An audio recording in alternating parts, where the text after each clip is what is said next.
warmth.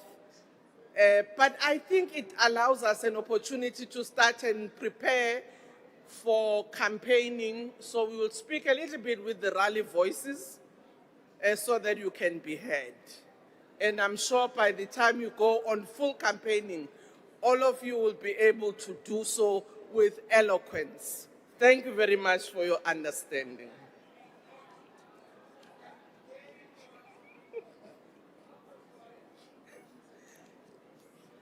Honorable members, the Secretary will read the first order. Consideration of the fourth report of the National Assembly Rules Committee for the 7th Parliament on the procedures for speaking sequence and composition of the Chief Whips Forum. Thank you very much, Honorable Mpapane.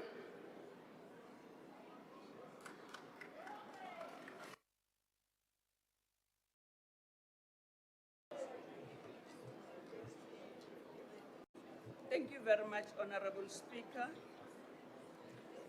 Honorable members. Honorable Speaker, the fourth report of the National Assembly Rules Committee concerns two matters. The first is the speaking sequence for declarations of votes, and the second is the composition of the Chief Whips Forum. Both these revisions came about owing to reflections on the composition of the 7th Parliament. Honorable Speaker, at the commencement of this Parliament, the Rules Committee held discussions on the sequence in which political parties would be recognized during certain debates. At the time, the Rules Committee agreed that for prominent debates, the largest political party would be followed by the largest opposition party. In March this year, concerns were raised in the House about the speaking sequence for declarations of vote. The prevailing sequence has been based on the proportional strength, with the exception of the largest party, which has spoken last. Some members, nevertheless, argue that the sequence for declarations should recognize the official opposition immediately after the person in charge of the order. The Rules Committee has now endorsed this position. Honorable Speaker, the Chief Whips Forum plays a pivotal role in the political management of the Assembly.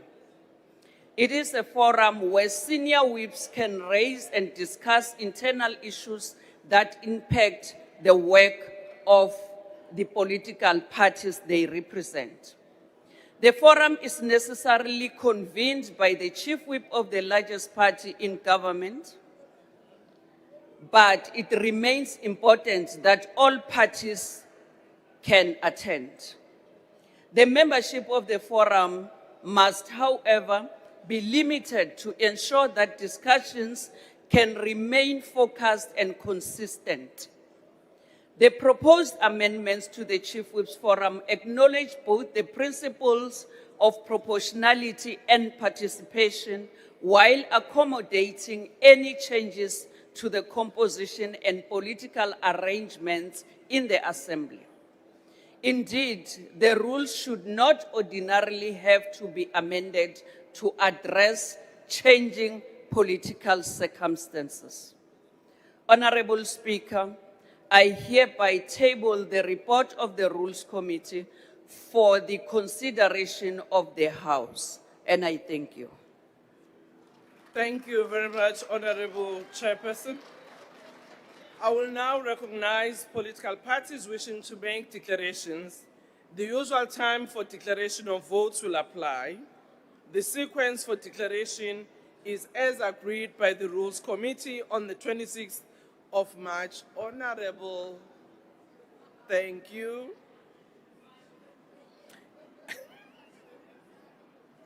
And this will be the sequence followed for all future declarations.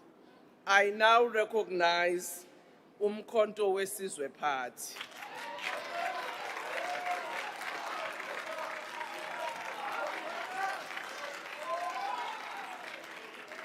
You are making noise. Thank you, Honorable Speaker. The 𝐬𝐮𝐬𝐜 𝐸𝐮𝐬𝐜 party rises to make this declaration not as a willing participant in a neutral procedural arrangement, but as a political formation that was systemically deprived of its electoral mandate in May 2024 and thereafter maneuvered into the opposition official position, a status we occupy under protest. We are not a DA of today. We are a dispossessed government. The MK party presence here is not an endorsement of the legitimacy of the current parliamentary configuration, no. It is a tactical engagement in a forum whose outcomes have already been shaped outside the will of the people. The MK party was robbed of victory in May 2024 election, and we maintain that position without any apology. The report before this House tries to present sequencing and forum composition as mere administrative matters. They are not. I think Donald Trump will love you. They are instruments of political ordering, and in this case, instruments of political containment. Of the speaking sequence for declaration of vote, we argue that the placement of MK party in the forefront of the other opposition parties and so on is noted. We accept this as a correct minimum recognition of the official opposition. However, we regard it as superficial concession. We are not moved. The real issue here is not who speaks first, but whose political mandate is substantively respected in the functioning of this House. We reject any attempt to normalize the dilution of the electoral will through post-electoral arrangements that reconfigure power without a fresh democratic mandate. On the composition of the Chief Whip's Forum, we register our strongest objection. The proposed amendments of Rule 257, where the Chief Whip of the opposition is listed as an other, is very offensive to accountability. It fails to recognize a fundamental principle. The Chief Whip of the official opposition is not just another participant. That office carries distinct constitutional responsibility. To refuse explicit automatic membership of the Chief Whip of the official opposition is not orderliness or fairness, it is just pure bullying. It is a deliberate design choice that weakens accountability and fragments opposition coherence. We reject that arrangement outright. Honorable members, rules, sequence, and forums do not exist in a vacuum. They reinforce democratic accountability or entrench political convenience. What is presented here as proportionality must not become a shield for marginalization of dissenting mandates. What is presented as flexibility must not become a mechanism to manage and contain genuine opposition. The MK party therefore places the following on record. 1, we grudgingly accept the position of official opposition only under protest. 2, we accept the speaking sequence that correctly places official opposition first after the member in charge. 3, we totally reject the composition of the Chief Whip's Forum for failing to enshrine the Chief Whip of the official opposition as primary member by right. Therefore, we participate here under serious protest, and we will use this House as a theater of protest. Mandla! Well, thank you very much, Honorable Mani. Speaker. That didn't sound to me as a protest. It was just a willing intervention from a member of the Speaker, House. order. What is the point of order, Honorable Member? Thank you very much, Speaker. I rise on a point of order, rule number 32, Yes. in regard to the leader of the opposition. Speaker, I think it's only fair to this House that given that we have now changed this particular rule, that the MK party informs this House who is their leader of opposition and who is their chief whip. Honorable Member, that's not the point of order. That may be the point of debate or interest. EFF?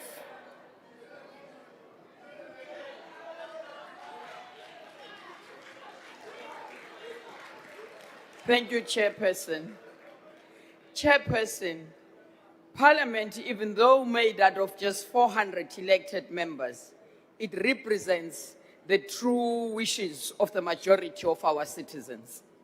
We are here not to fulfill our personal ambitions, but we are here representing the voices of the millions of people who voted for us in this House. Our Constitution, therefore, requires us to at all times express in this House the innate wishes of the constituencies we represent. A political party with one seat in this assembly has every right to speak and communicate the views of their constituencies they represent. It is in this spirit that we are in full support of the recommendations of the fourth report of the National Assembly Rules Committee for the 7th Parliament on the procedures for speaking sequence. In line with the powers conferred on it by Rule 193 to develop proposals for the manner this House conducts its business, the Rules Committee has recommended that the sequence of speaking in this House must be as follows: MKP, EFF, IFP, PA, FF+, Action SA, SADP, UDM, 𝐟𝐨𝐫𝐠𝐞𝐭, ATM, 𝐬𝐮𝐬𝐫𝐞, NCC, PAC, 𝐻𝐻, GOOD, DA, and ANC. We are in support of this proposal, but we would also want to urge the Rules Committee to revisit the times allocated for speaking for each of these parties. The time allocated for smaller parties makes no logical sense and does not permit for a more cogent articulation of their point of view. In as far as the composition of the Chief Whips Forum is concerned, the EFF is also in support of the proposal made by the Rules Committee to the effect that Chief Whips Forum must be constituted by 1 member from the ANC, 3 members from the DA, 2 members from the MKP, 2 members from the EFF, and 1 member from each of the other parties represented in the National Assembly. The EFF supports these recommendations. Thank you. Thank you very much. IFP.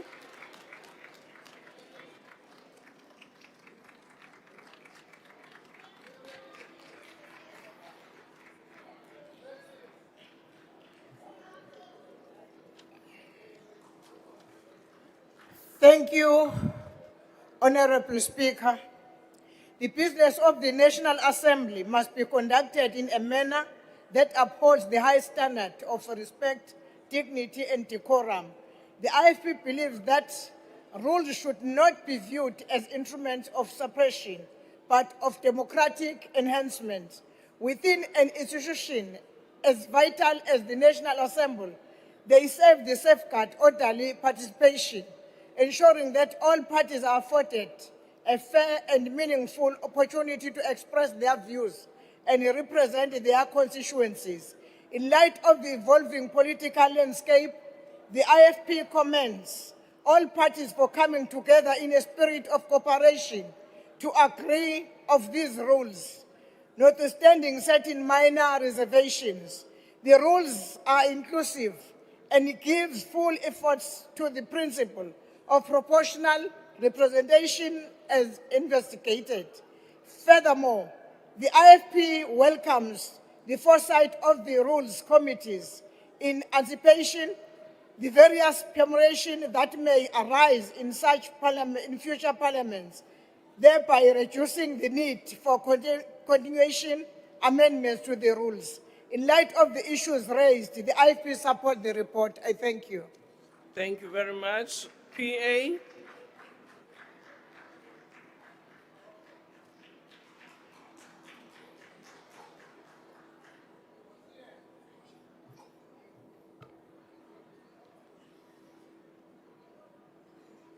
Honorable Speaker, honorable members, fellow South Africans, on behalf of the Patriotic Alliance, I hereby declare that the fourth report of the National Assembly Rules Committee for the 7th Parliament, titled Procedures for Speaking Sequence and Composition of the Chief Whips Forum, dated 26 March of 2026, is before this House for consideration.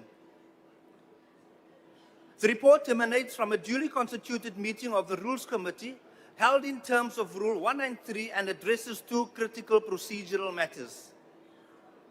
First, the determination of the speaking sequence for declarations of vote in accordance with Rule 108.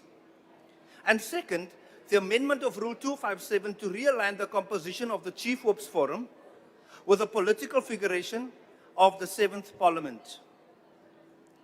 The agreed speaking sequence for declarations of vote for the duration of this Parliament as set out in the report is formally placed on record. The proposed amendments to the composition of the Chief Whips Forum, including the views expressed in dissent, are likewise duly recorded.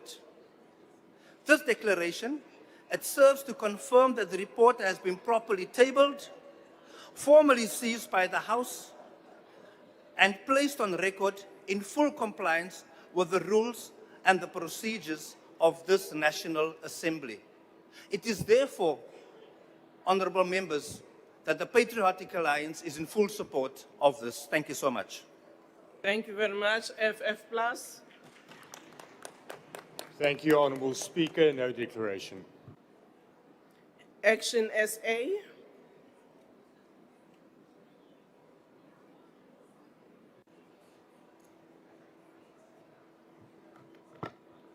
Thank you very much, Honourable Speaker. The fourth report on the Rules Committee marks an important shift, a shift away from a rigid mechanical system based purely on proportionality towards a speaking sequence that reflects the political reality of the 7th administration. The previous approach, where the speaking order mirrored party size, with the largest party always speaking last, created ongoing contestation. And so members raised a very clear concern that the system failed to recognize the evolving role of opposition parties in parliament that is no longer dominated by a single overwhelming majority. And therefore, two principles emerged during our deliberations. First, that the speaking order must reflect the multi-party nature of this House.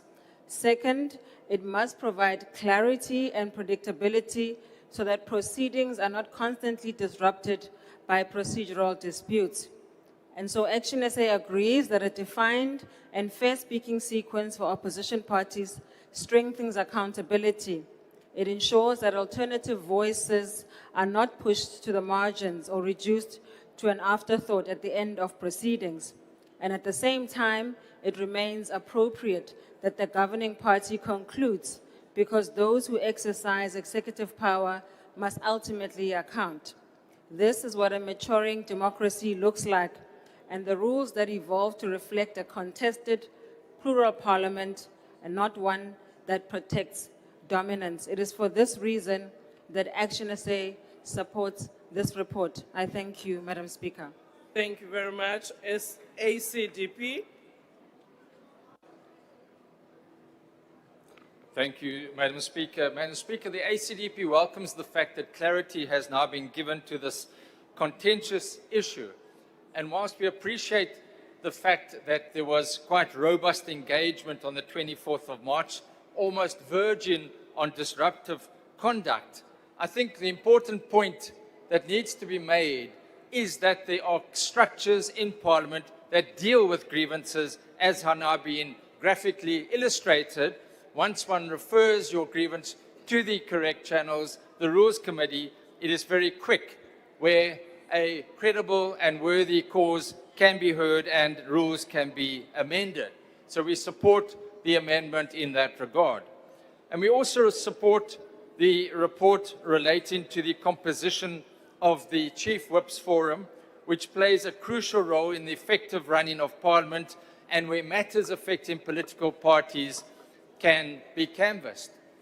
And just as much as we support the inclusion of every political party on the Chief Whips Forum, so do we as the ACDP support the right of every political party to speak during debates and to have adequate time to develop their arguments in those debates.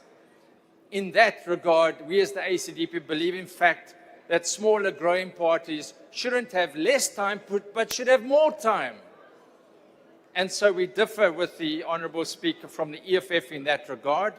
That having been said, the ACDP will support this report. I thank you. Thank you, UDM.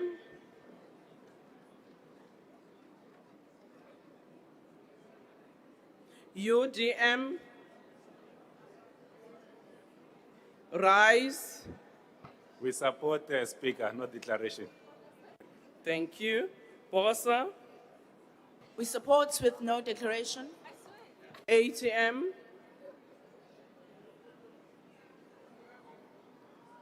ATM,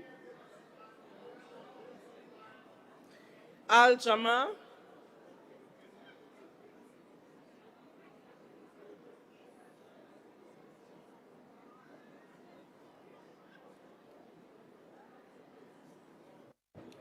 Malibongwe. In the name of Almighty, the most gracious, the most merciful, Honorable Speaker, Honorable Members, as Al-Jama, we raise on the consideration of the fourth report of the National Assembly Rules Committee for the 7th Parliament relating to procedures for the Speaker's sequence and opposition of the Chief Whip's Forum. Al-Jama at the onset acknowledges the importance of rules and procedures in ensuring that this House functions effectively, fairly, and with dignity. Parliament is the highest forum of democratic representation, and its credibility depends not only on the laws we pass, but also on the integrity, transparency, and inclusiveness of the processes that guide our work. The Speaker's sequence is not merely an administrative arrangement. It determines the order, balance, and opportunity for voices to be heard in this chamber.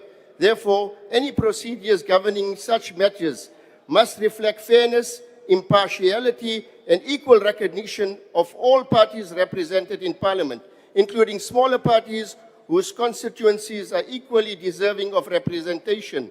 Democracy cannot be measured only by numbers. It must also be measured by inclusivity.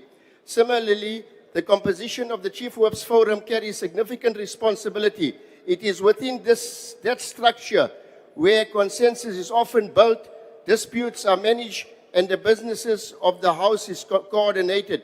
For that reason, its composition must be representative, transparent, and responsive to the multi-party nature of South Africa's democracy. No party should feel excluded from meaningful participation in decisions affecting the functioning of this House.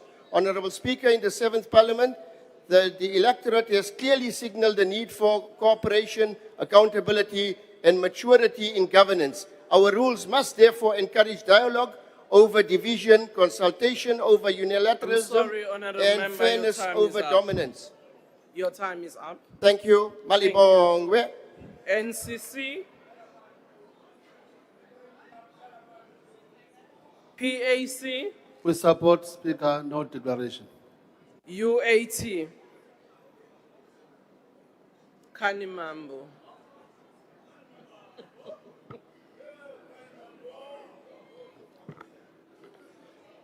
Thank you, Chairperson. Kgotso, Africa. The report on procedures for speaking sequence.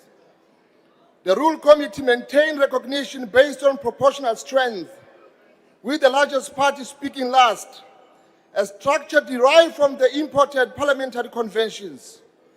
However, we must ask if this reflects the free and dialogic traditional African governance, where the cycle, not the pyramid, is the symbol of debate and consensus.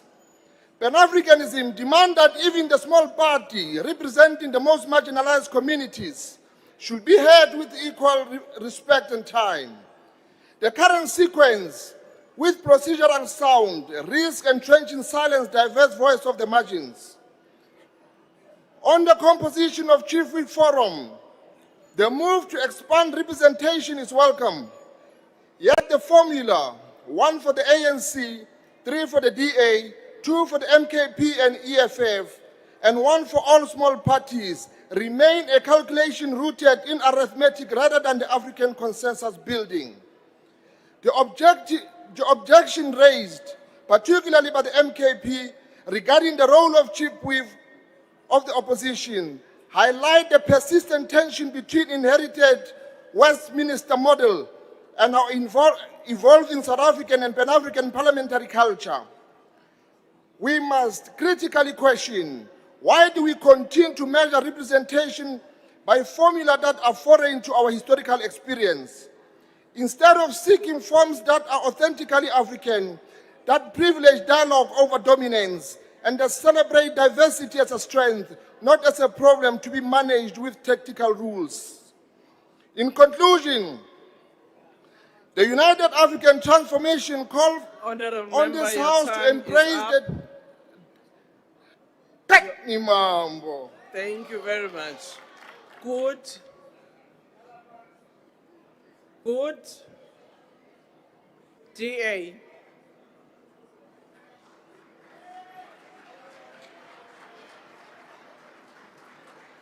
Madam Speaker, the order of speaking was consistent for the last 2 years of the 7th Parliament. Then suddenly the opposition brought to a standstill the business of this House to disrupt the order of speaking. Not in the right forum, the Rules Committee, but randomly here on the floor of the House, disruptive and deconstructive. Luckily, Parliament is served by excellent table staff who assisted in coming up with a solution that is before the House today, and it was adopted in the Rules Committee. As I said on that disrupted day backstage to the other parties, the DA does not mind speaking almost last because we will sweep the floor with all of the opposition. And as I also said when the order of debate was disrupted during my speaking time a year ago, speaking after the MK, the EFF, and many of the opposition parties is in many ways like speaking first. And when will the smaller parties learn? If you want more time, win more votes. Madam Speaker, the DA will now take its place in the order as a party of government. We are not ashamed of being a party of government because we govern exceptionally well. And we will now respond to the reports just before the ANC does. We thank all those who assisted in putting together this solution that was unanimously adopted. Which brings me to the second part of the report, the composition of the Chief Whip's Forum. Madam Speaker, it's regrettable that not all parties understand the reason for this body's existence, that it is not broadcast or public for a reason. There should not be grandstanding, but consensus in the interest of this House and this institution that we love. Therefore, the old composition made it possible for parties to be equally represented on an equal footing. Order, Honourable Member, can you take your seat? What's the point of order, Honourable Reddy? Honourable Speaker, this speaker is not audible at all. Really, we can't hear. He's not familiar with the public voice. They don't work in the communities. They sit in offices. Reddy, they don't know how to use such a Reddy, voice. can you please? We can't understand a word of his nonsense. Yes. So I wouldn't actually take that as a point of order. Thank you. Thank you. I will just say you wanted to be seen on TV today. We have seen you. Honourable Michalakis, can you please continue?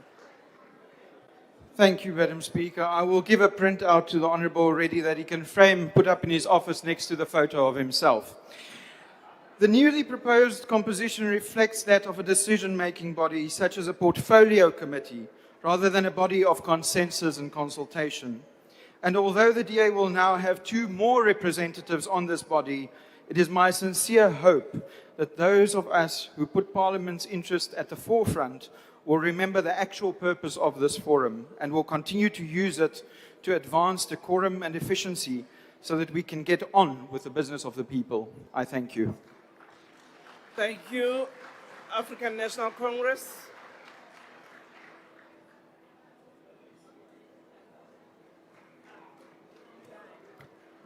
Thank you very much, Honourable Speaker. Parliament, as a tribune of the people, has to uphold the constitutional and democratic principles in undertaking its constitutional authority. Accordingly, Parliament, in developing rules to manage the proceedings of the House as empowered by the rules, has also adapted its rules in changing conditions. The electoral outcome of 2024 national elections have required the Rules Committee of the National Assembly to rethink how it structures representation in participation. We have developed various rules recognizing the changing form of government with the establishment of a government of national unity, impacting the form of majority rule determination. The report before the House focuses on the speaking sequence for declaration of votes. Declarations are a critical aspect of a business of the House, as they accord the opportunity to political parties and members represented in the National Assembly to state their political and policy positions in response to various reports and decisions considered in the National Assembly. With regard to the speaking sequence for declaration of vote, the Rules Committee agreed on a sequence that places the official opposition to speak first after the person in charge of the order and the largest party as the last. On the composition of the Chief Whips Forum, the forum acts as an inter-party forum for discussion and coordination of matters which the whips are responsible. It plays a key role in ensuring a consultative management of a political business of Parliament. The Rules Committee agreed to amend Rule 257 on the composition of the forum, balancing the overall representation of political parties proportionally, recognizing the multiple roles played by the members of the majority party, the ANC. The 7th Parliament Caucus has cooperated and developed a consensus despite holding various views on matters. Rules of Parliament are never set in stone, and each Parliament will have to respond to peculiar conditions that arise as our democracy deepens and democratic participation increases. The African National Congress will continually work with various political parties to strengthen Parliament to execute its constitutional mandate. Restoring the confidence of the public in Parliament, we must ensure that we execute our constitutional obligations in a manner that advances our national interest and the aspiration of South Africans. It was the ANC that called on all political parties to join hands in the interest of the nation. Today, we have a stable government focused on tackling the challenges impacting the marginalized and the underrepresented. An activist parliament that is robust is what the ANC aspires, because we believe all arms of the state should execute their roles in a manner that realizes the vision and Bill of Rights in our Constitution. Thank you very much. The ANC supports the report of the Rules Committee. Thank you very much, Honourable Member. Having had declaration from parties, I now recognize the Honourable Chief Whip in terms of Rule 4.4. Thank you very much, Madam Speaker. I move to propose that the report be adopted. Thank you. Thank you very much. In terms of our rules, we have to check that the quorum is there, and we've been advised that we do have a quorum duly to adopt these rules. I now put the question again to the House for the adoption of the report. Are there any objections? No objections. Agreed to, even though begrudgingly, but very robust, we have adopted without any objection. I thank you. Honourable members, before we move to the second order, I just wish to inform the members of the House, as you know, we are a member of the Interparliamentary Union, that in its 152 assembly that finished on Sunday, the 19th, the Interparliamentary Union elected the new Secretary General, first in the IPU, who is a woman, Ambassador Anda Phillips. Some of you who may have participated before, you might know the individual. So I just thought I needed to inform members and thank our delegation for having executed themselves well, even though here they can be naughty, but during the period, they really executed themselves very well. I thank you. I can see there is this love moving around between the passages, between the national chair of the ANC and the TG of EFF. I don't want to make any judgment, but I've just observed. The Secretary will read the second order. Consideration of determination by the President of the remuneration of public office bearers, including members of independent constitutional institutions, for the 2025-2026 financial year. Honorable 𝐬𝐻𝐫𝐾𝐳.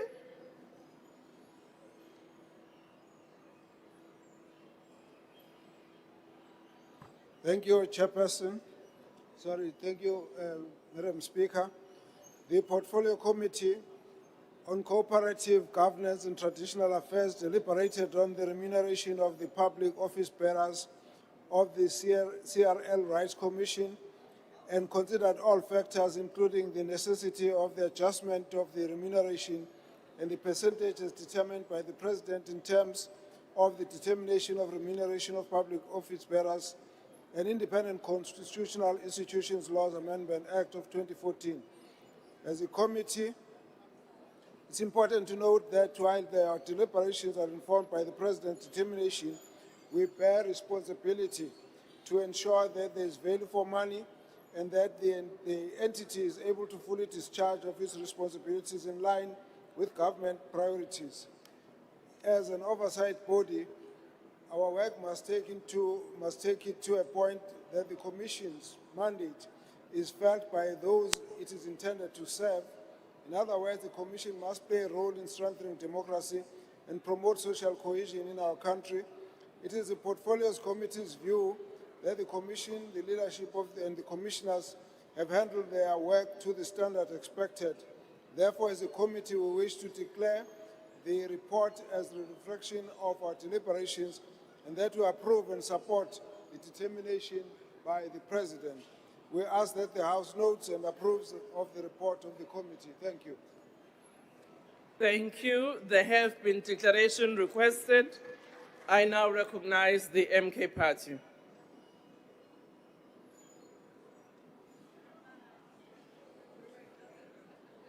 You agree? You are passing it? Okay.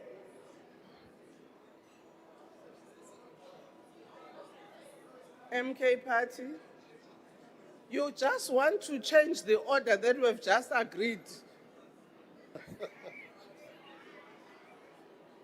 Over to you, sir. Honorable Speaker, honorable members, whilst we agree that everyone needs to be remunerated for work done, however, until such time the following issues are dealt with, there can be no talks on remuneration unless we fix the following. We rise today to defend just a second about a sacred constitutional right, the freedom of religion. Let me say from the outside, the MK Party recognizes that there are real problems in the religious space. There have been abuses, financial exploitation, manipulation of the vulnerable, even violations of human dignity. Even the CRL Rights Commission itself has acknowledged these abuses. But, Honorable Speaker, the solution cannot be to take the entire religious community under state control. Honorable Speaker, when we examine all correspondence, submissions and internal reports, a deeply troubling pattern emerges. We are told that the Section 22 committee that was handpicked lacks representation and excludes key voices. A draft white paper was developed without meaningful consultation, and the process itself is viewed by many stakeholders as unconstitutional. Even more alarming, from within the CRL Commission itself, there are allegations of dictatorial tendencies impose decisions without due processes, interference in core functions and investigations. And religious organizations have formally written to the Parliament stating that the process is not fair, not transparent, and threatens religious autonomy. Honourable Speaker, even this very portfolio committee has raised serious concerns that the Section 22 process that may need to be suspended. The legal foundation of the process is uncertain, that the underlying 2018 report may have lapsed and holds no legal force. And the MK party has made it clear that report was never adopted by the National Assembly. It lapsed. So we must ask, on what legal basis is this entire process continuing? Honourable Speaker, let us now bring this debate back to the people, because laws do not exist in committee rooms. They exist in communities, in Guguletu, in Mitchell's Plain, in rural villages across our country. This is what the policy will do in practice. It will force small churches to comply with bureaucratic systems they cannot afford. It will subject pastors to structures they did not elect. It will open the door to state influence what can be preached, how it can be preached, and who may preach. And slowly, we will move away from a country of religious freedom to a country state-managed religion. The MK party say, yes, there must be accountability. Yes, there must be protection of the vulnerable. But no, there must be no state capture of religion. Honourable Speaker, the MK party proposes a clear constitutional and practical alternative. Firstly, return to the correct processes. A national consultative conference, including all faiths, including African, indigenous, and Koyan spiritual systems, must be convened to develop solutions collectively. Secondly, implement a true self-regulation, a charter for ethical conduct, a code of accountability, developed by religious communities themselves, not imposed by the state. Thirdly, enforce existing laws. Fraud is fraud. Abuse is abuse. Human rights violations are crimes. We do not need new structures. We need enforcement of the law. Fourthly, fix the governance crisis within the CRL itself. Because how can a body accused of lack of transparency, interference, and internal dysfunction be trusted to regulate millions of believers? Honourable Speaker, let us not forget, Section 15 of the Constitution guarantees freedom of religion, and that freedom includes even beliefs that others may not agree with, without state interference. Honourable Speaker, the MK party stands firmly for religious freedom, constitutional supremacy, community-led accountability, and we reject state overreach, ideological interference, and unconstitutional processes disguised as reform. In closing, we say to the ANC, do not regulate the fate of the people. Do not bureaucratize. Thank you, Honourable Member. Your time is up. Thank you. Honourable Member, I allowed you to continue with your speech, but just to advise members, we are not discussing the matters of CRL and the Section 22. We are just dealing with the determination of the public office bearers' remuneration. But you have reflected on the matter, but it was not for debate. Thank you very much, EFF.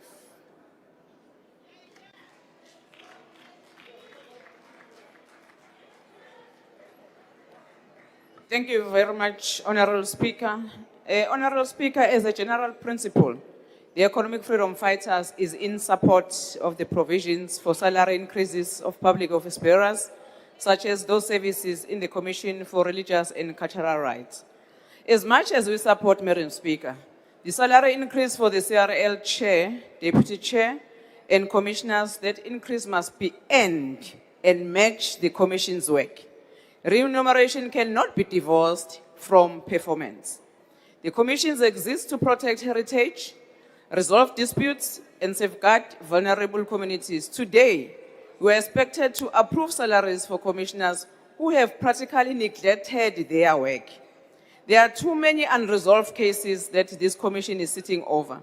Cases of land, cases of initiation abuse, xenophobic attack towards the African brothers and sisters. As we speak here in Durban, people are being beaten up. This commission is nowhere to be found. Religious exploitation and language marginalization, to name the few. This week, Madam Speaker, KwaZulu-Natal Department of Social Development removed 19 children from 𝐬𝐻𝐫𝐿𝐵𝐻𝐵 𝐸𝐻𝐵𝐻𝐵 religious group in KwaMaphumulo. The farm-based church led by 𝐬𝐮𝐻𝐵𝐻𝐵𝐻𝐵 is accused of isolating members and violating children's rights by discouraging chronic medication, medical care, and formal schooling because they are conflict with the church's teaching, so they say. The intervention was not led by the CRL Rights Commission, but came after a joint oversight visit by government and the CRL. CRL Chair 𝐃𝐨𝐧'𝐭 called the operations unconstitutional and said, people here, their rights to life are at risk. She used the case to renew calls for a Christian council to regulate churches, saying regulations would have allowed earlier shutdown of harmful practices. The Section 22 committee has built noise around the proposal. The committee intended to streamline the regulation of religious practitioners. Multiple Christian church groupings, Madam Speaker, say they were not properly consulted and they are unhappy with the process. Several denominations are now calling for the removal of the SRL Commission chair, arguing that leadership bears responsibility for uniting everyone, not deepening division. These follow years of warning from the CRL about unregulated churches selling healing water, breaking municipal bylaws, forcing people to eat grass, and so on and so on. In conclusion, Madam Speaker, let's balance the equation. We are expected to agree on the salary increase for all commissioners, including the chair and the deputy chair. At the end of the day, a payslip carries the same duty to serve the people, not to rule them, to empower them, not to enslave them, to build trust, not fear. Let us negotiate these increases in that spirit. We support, Madam Speaker. Thank you. IFP.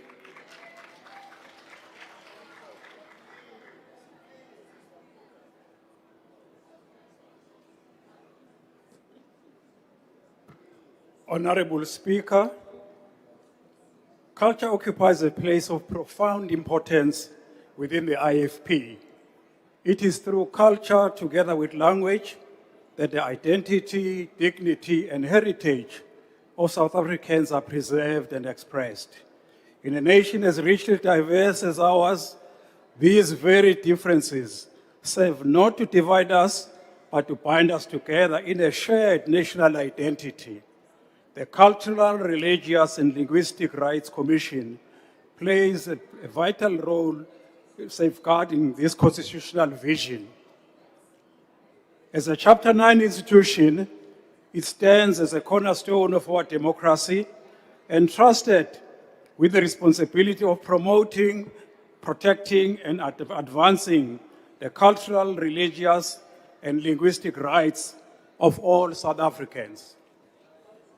While the IFP recognizes the prevailing economic constraints, the significance of this institution remains paramount. Accordingly, the IFP supports and approves the President's determination regarding the remuneration of public office bearers of the Commission for the promotion and protection of the rights of cultural, religious, and linguistic communities. In light of the issues raised, the IFP supports the report. Thank you.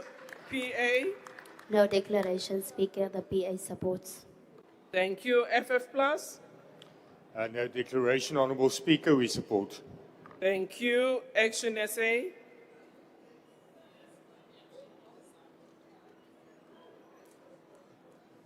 Thank you, Madam Speaker.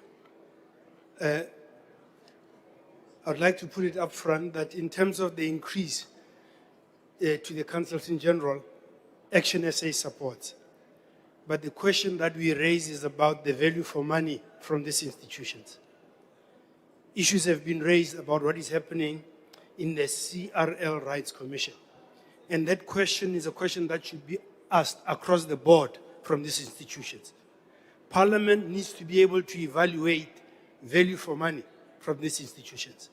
And if there are challenges like you have in the CLR, it is incumbent upon Parliament to bring that commission in front of Parliament to explain what is happening. The issue of religious exploitation is a serious issue in our country, and we cannot overlook that. But our responsibility today is whether we give them increases like we as MPs have been given increases. It is the right thing to do. But, Madam Chair, Madam Speaker, I would like, under your leadership, for this Parliament to have an opportunity to discuss the issues that relate to the CLR and the issue of accountability from other commissions as to whether they are fit for purpose and are we getting value for money. We are the accounting officers for these structures, and we need to hold them accountable. It is not at this point that we want accountability. At this point, it is to give all of them the increase that they deserve. As we know, this type of work, you are overworked and underpaid. But being underpaid is not an excuse to underperform.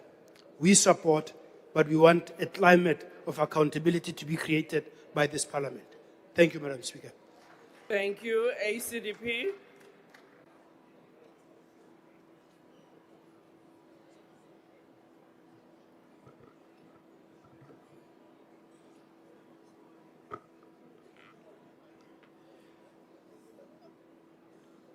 Honorable House Chairperson, the ACDP understands that this report is on the determination of remuneration.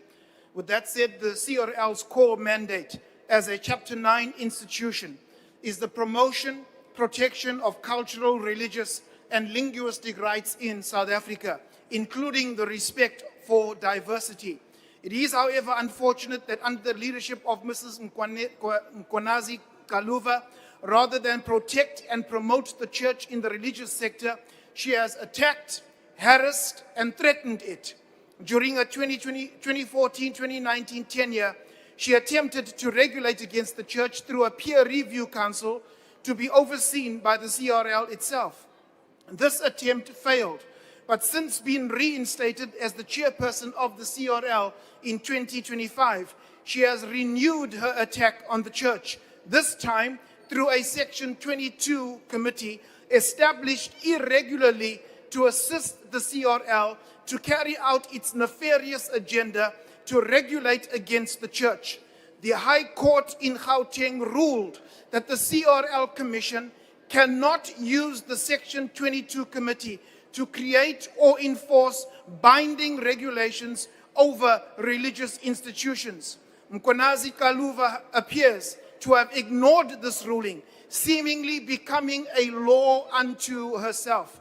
This is not just an attack on the church, but on our constitution itself, in particular Section 15, which guarantees the right to freedom of conscience, religion, thought, belief, and opinion. Our Lord and Savior Jesus declared that he will build his church and the gates of hell shall not prevail against it.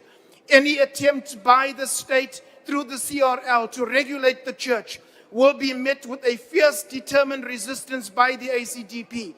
As kingdom builders, we contend for the church. We can do no other. The ACDP does not accept the report. UDM. Rise. No declaration, we support. Bosa. We support with no declaration. ATM. Al-Jama.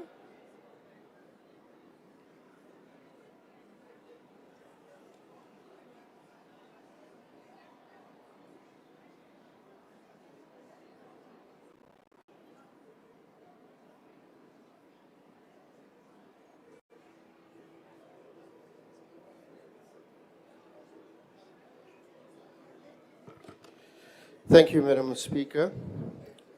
Al-Jama rises to participate in the consideration of the determination by the President on the remuneration of public office bearers, including members of independent constitutional institutions for the 2025-2026 financial year. At the outset, we acknowledge the important role played by the public office bearers and Chapter 9 institutions in strengthening our democracy, safeguarding constitutional rights, and ensuring accountability. Institutions such as CRL, Rights Commission carry a vital responsibility in protecting cultural, religious, and linguistic communities, fostering social cohesion, and promoting respect for diversity in our nation. Their work must be valued and supported. Al-Jama therefore believes that any remuneration adjustments must be fair, reasonable, transparent, and linked to the broader economic climate of our country. Where increases are granted, they must reflect accountability, affordability, fiscal discipline, and the principle of servant leadership. Public office must never be seen as a pathway to privilege, but rather as a commitment to serve the people with humility and dedication. 𝐿-Jamaah therefore supports a measured and responsible approach that puts the interests of our nation first. I thank you. Malibongwe. The NCC, PAC, No declaration, but we support. thank you, UAT,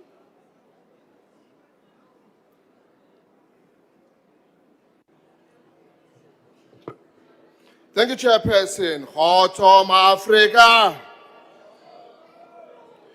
The United African Transformation support the declaration report as stipulated, and we acknowledge the relevant acts of fair remuneration and benefit for those serving in our independent constitutional institutions. Fair compensation is a cornerstone of accountable public service. However, we cannot ignore the critical issue undermining the very same mandate on this commission increasingly. We observe that the law as it stands seems to enable those in cahoot with the corrupt state official to persistently abuse the rights of our cultural, religious, and traditional leaders. Normally, unverified and unproven allegations are weaponized, often applied by the media, leading to the character assassination and stigmatization of the leaders who are not being found guilty in any court of law. Subsequently, we have witnessed the disturbing instance where members of the religion communities are detained under the pretext of ongoing investigations. We know concrete evidence, judgment, or closure, sometimes languishing in custody without conviction. This pattern of abuse, enabled by legal loopholes and judicial overreach, raises a fundamental question: where is the CRL Commission in all this? It appeared that on this matter, the Commission has been on flight mode, silent, absent, and unresponsive as the judiciary and the arms of government exercise their power in the way that often infringe upon the rights of those they are supposed to be protecting. Are the Commission adding these substantial salaries to serve as figureheads, a mere blompot of the state, or they are here to serve as the true interest of our nation and its people? The Portfolio Committee on Cooperation, Government, and Traditional your Affairs. time has expired. Kanimambo. Good. The DA,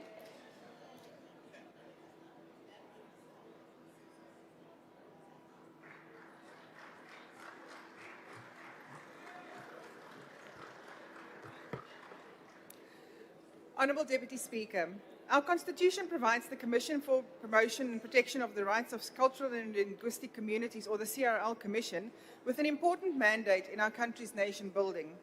We are fantastically blessed as South Africans to live in one of the most diverse democracies on earth, diversity which the CRL Commission must promote and protect. The importance of its mandate requires robust oversight. The report before us may appear administrative, but it raises serious concerns about priorities, accountability, and constitutional principles. It asks this House to note and approve remuneration for the leadership of the CRL Commission. According to the report, the chairperson will receive almost 1.6 million rand, the deputy chairperson 1.3 million rand, and the commissioners 1.1 million rand each. Those are substantial public salaries paid by taxpayers who are themselves under immense pressure. South Africans are paying more for food, electricity, transport, and security, while millions remain unemployed. Municipal taps run dry, sewage flows into rivers, roads collapse. Yet here we are, approving seven-figure packages with barely a whisper of scrutiny. One red flag is value for money. Many South Africans would struggle to point to clear, visible achievements of the CRL Commission in proportion to these salaries. If an institution commands this level of public funding, then measurable impact should be obvious. It should not require a search party to find the results.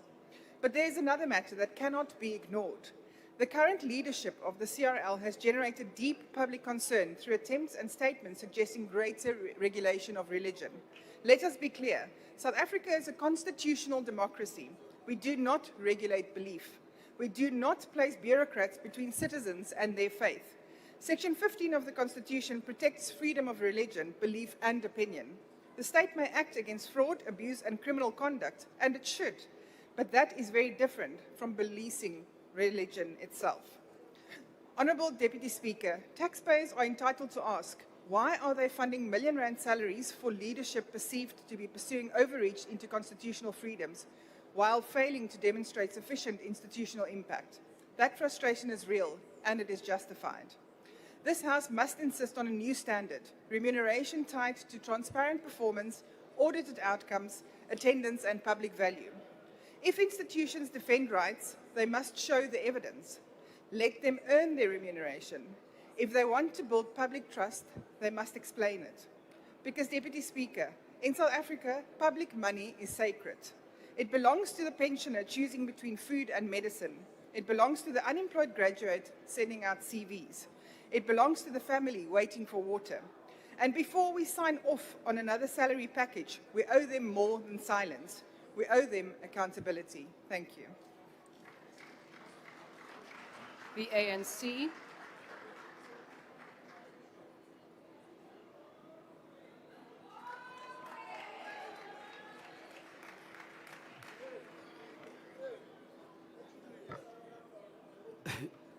Honourable Deputy Speaker, the African National Congress supports the report on the deliberation by the Portfolio Committee on 𝐶𝐿 on the determinations of the President on the remuneration of the CRL Commission office bearers. Our support is based on the fact that the determination is legally sound and within what the fiscal position we're in can allow. The CRL Commission is often overlooked on the role it plays in our country. Cultural, linguistic, and religious rights are some of the fundamental rights recognized globally by institutions of global governance such as the United Nations. As a developing countries, we must not downplay the importance of these rights, including commissions such as CRL that is tasked with these rights, promotions, and guide against their abuses. South Africa is a country of different racial groups and a country of people with different cultural practices, languages, and religious beliefs. Majority of our people find their humanity in their ability to speak and practice their cultures in an open, democratic way. In similar spirit, those who are religious find joy, comfort in those religious, however unfathomable to some. It is therefore important that the position of the ANC must be understood, especially in relation to the religious sector.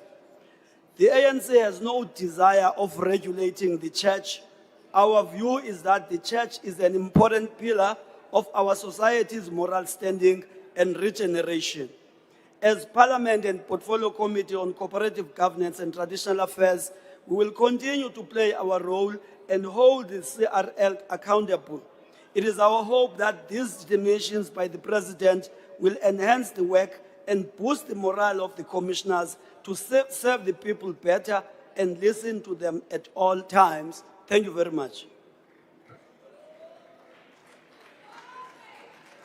Honourable members, are there any objections to the adoption of the report of the Portfolio Committee on Cooperative Governance and Traditional Affairs, which recommends the approval of the draft notice on determination of remuneration of the public office bearers of the Commission for the Promotion and Protection of the Rights of Cultural, Religious and Linguistic Communities for 2025-26 financial year as it appears on the order paper? Are there any objections? Honourable Swart. Please note the objection of the ACDP. The objection is noted. Honourable Member. Thank you, Deputy Speaker. Action SA also objects. Are there any other objections? With those objections, the report is agreed to. The Secretary will read the third order. Consideration of the report of the Standing Committee on Appropriations on the Special Appropriation 2025-2026 financial year bill. I now recognize the Chief Whip.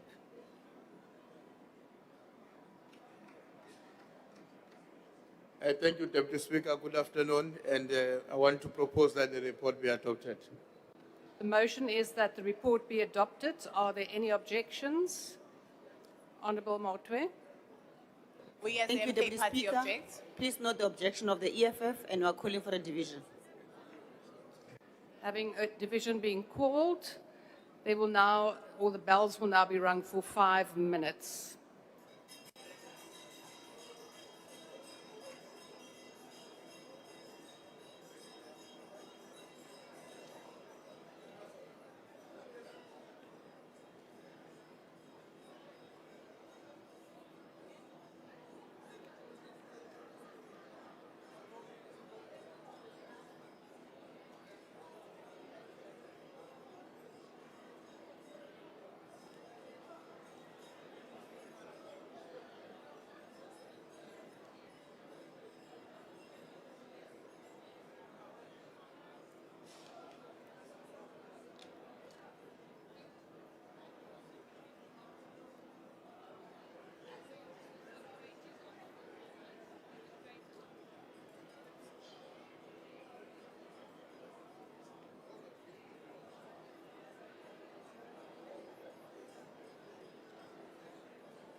Honourable members, please take your seats. Honourable members, we will now proceed. The Speaker has determined that in accordance with the rules, a manual voting procedure will be used for this division. Firstly, in order to establish a quorum, I would request the table to confirm that we have the requisite number of members physically present. And it has just been confirmed that we do have a quorum. Party whips will then be given an opportunity to confirm the number of their members present. Speaker. Honourable Ncabane. Oh, yes, sorry, over there. Honourable Speaker, Yes. Deputy Speaker, can we just check the audio because you're not very clearly audible? Would the technical team please check the audio? I must agree with you, it was quite soft towards the back of the dome. Yes, I think in the meantime, for the voting purposes, please use your headsets. But I do ask the technical team to just adjust the sound so that everyone can hear. Party whips will then be given an opportunity to confirm the number of their members present and indicate if they vote for or against the question. A member who wishes to abstain or vote against the party vote may do so by informing the chair. Now, having confirmed that we do have the requisite quorum, we will now proceed. Honourable Minister, we are now proceeding with voting. The question before the House is that the report of the Standing Committee on Appropriations on Special Appropriation 2025-26 Financial Year Bill be adopted. Voting will now commence. The doors of the chamber will be locked and members will not be allowed to enter until voting is concluded. Whips, could you please confirm the number of your members present in the chamber and indicate if they vote for or against the question? The table will assist where necessary. Are the party whips ready to record the votes of their members who are present? And could I also request the whips to speak up loud so that the table can also hear what the vote is? The ANC. Thank you very much, Madam Speaker. The ANC with 128 votes in support. The DA. Thank you, Madam Deputy Speaker. The DA with 75 members in support. The MK. Thank you, Honourable Speaker. The MK party with 42 votes, we reject. The EFF. Thank you, Deputy Speaker. The EFF, 35 in the House, we reject the Special Appropriations Bill of 2025-26. Thank you. The IFP. Thank you, Madam Deputy Speaker. The IFP with 13, we vote in favour. The PA. Thank you, Deputy Speaker. The Patriotic Alliance with 5 members voting in favour. FF Plus. Thank you, Honourable Deputy Speaker. The Freedom Front Plus with 3 members voting in support. Action SA. Thank you, Deputy Speaker. Action SA with 5 members, we vote against. ACDP. Thank you, Madam Deputy Speaker. The ACDP with 2 votes, votes against. UDM. Not present.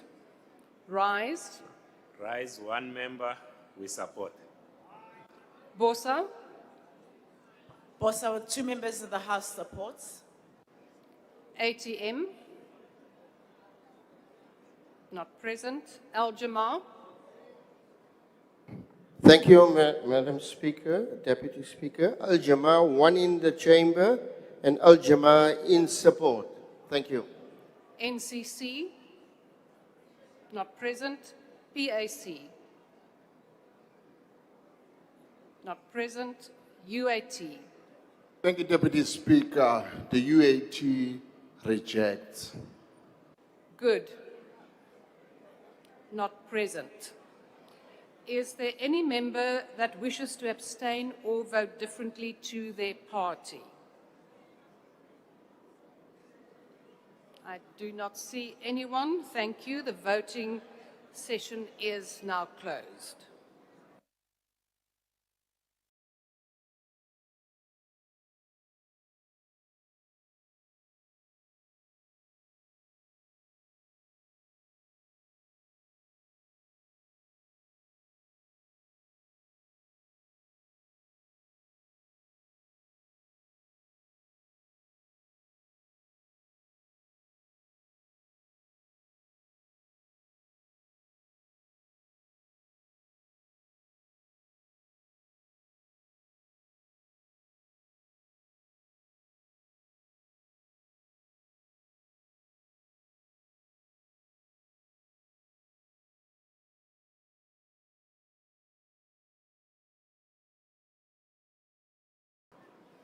Honourable Member, the results of the division is as follows. The ayes, 228, no 85, no abstentions, and therefore the report on the special appropriation is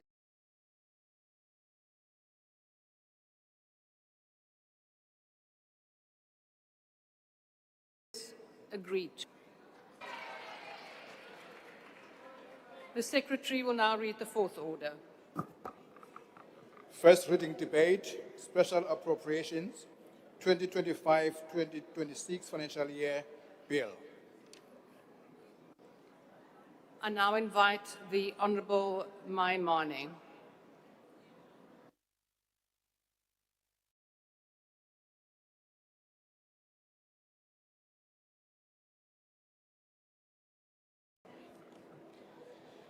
Honourable members, �\bakgaetsho dumelang.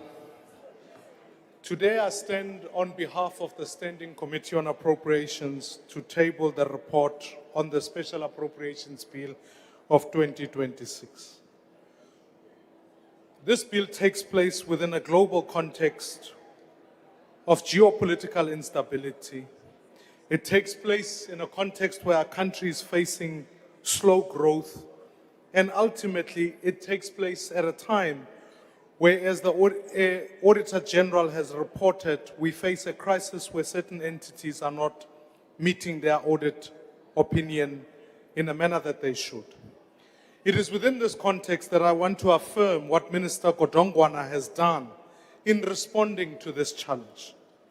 Minister Godongwana, you asked South Africans to spend over 22 billion rands in additional funding to specific departments.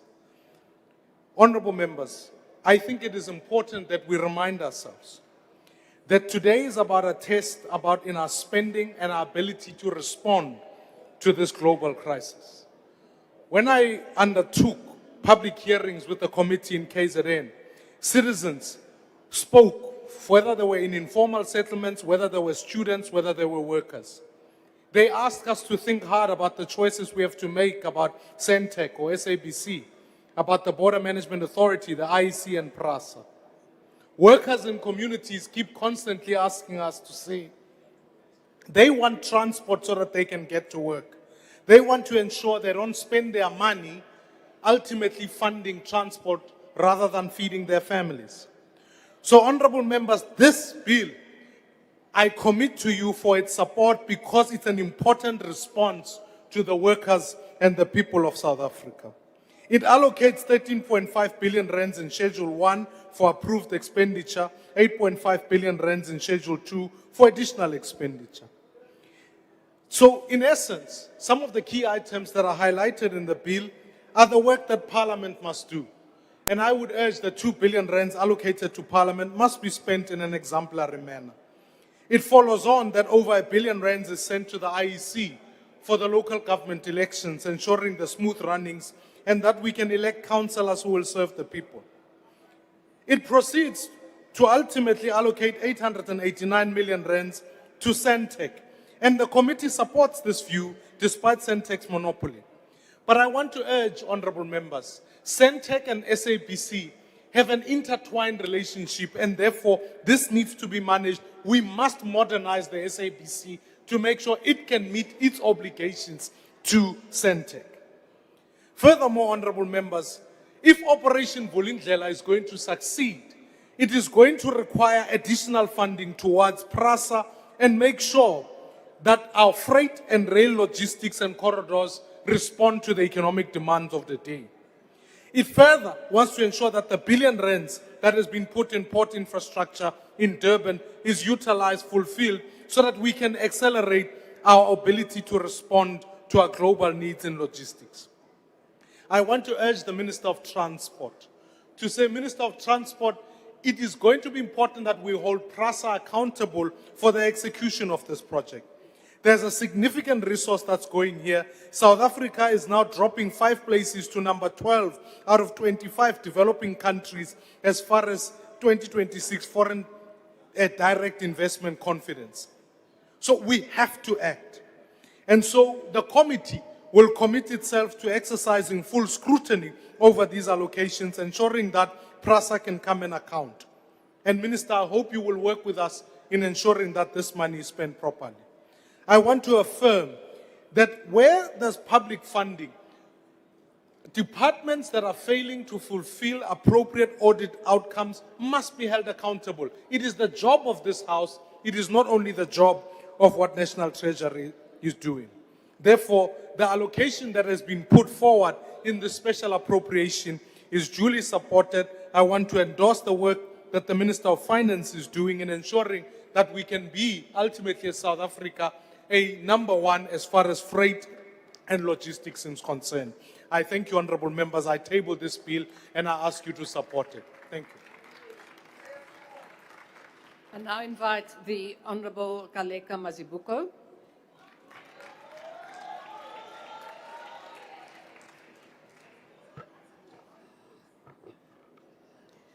Honorable Deputy Speaker, during the opening of Parliament in 1999, Utatu Mandela said, I quote, "South Africa did not experience what others did because we have credible and sustainable fiscal and monetary policies combining discipline and flexibility. Despite the difficulties that we have experienced deriving from the global economy, we have resolved that we shall not cut the social spending required to build a better life for all, including poverty relief program that now runs into billions of rands." Deputy Speaker, ngathi we have forgotten ukuthi singobani. We are South Africans, singabantu bokuqala, singabantu abanenkathalo, singabantu babantu. We are people's people. This is who we are. It is for this reason, honorable members, we collectively agreed that the special appropriation supports Operation Vulindlela program so that we can test our ideas and make the necessary trade-off to better the lives of ordinary South Africans. We agreed that an important transport sector is commuter rail. It is the most affordable source of transport for working class workers, and over the past years, we have increased the number of functions rail routes. And PRASA is currently implementing a general overhaul strategy to extend the useful life of key components by 10 to 15 years. Our strategy efforts led by the People's Movement, the African National Congress, have maintained commuter services during the multi-year rolling stock ramp-up and enable safe transition from old to new stock without service collapse. This is the modernization of the rolling stock fleet, isitimela sabantu.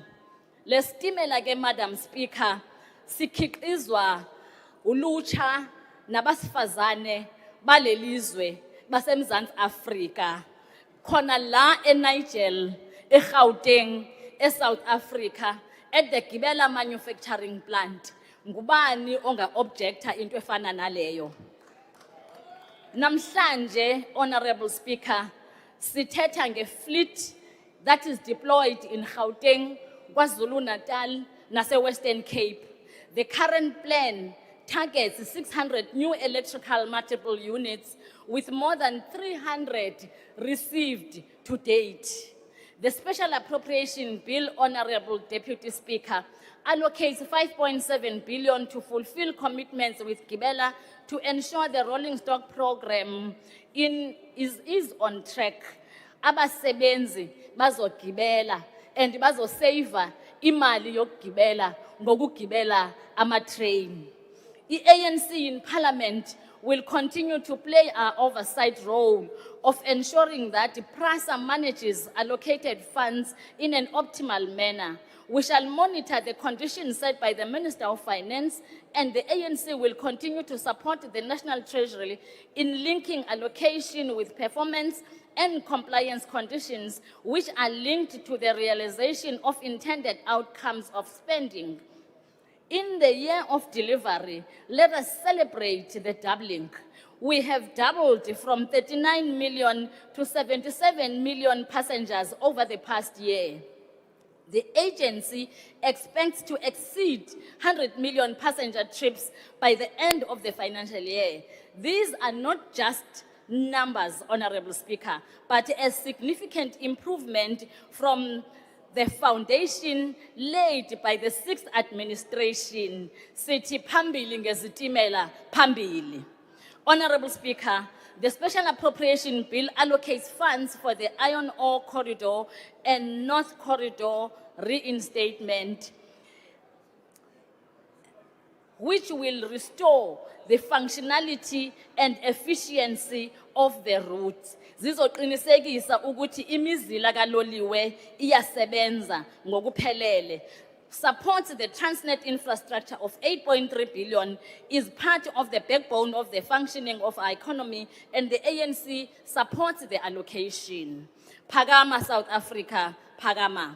Honorable members, we are in a period of digital transformation. Some of us may be called BPTs, born before technology. That's fine. I am one of them. Nonetheless, we are all certain that technology has transformed our lives, and asithetele morago pele ke moriyang. Honorable Speaker, Centec is a critical digital infrastructure state entity that supports our signal distribution. Measures to support Centec are welcomed to improve their operations, and we call on the Minister to also focus on providing support for SABC to serve its public mandate while adapting to the challenges and the changing creative sector.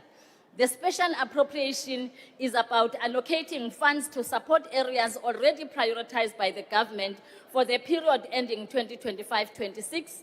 The ANC fully supports the special appropriation as a result of improving budget conditions, which require spending on prioritized areas.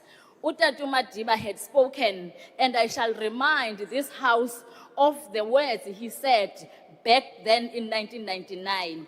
I quote, "The foundation has been laid, the building is in progress, with a new generation of leaders and a people that rolls up its sleeves in partnership for change, we can and shall build the country of our dreams." Honorable members, let us continue with building the country for the generations to come.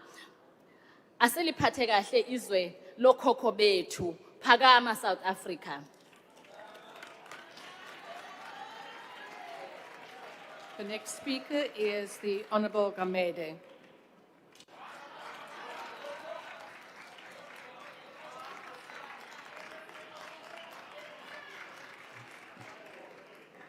I rise today on behalf of the Umkhonto Party to formally and unequivocally reject this draft report of the Standing Committee on Appropriations. We do not reject it for the sake of being opposition. We reject it because it's a document of surrender. It is a report that asks this House to rubber stamp the continued mismanagement of our national purse by the government of national unity that has prioritized fiscal consolidation and balancing books over the disparate cries of our people for bread, for jobs, and for dignity. This bill and the committee's report on it represent a betrayal of the revolutionary mandate to transform our economy. Instead of a bold stimulus, we are presented with a series of emergency band-aids for self-inflated wounds. The PRASA and Transnet black hole, let us look at the numbers. The majority of this 22 billion rands appropriation is being funneled into transport, specifically PRASA and the DPSA infrastructure fund for Transnet corridors. The MK party asks, how many times must we recapitalize the same failures? We see 5.8 billion rands for PRASA's rolling stock. We see billions for the North and Iron Ore corridors. While we support the idea of rail and freight, we cannot support the method. The committee itself notes PRASA's history of procurement irregularities and financial mismanagement. But let us be brutally honest, it is not mere irregularity. We have seen reports identifying severe irregularities, including fraud, bribery, and irregular payments, with invoices allegedly inflated by staggering 200% to 1,700%. This is not just mismanagement, it is an outright theft from the public purse. The MK party has consistently called for Parliament to move beyond superficial briefings and fulfill its constitutional oversight mandate. We have requested a redacted executive summary or a confidential in-camera briefing to discuss governance reforms without compromising ongoing investigations. Yet we face a constant tension between PRASA's use of legal privilege to withhold information and Parliament's constitutional right to oversee the executive. Parliament's oversights cannot be treated like a standard prior request. It demands full transparency, especially when billions of rands are at stake. Your recommendation is made to request report and monitor progress. This is toothless oversight. You are throwing billions of rands into a broken bucket while our people in the township and rural areas still lack basic, safe, and reliable transport. This is not an investment. It's a bailout for incompetence, shielded by DA-ANC coalition's desire to keep their corporate masters in the mining sectors happy. The Centec SAPC first. Then we come to vote 30, communications. We are asked to approve 889 million rands for Centec. Why? Because of an ongoing dispute with the SAPC over 1.6 billion rands in unpaid fees. This is the height of absurdity. We have two state entities at war with each other, and the taxpayer is expected to pay the bill for their dysfunction. Where is the accountability? The committee calls on the parties to resolve this dispute. This is a polite suggestion where there should be a radical intervention. The MK party believes in a strong state-led developmental agenda. This is not development, it is a decay. You are funding the dual elimination of a digital migration that has been a comedy of error for over a decade, while our youth remain disconnected from the digital economy because data costs are still a barrier to their liberation. On global subservience, perhaps most telling is the allocation of 1 billion rands, Minister. 1 billion rands for the purchase of shares in the International Finance Corporation and the World Bank Group. While our people are starving, while the social relief of distress grant remains a pittance that cannot even buy a bag of maize meal, this government finds 1 billion rands to deepen our ties with the very Bretton Woods institutions that have historically trapped African nations in debt and dictated our economic policies. The MK party stands for economic sovereignty. We reject its subservience to globalist financial interests. Why are we crowding in private investment for infrastructure when we should be mobilizing domestic resources to build a state that serves poor, not shareholders of the World Bank? In conclusion, Honourable Speaker, Honourable Chairperson, this report welcomes every single allocation without a single amendment. It is a document of compliance, not a document of leadership. The submission by Amanda Dotmob underscores that 2026 budget normalizes economic stagnation and fails to address the lived realities of the marginalized majority, despite bold infrastructure allocation that lack clear metrics for success. The 𝐬𝐮𝐬𝐫𝐞𝐭 party cannot, in good conscience, support a bill that treats the National Revenue Fund like a petty cash drawer for state-owned entities that refuse to be accountable, and a donation box for international bankers. We demand a budget that puts the people first. We demand a budget that prioritizes land, that prioritizes jobs, and the total decolonization of our economy. This report is a roadmap to more of the same.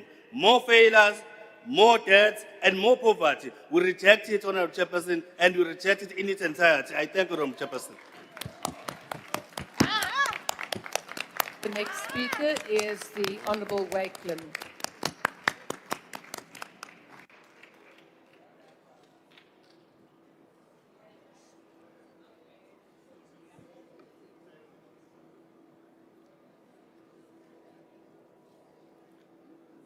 Honourable Deputy Speaker and honourable members, let us deal with the reality before us today, because this special appropriation is not a routine budgeting exercise, but rather a situation where Parliament is being asked to approve expenditure after the fact, where work has already been completed, commitments have already been entered into, and the lawful appropriation that should have preceded those decisions is now being sought retrospectively, which is fundamentally at odds with the core principle of public finance that requires approval first and expenditure thereafter.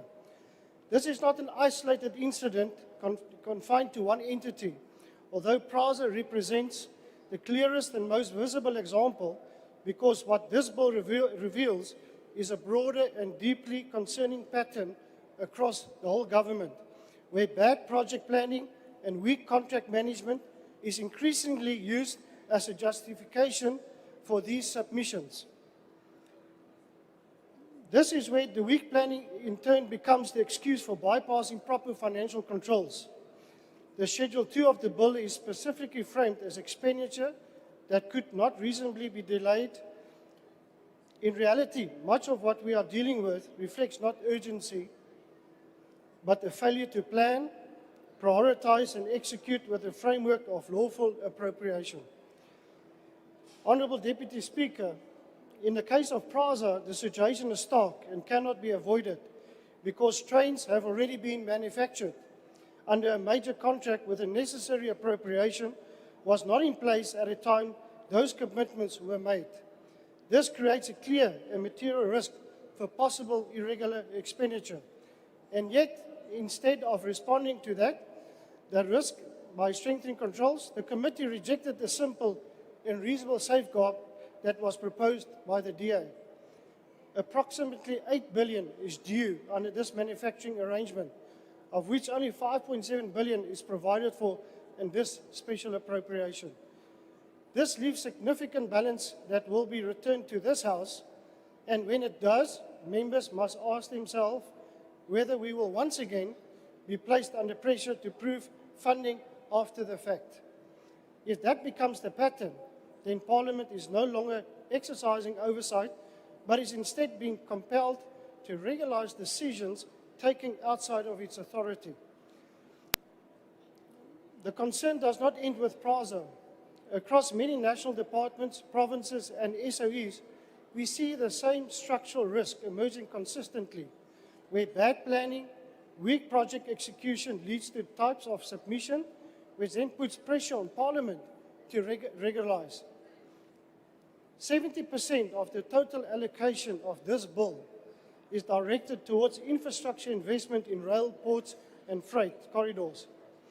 Precisely the area where the state has consistently struggled with delays, cost overruns, and weak implementation capacity, and yet billions are being allocated without enforceable guarantees, which raises the question of whether this is truly investment or simply increased fiscal exposure without sufficient control mechanisms in place.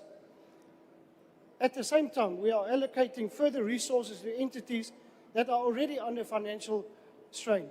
Centec is receiving additional operational funding while it remains locked in a dispute of approximately 1.6 billion rand with the SABC over unpaid distribution fees. This shines a light on ongoing systemic weaknesses and raises legitimate concerns about whether these allocations are addressing the root problem or merely postponing them. The Parliamentary Budget Office has warned that the success of this special appropriation depends fundamentally on the quality of governance, effective project execution, measurable service delivery outcomes, and robust oversight. Despite this clear warning, we have been asked to approve funding on circumstances where those very risks remains unresolved and where the mechanisms to mitigate them have been weakened rather than strengthened. Even the committee has recognized the need for rigorous oversight, particularly in relation to 𝐼RZA, yet the report before us reflects a decision to remove key safeguards that the DA has proposed. This contradiction, what is acknowledged as necessary and what is ultimately adopted, cannot be ignored. The suggestion that investing on accountability somehow places strain on the GNU is fundamentally misplaced, as accountability does not weaken governance arrangement, but rather strengthen their legitimacy, whereas the tolerance of irregular process ultimately undermines them.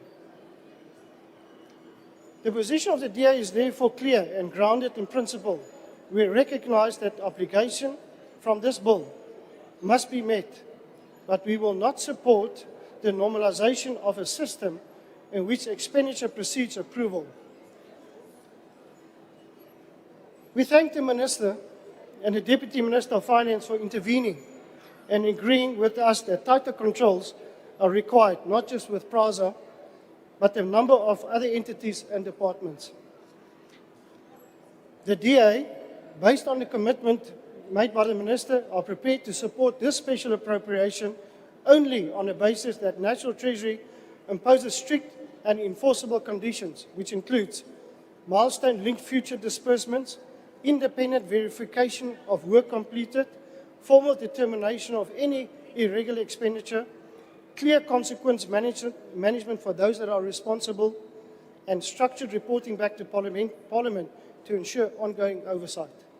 Without these conditions, this House would not be exercising its constitutional responsibility. It would instead be cleaning up after governance failure, and that is not a role Parliament can afford or accept. Ultimately, this debate is about more than PRASA or any single allocation. It's about the culture, the standard that is set by public financial management in this country. If we accept a culture where spending occurs first and approval follows later, we are establishing a precedent that will extend beyond this bill and into future budgets, further eroding the discipline essential to protect public resources. We can deal with the obligation, but we will not legitimize this breach. I thank you. And I invite the Honourable 𝐿𝐵𝐿.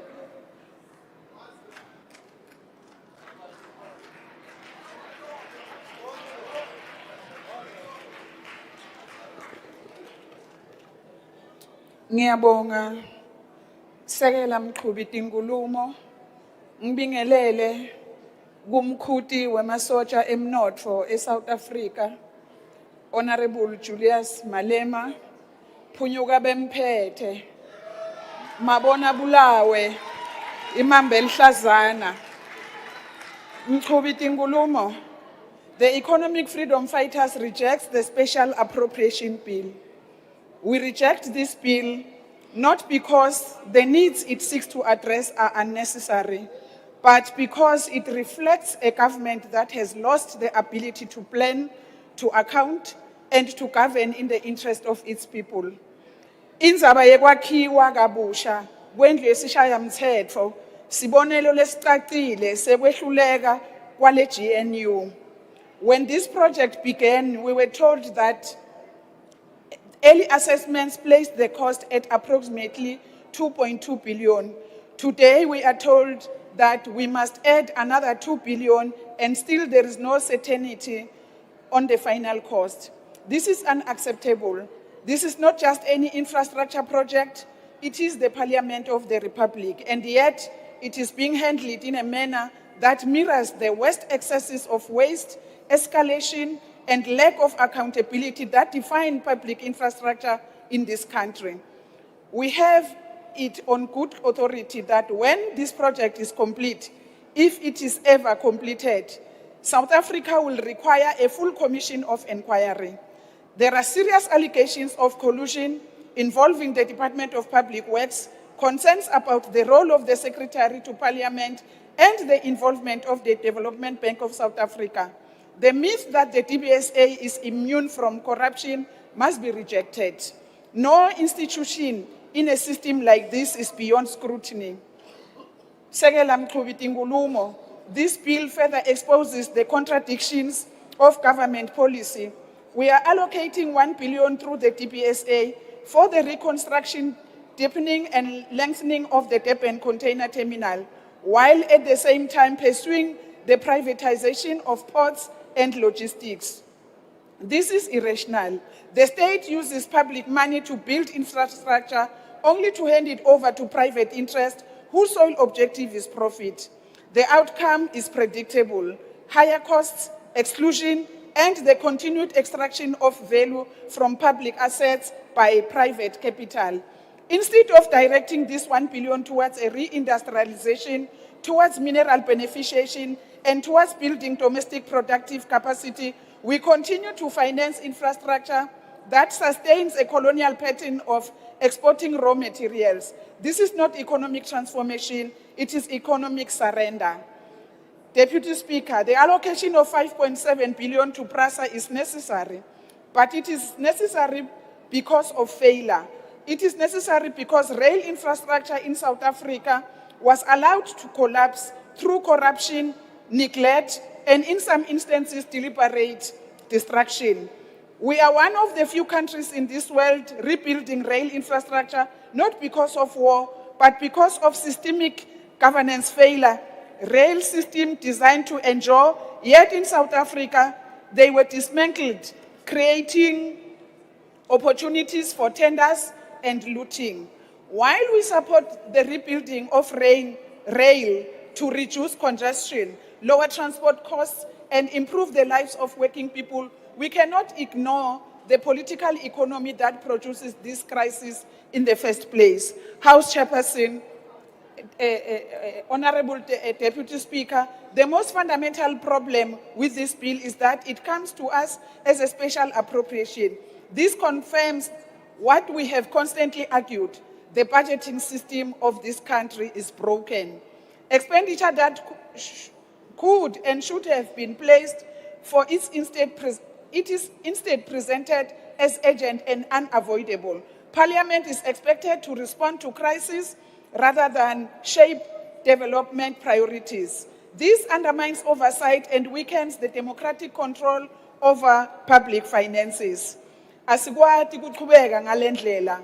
We need a budgeting system that is proactive, that is aligned to a clear industrial strategy, and that directs resources towards transforming the structure of the economy.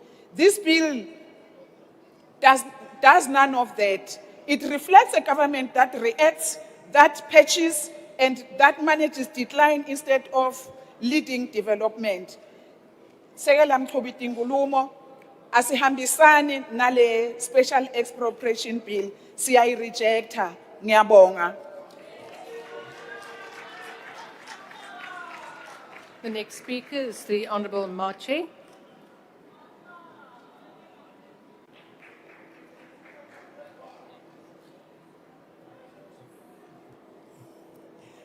Honourable Deputy Speaker, the Special Appropriation Bill comes before this House as a necessary instrument to address urgent fiscal requirement within the current financial year. The IFP recognizes that special appropriations are, at times, unavoidable. The government must retain the capacity to respond to the unforeseen pressures, particularly where critical infrastructure, public entities, and key national processes are concerned. However, Honourable Deputy Speaker, what must concern this House is not merely the amount being appropriated, but the pattern it reflects. This bill includes substantial allocations to entities such as the Accelerator Commission, infrastructure funds, rail revitalization programs, and various state-owned enterprises. While these areas are undeniably important for the functioning and growth of our economy, we must ask why these expenditures are not adequately anticipated and managed within the normal budget cycle. Every rand spent must translate into improved service delivery, economic growth, and tangible benefits for our people, not recurring bailouts for entities that fail to meet performance expectations. At the same time, we acknowledge the importance of strategic investments in infrastructure, especially in rail, digital connection, and logistic corridors, which are essential for unlocking economic growth, improving competitiveness, and creating jobs. These are the type of investments that can stimulate long-term development and restore confidence in the economy. However, these allocations must be accompanied by strict accountability, mechanisms, clearly performance targets, and measurable outcomes. Without these safeguards, even well-intentioned spending risk being undermined by inefficiency, mismanagement, and corruption. However, Honorable Deputy Speaker, the bill must serve as a wake-up call. The government must strengthen budget credibility, improve long-term fiscal planning, and enforce consequences management where there is financial mismanagement or poor performance. In conclusion, the IFP supports necessary funding that sustains the functioning of the state and supports critical economic infrastructure. However, we emphasize the special appropriations must remain the exception, not the norm. The IFP supports the special appropriation bill, but with a firm call for greater discipline, accountability, and forward planning. South Africa needs a government that plans ahead, spends wisely, and delivers effectively. I thank you, Honorable Deputy Speaker. Thank you, Honourable Member. I now invite the Honourable Souls.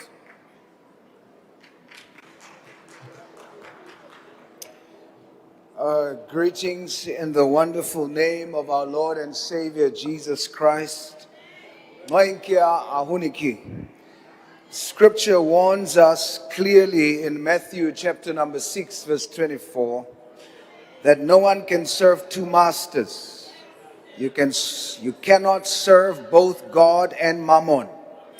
For too long, the God of money has dictated the heartbeat of our nation through greed, corruption, and the worship of self-interest. But there is a shift in the atmosphere. I believe we are witnessing an awakening of righteous and ethical leaders whom God is placing in positions of authority. It is no coincidence that a born-again believer now chairs the Appropriation Committee, the Honorable Dr. Mmusi Maimane. This is a sign of a new standard of accountability, not just to the Auditor General, but to the Almighty God. I have done a deep dive into the appropriation bill, and as good stewards, we must examine these funds to see if it truly serves the least of these. Our bread and butter issues are not just line items, they are the survival of our people.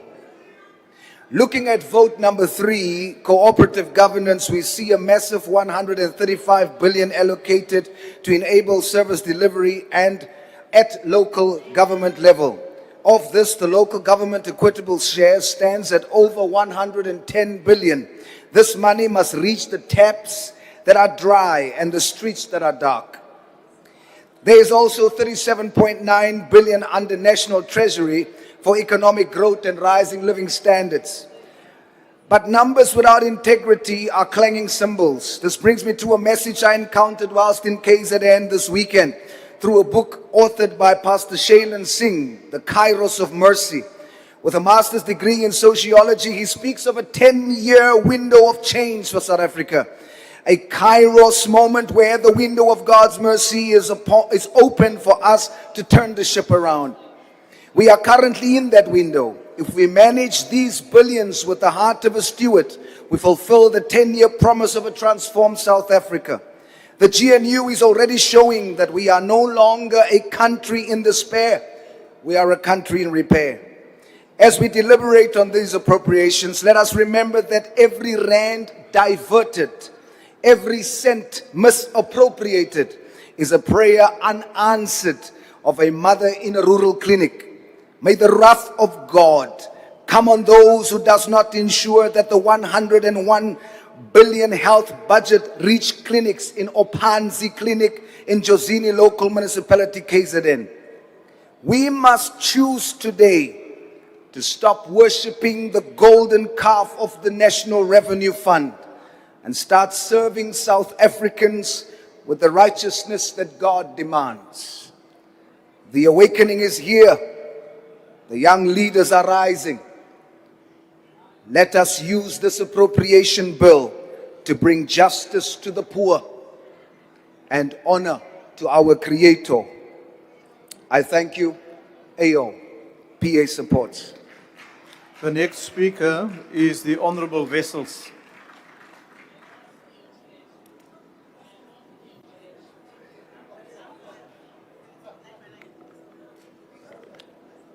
Dankie, agbare huisvoorsitter. Huisvoorsitter, die gebruik van 'n spesiale toedelingswetsontwerp het oor die afgelope dekade heeltemal sy benaming van spesiaal verloor, omdat dit die norm geword het. Daar is elke jaar met elke hoofbegroting ook 'n spesiale toedelingswetsontwerp. En dit kan nie reg wees nie. Ja, agbare huisvoorsitter, soms is daar meer geld, meer belastinginkomste en moet dit toegedeel word. Maar baie hiervan wat ons sien, is swak beplanning of fondse wat reeds bestee is. Geld wat eintlik reeds aan projekte toegedeel is, maar wat dan met hierdie spesiale wetsontwerp eintlik retrospektief goedgekeur word. Dit kan nie die norm bly nie. Daar moet beter begrotingstegnieke ingestel word. Maar, voorsitter, terwyl dit gesê word, kan die begroting perfek wees, die toedelings kan reg en noodsaaklik wees. Soos byvoorbeeld met die feit dat ons 'n krisis het wat passasiers spoorweg vervoer betref. Ons het daardie nuwe lokomotiewe nodig. Maar nou gaan dit nie oor die begroting en die toedeling nie, dit gaan oor die besteding. As die besteding nie korrek is nie, as die besteding ten opsigte van die herbou van die parlement nie die regte toesig oor het en daardie geld vermors word deur korrupsie en daar allerhande ander uitlaat van daardie geld is en dit verlore gaan, dan is ons besig om te steel by die mense van Suid-Afrika. Die begroting beteken nie alles nie. Die besteding is waar die belangrikheid is. En die kommer, agbare huisvoorsitter, is die feit dat wanneer mens lees oor sekere uitgawes ten opsigte van veral die herbou van ons nasionale vergadering, dan laat dit vrae ontstaan. En ons as die parlement, as die oorsigliggaam, kan nie toelaat dat daar oorbestee word en veral dat daar geld vermors word nie. Beter toesig is nodig, soos wat hierdie verslag van die toedelingskomitee ook voorstel. Ons ondersteun dit, dat ons baie beter toesig oor die herbou van die parlement moet uitoefen, sodat daardie korrupsie gestop word. Alle groot konstruksieprojekte in Suid-Afrika is omtrent 'n korrupte spul. Ons moet dit stop, in belang van die armes, in belang van vooruitgang. Die hele PRASA situasie, agbare huisvoorsitter, PRASA is vernietig weens korrupsie, geldgierigheid en mense wat swak bestuur uitgeoefen het. En dit tot nadeel van die mees arm. Daardie geld is dus goed, maar dan moet dit bestee word en reg bestee word. Dit kan nie gesteel word nie, die regte toesig en die regte verantwoordbaarheid moet geskied. Ek dankie. Thank you, Honourable Member. The next speaker is the Honourable Beasley.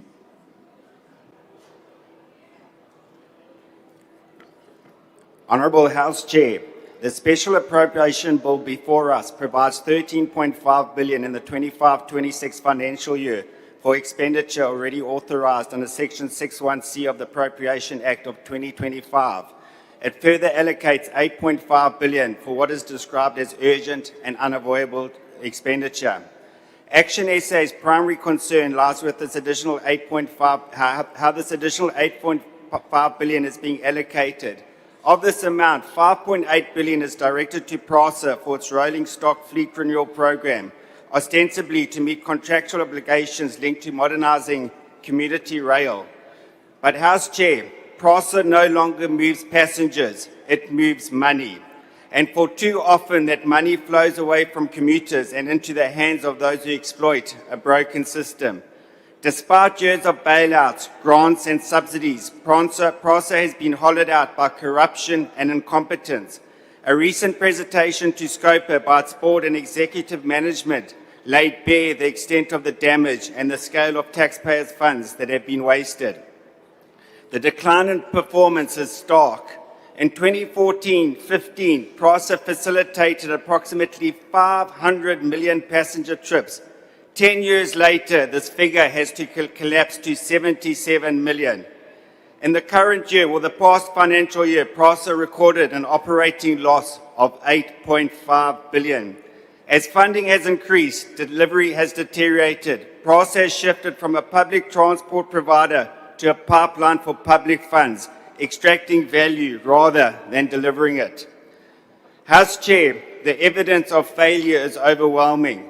A forensic investigation into the General Overhaul project revealed systematic irregularities, including corrupt relationships between employees and contractors, price inflations of between 200% and 1,700%, and fabricated invoices. This is not mere inefficiency, it is organized looting. Equally concerning is PRASA's inability to use its assets. A fleet of 146 new trains procured at a cost of 19.4 billion remains significantly underutilized.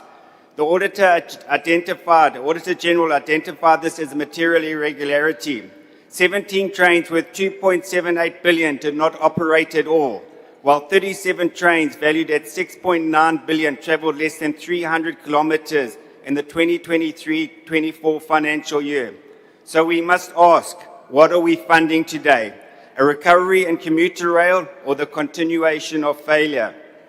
Honourable House Chair, given PRASA's track record, Action SA believes it would be irresponsible to allocate further taxpayers' funds without fundamental reforms and accountability.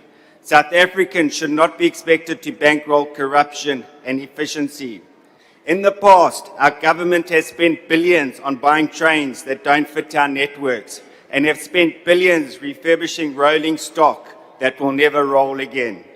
The time has come to draw a line in the sand. No reform, no additional funding. For these reasons, Action SA cannot support this allocation to PRASA and will vote against the Special Appropriation Bill. I thank you. Thank you, Honourable Member. The next speaker is the Honourable Swart. Thank you, House Chair. House Chair, the ACDP supports the additional allocation of 2 billion for a building of Parliament, as well as the additional allocation of 1.1 billion for the IC to prepare for the very important 2026 local government elections. It is crucial, in our view, that competent, able, God-fearing men and women are elected as councillors, those who are trustworthy and hate dishonest gain, to rescue and save our dismal municipalities and provide much-needed service to citizens. Balanced against this is, of course, the bailouts for state entities.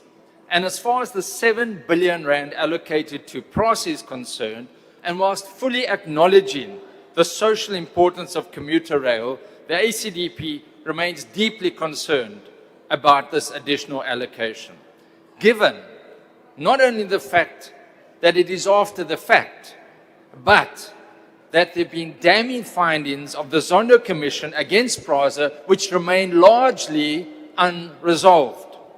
And yes, whilst there have been some audit improvements have been made, the core issues of corruption, governance failures, and a failure to prosecute individuals persists.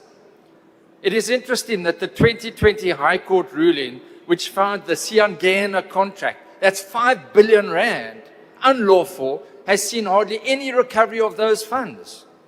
And now, we again, after the effect, are expected to approve a further allocation of billions of rands. Surely, Honourable Minister, it makes sense to insist that PRASA collects the billions of rands that are due to it before allocating more. Are we not otherwise committing hard-earned funds yet again to a bottomless pit? And the question arises, are we then good stewards of funds that have been entrusted to us? As of February this year, PRAZA is still dealing with the consequences of paying thousands of ghost workers and dealing with new fraud allegations. The 𝐸CDP was under the impression that bailouts for state entities was coming to an end.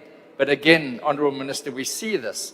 And yes, we've heard of certain conditions that are to be imposed, and hopefully that will be helpful. We're also concerned about the millions to Centec and the tension between it and the SABC.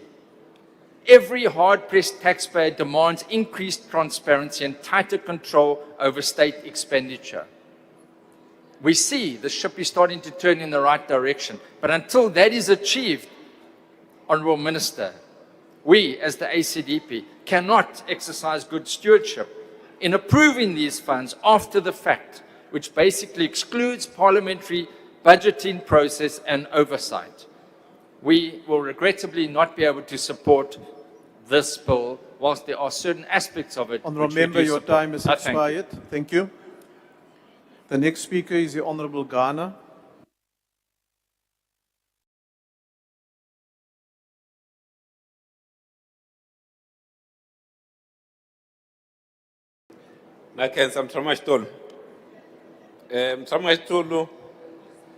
Before this debate, there was a vote in terms of whether the report of the committee must be accepted.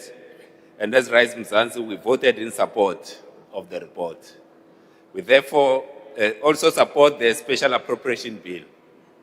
We welcome that there's money set aside allocated for the rebuilding of Parliament. We have now been without the National Assembly chamber for over 4 years.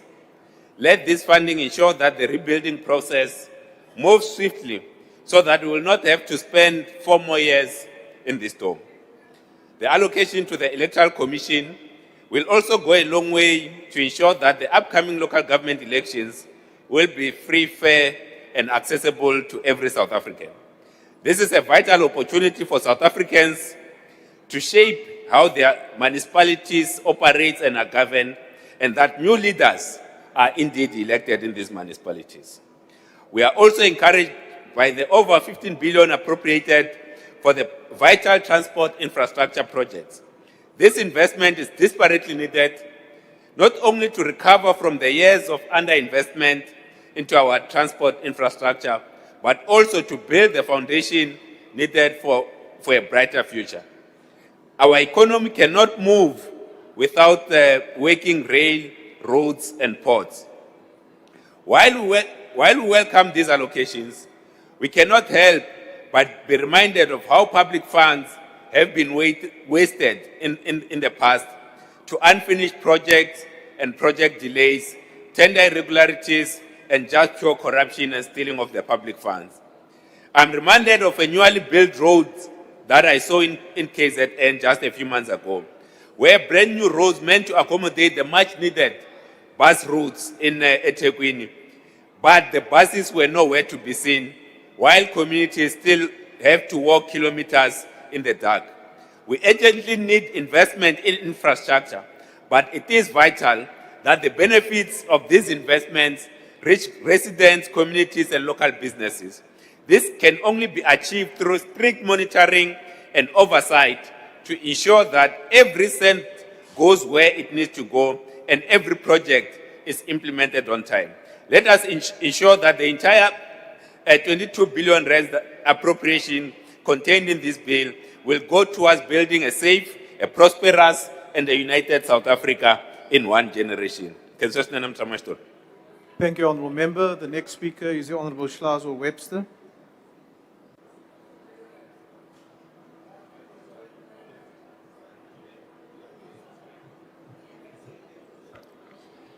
Thank you very much, House Chair. As Build One South Africa, we have expressed our support for the Special Appropriation Bill. And we do so recognizing that a Special Appropriation Bill is designed to act where gaps have emerged and where immediate action is required. There are allocations in this bill that are necessary. Investment in rail and port infrastructure, for example, which has been mentioned numerous times here today, is about more than just numbers. It's about whether businesses remain viable, and it's about whether South Africans can access their jobs. And so on this, we're aligned. But we're also mindful of the broader context in which this bill is being debated. Now, there are those who have come up and spoken of government as though it exists somewhere else. But in the GNU, government is not abstract, it includes them. And so it is not enough to point to problems of governance from the sidelines.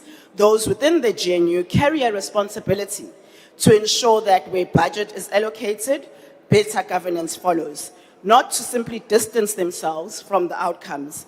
South Africans don't benefit from that kind of distancing from those who are in government. They benefit from decisions that stabilize key sectors that keep the economy moving.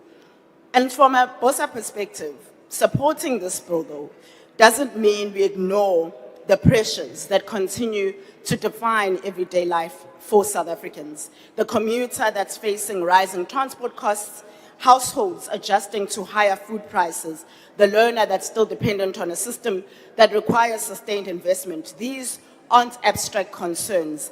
They are in many ways fiscal emergencies for South African households, and we would have wanted to see them more meaningfully reflected in the special appropriation, being fiscal emergencies.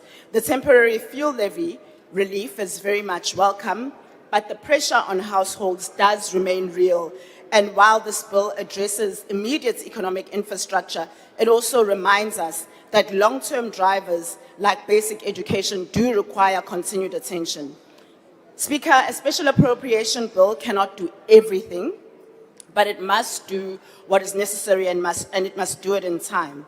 And so, as BOSA, we support the steps taken here in this bill because they matter now, but we remain clear-eyed about the work that still lies ahead. Thank you. Thank you, Honourable Member. The next speaker is the Honourable 𝐶𝐵𝐻𝐵.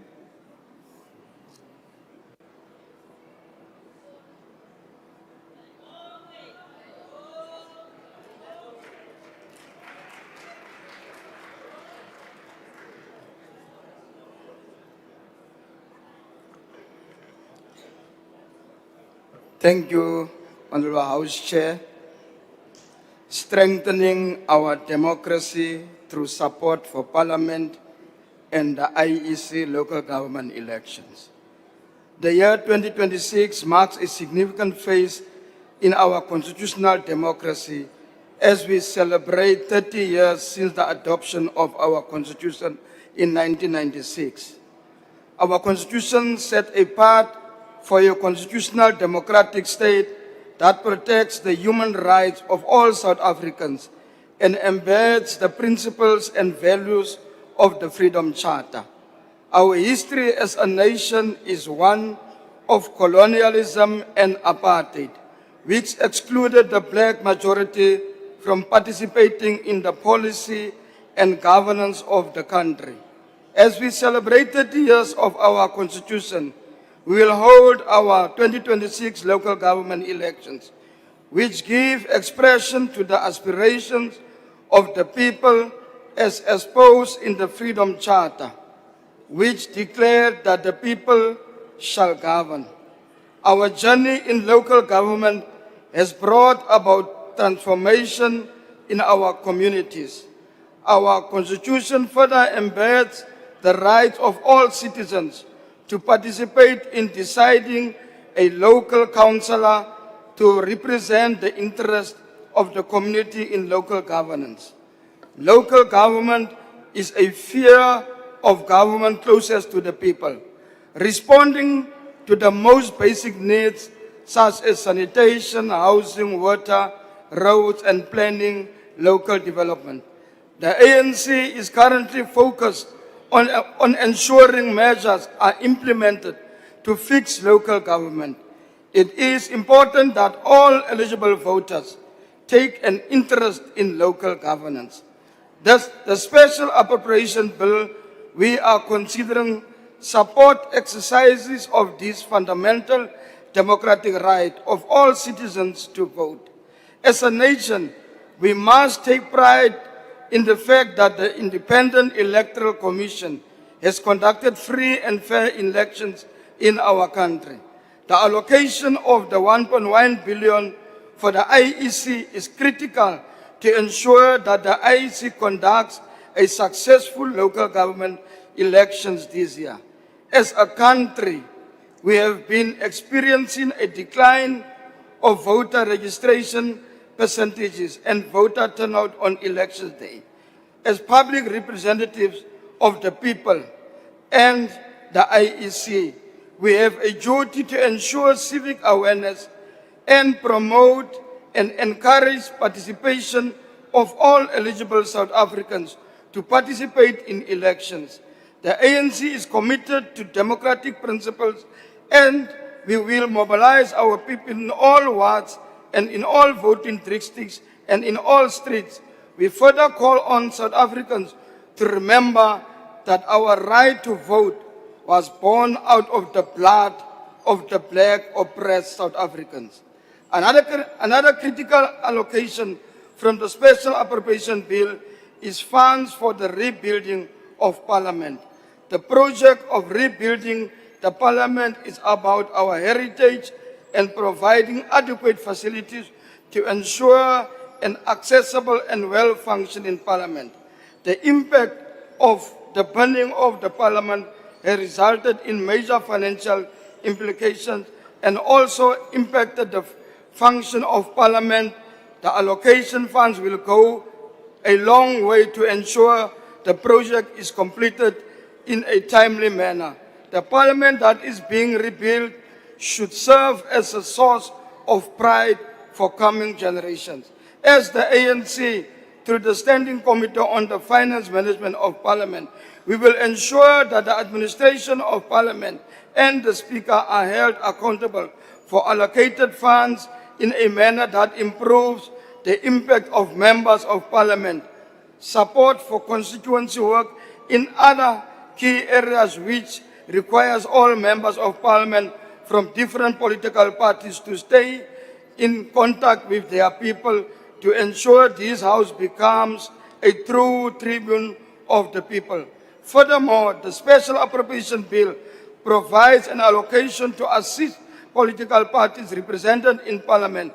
For our democracy to work, our political parties should have the resources to function as they are the drivers of inputs in the work of Parliament. If political parties are not resourced for function, this weakens our democracy. A functional and impactful Parliament requires adequate resources and support for members of Parliament. As Parliament, our capabilities should enable adequate execution of constitutional obligations based on impeccable evidence and robust public participation to consolidate the voice of South Africans. The 2 billion allocated will enhance our democracy and responsiveness of Parliament as an arm of state. South Africa is committed to participating in various multilateral organizations, such as the World Bank, which also serves as a source and support system for our national resources mobilization efforts, such as concessional finding and other support. Ukuthenga ololiwe kukuncedisana nabantu bethu abangenayo imoto nokwazi ukubhabha emoyeni. Yiyo lonto sixhasa le bill. The ANC supports this special appropriation as advanced key imperatives of the government of national unity and support institutions supporting our democracy. I thank you. Thank you, Honourable Member. The next speaker is from 𝐿-𝐺𝐻.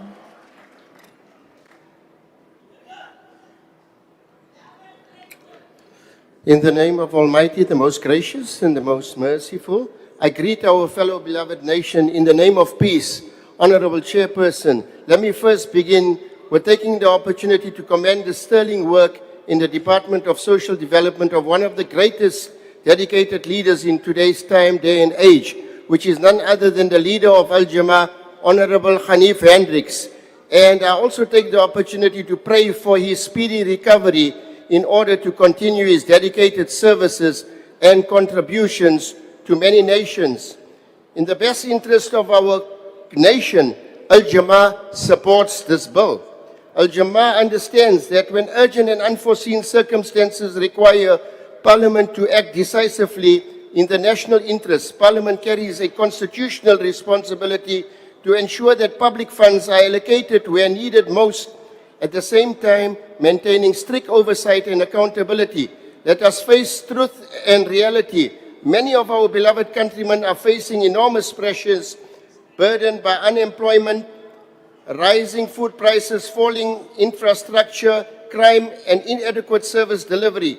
Any additional appropriation must therefore respond directly to the lived realities of our people. 𝐿-𝐵𝐻𝐷 supports interventions that strengthen and essential services, protect the vulnerable, and stabilize key institutions that are critical to economic recovery and social development. 𝐿-𝐵𝐻𝐷 emphasizes that every rand approved must be understood belongs to the people of South Africa and must be spent transparently, efficiently, and for measurable outcomes. 𝐿-𝐵𝐻𝐷 also calls on departments and entities receiving such allocations to provide regular progress reports to Parliament. Funds must be spent responsibly. This bill must ultimately serve the poor, create hope, and restore confidence in the state, ability to govern responsibly. Where funding addresses urgent national priorities and is accompanied by robust oversight, it deserves support. 𝐿-𝐵𝐻𝐷 reaffirms that accountability and service delivery must remain central to every appropriation passed in this chamber. Malibongwe! The next speaker. Point of order, Chairperson. Yes, Honourable Member. Thank you very much, Chairperson. I wanted to raise it as a point of order for transparency that the YouTube channel is consistently collapsing, whether it's image or sound. And then when members are debating there, what is called a lower third, a technical term, it's called a lower third, where your name appears when you're debating, it's not appearing there. So the people of South Africa do not only have consistent access to the image and sound, but they don't know who's talking. It could be some stranger or some clown who infiltrated Parliament. So can we get the technical issues fixed? Because we're told they'll be fixed tomorrow. It's very inadequate. Thank you. Thank you for bringing it to my attention, Honourable Member. It will be attended to. The next speaker is the Honourable Mahlatsi. Then after the Honourable Mahlatsi, we have the Honourable Douglas. Honourable Douglas, you can come to the podium.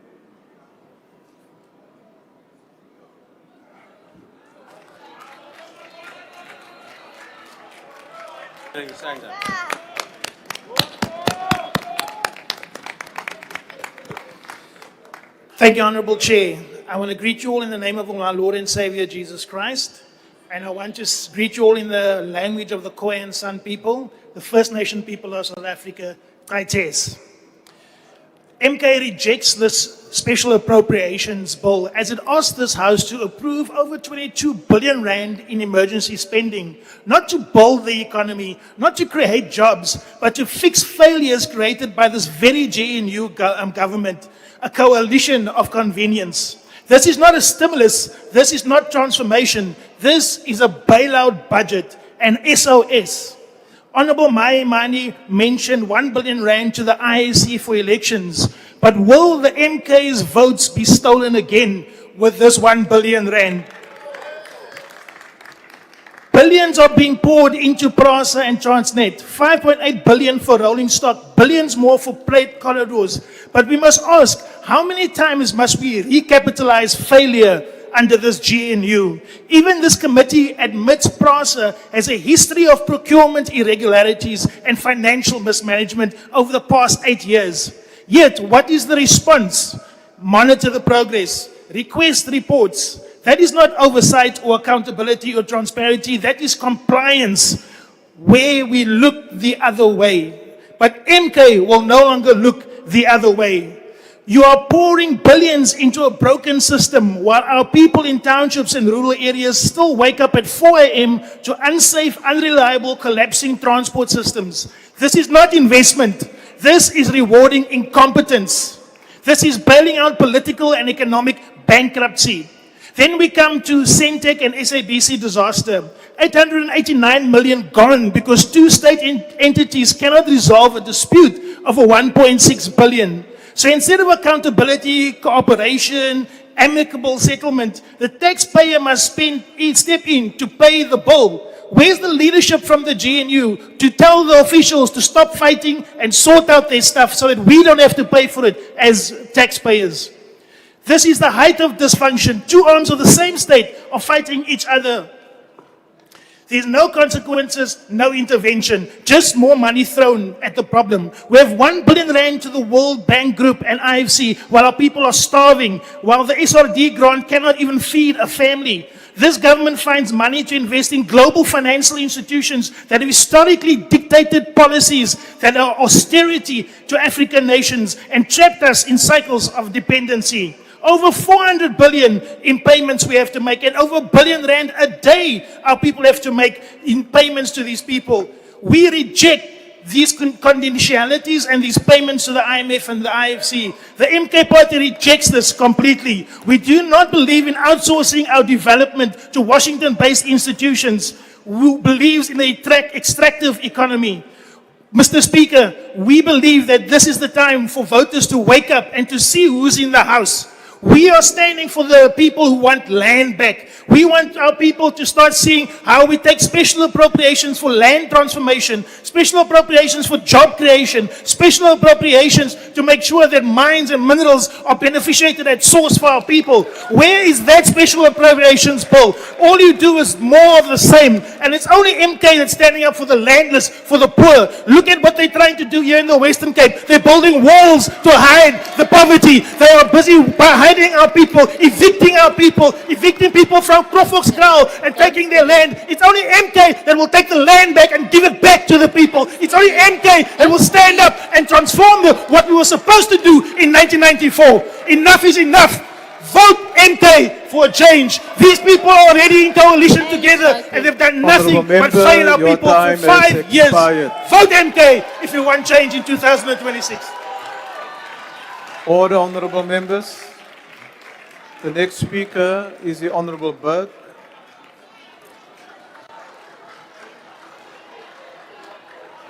Order, honourable members. Thank you, House Chairperson. I will attempt to bring the Order, temperature. honourable members. The members to my left at the back, the MK members there at the back. May the whips just attend to the members there at the back. There's a lot of noise coming from that corner. Please proceed, honourable member. Thank you, Chairperson. I will attempt. Honourable Burke, I just want to recognize the honourable member. He's got his hand up. You may take a seat. Thank you, Honourable House Chair. Honourable House Chair, I just seek clarity in terms of the rules. In terms of the speaking list, the official opposition kicks off the debate after the majority party.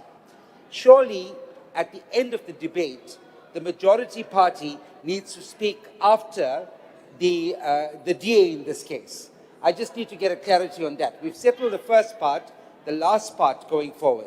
Thank you. Honourable Reddy, you have raised this on a previous occasion, and I will ask the NA table staff to attend to this matter because we need to be consistent in the speakers list as it appears. So I undertake that I will personally look into the matter and see to it that the matter is addressed.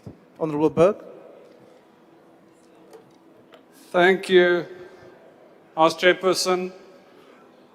It's perhaps worth reminding the Honourable Reddy that he's not the Chief Whip, and on that note, I'd like to welcome the new Chief Whip.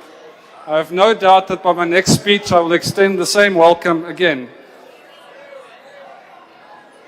I was listening to the debate today, and what I heard repeatedly from Honourable Hadebe from the IFP, from Honourable Wessels from the FF+, is that a special appropriation bill has to be the exception, not the norm. We agree with them. The only outlier, perhaps, to this voice of unison within the GNU, if you will, was the Honourable Souls from the PA, who seems highly confused and is confusing the Special Appropriation Bill with DORA and the main appropriation bill. Now, this confusion should not come as a surprise. It comes from a party who stumbles into a claimed cabal member's house for a so-called journalism project, not realizing that they're an MMC. So I thought to take some time today, House Chairperson, and explain exactly what is a special appropriation bill. You see, it sounds a bit like something you would order at your favorite restaurant on a Tuesday. You might say, I'd like a special appropriation, please, with PRASA funding and a side of Centec. The problem is this legislation should exist for emergencies. It exists because no matter how good our budgeting process is, there will always be unavoidable expenditure. However, the way we currently do special appropriations leaves it open for abuse. Spending can now be justified based on the briefest mentions in a budget speech. That money can be spent by dodgy departments and entities before this Parliament has had time to process the request. In this case, talk is not cheap. It's permission to spend billions. This is dangerous. It's a buy now, get permission later scheme. It's a kind of loophole that can create serious problems. Had this Parliament decided not to pass this bill today, not to give more money to corruption-prone PRASA, because of this do first, ask for permission later system, in many ways it would then be too late. You see, House Chairperson, the train has not only left the station, it's already been built. And that leaves Parliament with very little choice. The usual and constitutional way of doing things, where the executive proposes spending, Parliament either approves or modifies the spending proposal, and then departments and entities spend that money, is undermined. Parliament is left not as a rubber stamping institution because you don't even need that rubber stamp to proceed. You can get it later. So my call on this Parliament today is that we tighten this special appropriation system. We make sure that its enabling legislation truly does allow for only emergencies or unforeseen events, not for ideas briefly mentioned in a budget speech or some other loophole. And that is something that we in the DA have now started working towards. We're doing so because for too long, power has been taken from this Parliament. We can't allow usual processes to be undermined. We can't allow our role as lawmakers to be undermined. And we cannot allow the special appropriation to just become a regular old appropriation. So the DA supports this bill, but we'll work towards improving our processes. Thank you, House Chairperson. Thank you, Honourable Member. The next speaker is the Honourable 𝐬𝐮𝐬𝐜𝐫𝐢𝐻𝐻. Honourable members, may I remind you that you are not supposed to take cell phone calls in the House. You may use your cell phones, but do not take calls in the House. The Honourable Member from MK. The Honourable Member from MK. You may continue, Honourable Member. Thank you, House Chair.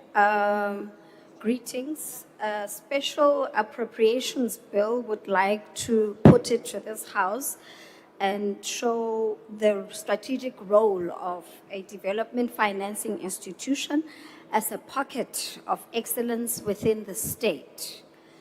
In addressing the spatial inequality and infrastructure gap in South Africa requires a government that is able to mobilize resources through various financing mechanisms. And the South African government has a successful track record of implementing major social and economic infrastructure projects. Funds raised from the tax collection alone cannot be sufficient enough to build a developmental state. And through development financing institutions such as the Development Bank of South Africa, our government has expanded access to water and sanitation, human settlement, food infrastructure, school and health, even the energy sector as well. The Development Bank of South Africa is one of the pockets of excellence representing our aspirations of a developmental state. The DBSA not only supports the infrastructure needs of the country, but also supports the developmental objectives of an African state. And I hope Action SA would listen closely to how I'm going to showcase with figures why we do not need reforms of any form, and this is a government that is capable with capacity. The DBSA has realized a net profit of 5.3 billion and sustainable earnings of 5.1 billion in 2024-2025, both 14% on the prior year. The reflection of this is an excellence within the state and the potential of the state in participating in the financial sector as a reliable financer of states' interventions. This special appropriations reflects the critical role led by the work done by the Infrastructure South Africa, another capable entity, willing and intentional, capable to lead and govern, leading the establishment of the Infrastructure Fund. Since its inception, the Infrastructure Fund has packaged a total of about 26 approved blended financial infrastructure projects with capital value of 102 billion across several sectors, including water, sanitation, those that I've mentioned, and also the energy as well. The budget facility for infrastructure has to date approved 37.5 billion of aggregated capital cost of these projects. Out of these 100 billion provisionally allocated to the infrastructure fund over the 10 years. Allocation to support our rail networks is a major support to the implementation of Operation Member, to increase the productivity Member, will you just rail. take a, Honourable Member, at the podium, will you just take a seat, please? I want to recognize the Honourable Member at the back. Why are you rising, Honourable Member? Thank you, House Chair. Will the Speaker take a question? Honourable Member, are you prepared to take a question? The Honourable Member is not prepared to take a question. You may continue.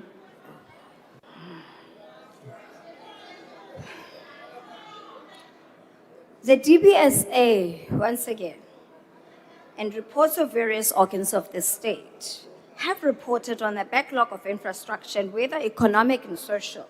This reality requires the government to continue to crowd in private capital, including through investment by public investment corporation. Our financial sector has adequate resources.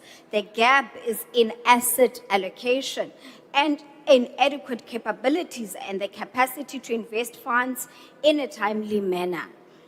The increase in the balance sheet of the DBSA should be prioritized in line with this strategy. The ANC calls for the increase in asset allocation by institutional finances to increase infrastructure development, continuing for economic growth. The leverage of private capital should not erode the capabilities of the state, but rather build the capabilities of the state. The state should continue to protect and advance its participation in the key industries such as the energy sector and the transport. The key aspects that ought to be considered in the formation of this credit guarantee vehicle that is allocated 1.8 billion backed by the $350 million in World Bank funding, aiming to leverage 10 million rands in capital and create nearly 1 million jobs. This vehicle will support the transmission infrastructure and planned reforms. We must be cautious in our approach, however, to the credit guarantee vehicle to ensure that blended finance is prioritized, to ensure the state participates in the majority of these projects and strategic ownership of assets is retained in the long term. This is as critical as ceding the market share of the state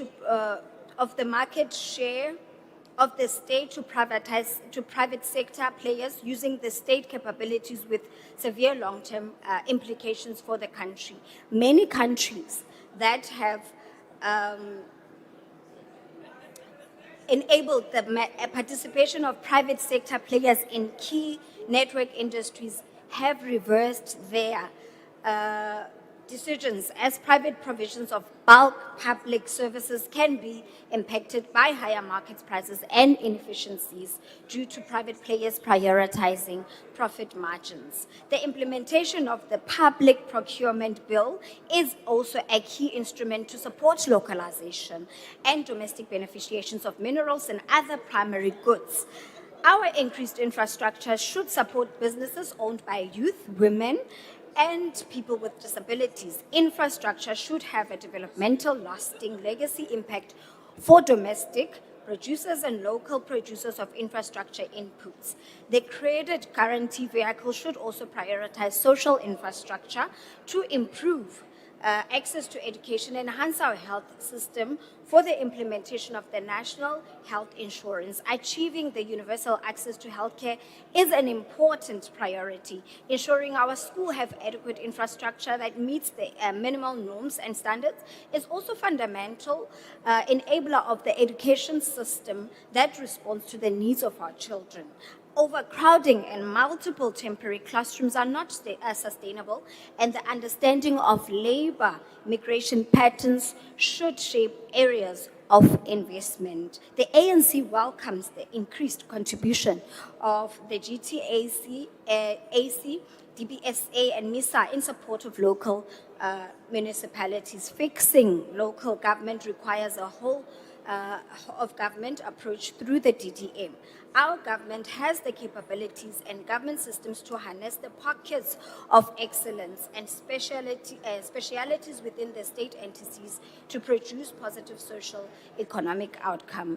Of course, I'm not surprised that the rejection of the MK to this special appropriations bill is mainly based on them referring to this document as just a document to surrender.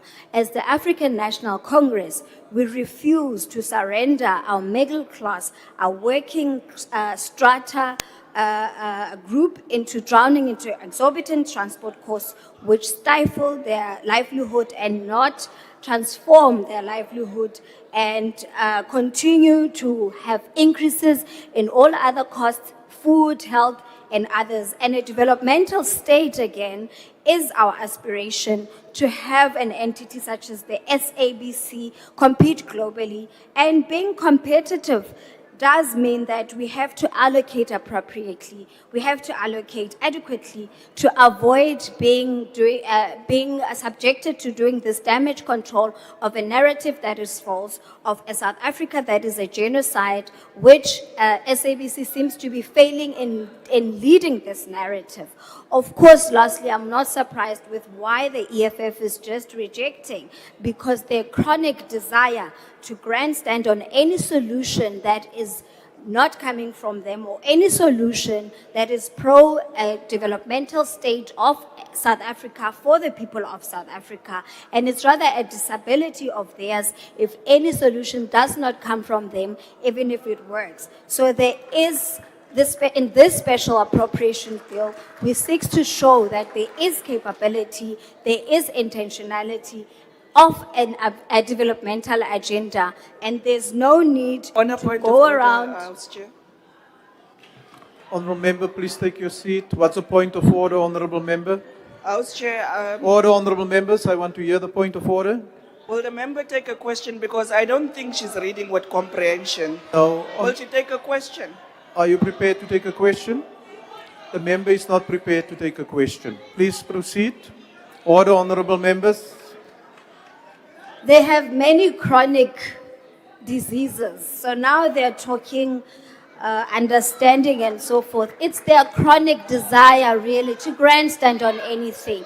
This special appropriations bill seeks to show how capable our entities that are existing don't need reform of any form. We just need to back them up, reinforce them, and appropriate and adequate legislation that enables Honourable an Member, your agenda of time a has developmental expired. Thank state you. to be realized. Thank you. Amanda. Order. The next speaker is the Honourable Minister of Finance.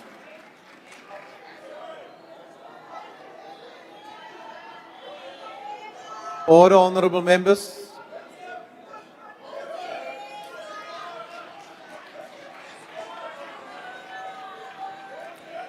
Order, honourable members.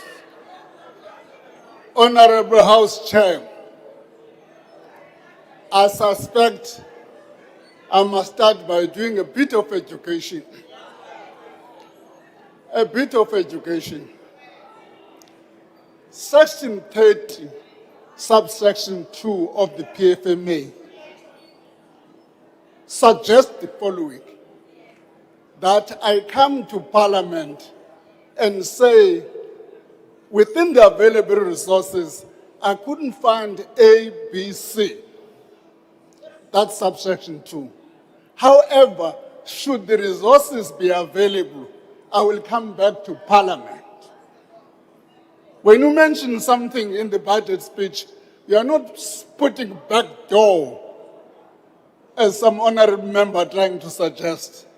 We are being transparent to Parliament and say, with the available resources, I couldn't find the following priorities.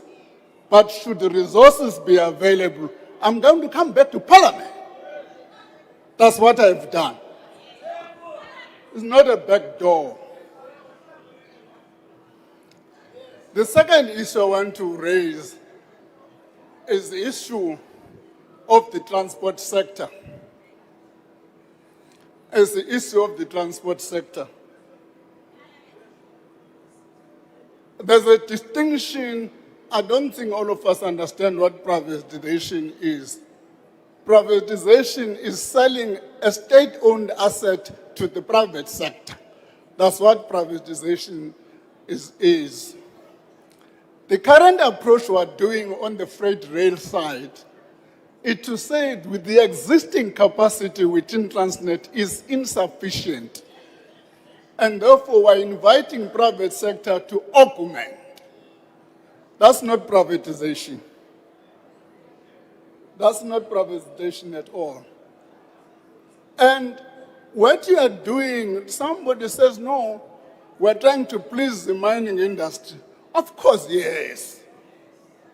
The mining industry provides jobs to South Africans.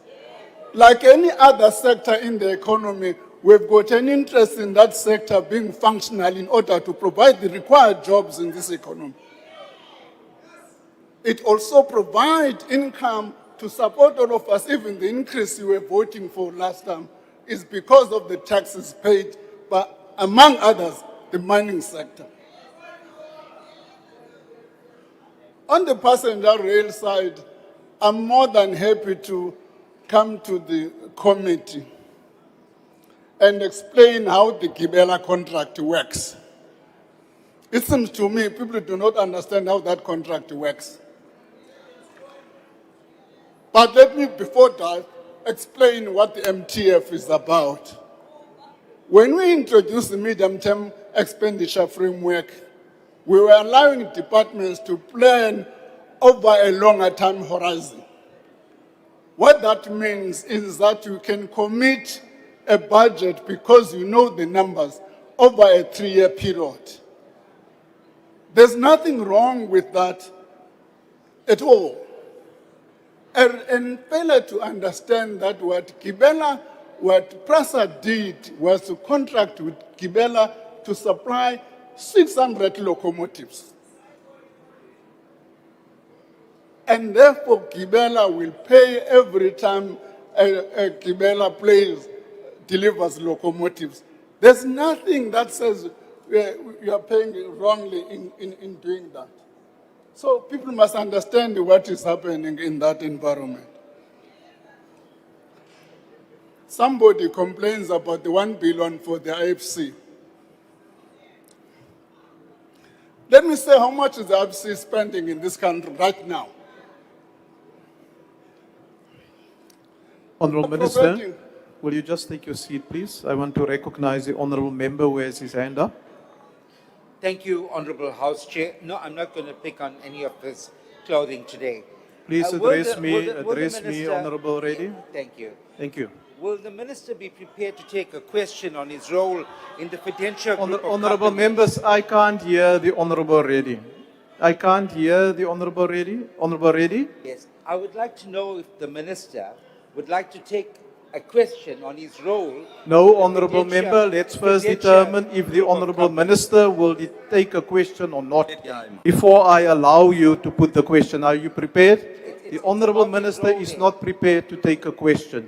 Please proceed, Honourable Minister, Serious matter. whilst the Honourable Reddy will now take his seat. Thank you. Thank you. Somebody has complained about R1 billion to the IFC. Let me quote some of the expenditures of the IFC in this country as we speak. The city of Johannesburg, they're spending 750 million rand. They're spending Entumungeni 1.2 billion rand. They're spending through TCA in Mkomazi 2.4 billion rand. They're spending 2.5 billion rand in Cape Water. That translates into 6.9 billion rand. You round it up into 7 billion rand. That's an amount, that 1 billion rand is a once-off. We may probably discuss the shares in the World Bank in 2030. This is the amount in exchange of what we are spending on. One member says we should have consequence management. Treasury does not have authority over other departments. Each department has got its own executive authority. Thus must ensure consequence management. When we allocated 2 billion rand for Parliament, for the construction of Parliament, at that point in time, the numbers were not finalized. We gave Parliament 2 billion rand as the first tranche, subject to further numbers being finalized. And those numbers have been finalized, and I'm told that the State of the Nation address next year will be in the rebuilt Parliament.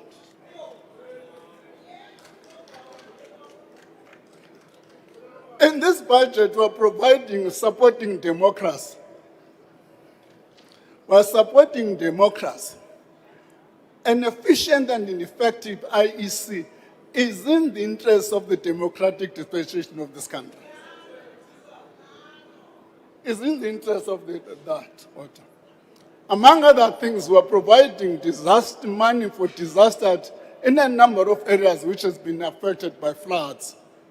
If we are voting against this adjustment, you are then suggesting that those communities must not be helped through the disasters. That's the precise meaning. As I close, I can finally lodge a formal note against Honorable Reddy. Because Honorable Reddy the other time pointed at me here, and the next thing, the social media is full of me without pens. It's because of you. I thank the committee for this tremendous work. Thank you, Chairperson.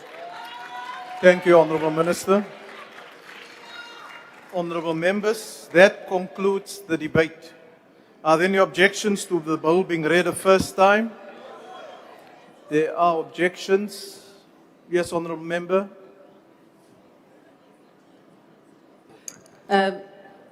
Thank you, House Chairperson. Despite Honourable Siate's failed obfuscation attempt and the misreading of the financials is the very reason Honourable Member, that what is your point? We reject this one. Thank you. Honourable Member. Thank you, Chair. We as the MK Party also reject. Okay, those are objections. I now put the question. Those in favour will say aye. And those against will say no. I think the ayes have it.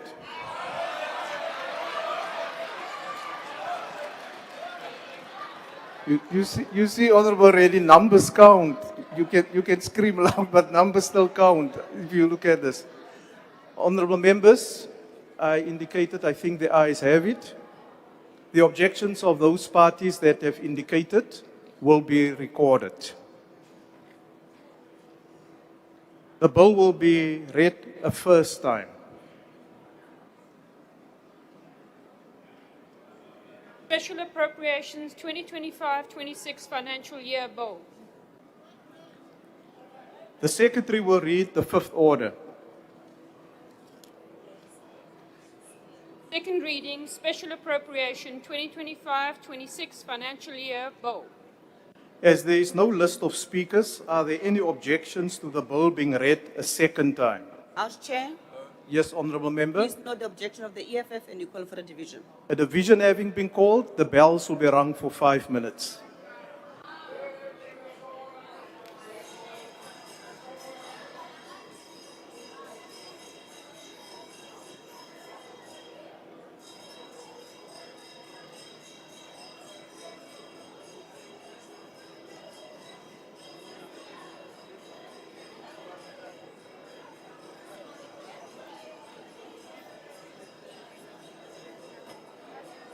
We're happy the Chief Whip of MK paid attention this time. We didn't ask you. Papawing. We didn't ask you. Windoda nomutul. Whip of the MK doesn't need attention. We are happy.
Honourable members, will you take up your allocated seats?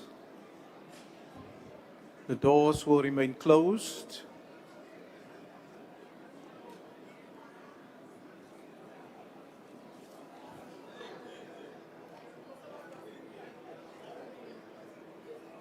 Thank you.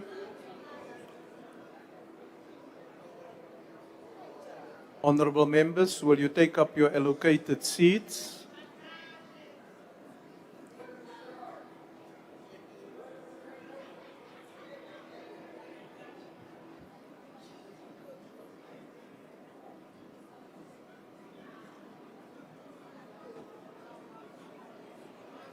Honourable members, the Speaker has determined that in accordance with the rules, a manual voting procedure will be used for this division.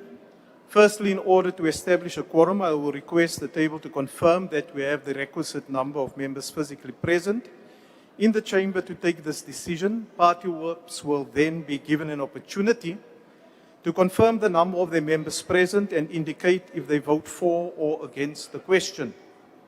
A member who wishes to abstain or vote against the party vote may do so by informing the chair. Having confirmed that we do have the requisite quorum, we will now proceed. The question before the House is that the special appropriation bill be read a second time. Voting will now commence and the doors to the chamber will remain locked, and members will not be allowed to enter the chamber platform until voting is concluded. Whips, could you please confirm the numbers of your members present and indicate if they vote for or against the question? The ANC.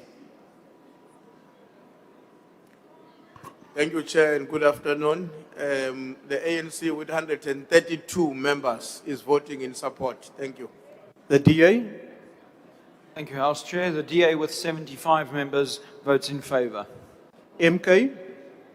Thank you, Chair. The MK party with 42 members votes against. The EFF.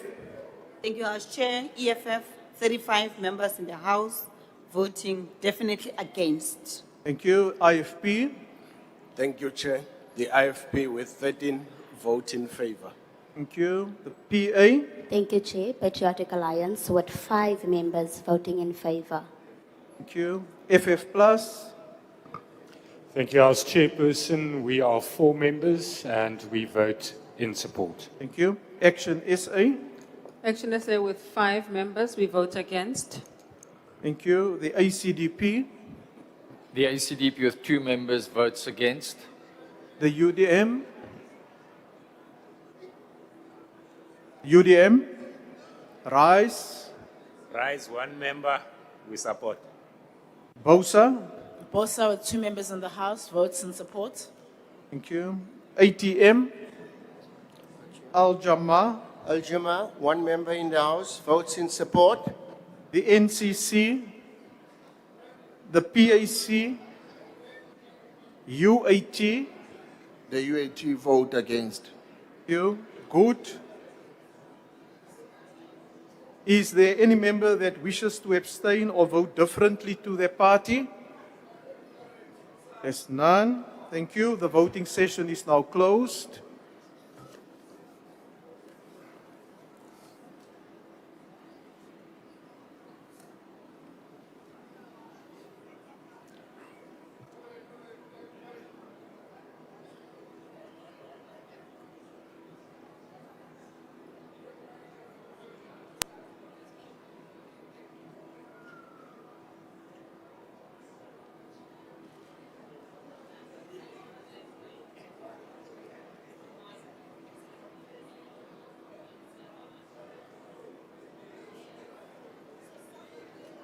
Honourable members, the outcome of the division is as follows. There's no abstentions. 85 voted against and 233 voted in favour.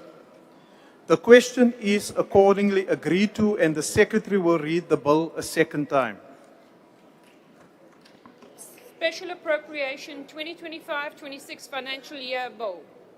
The bill will be sent to the National Council of Provinces for concurrence.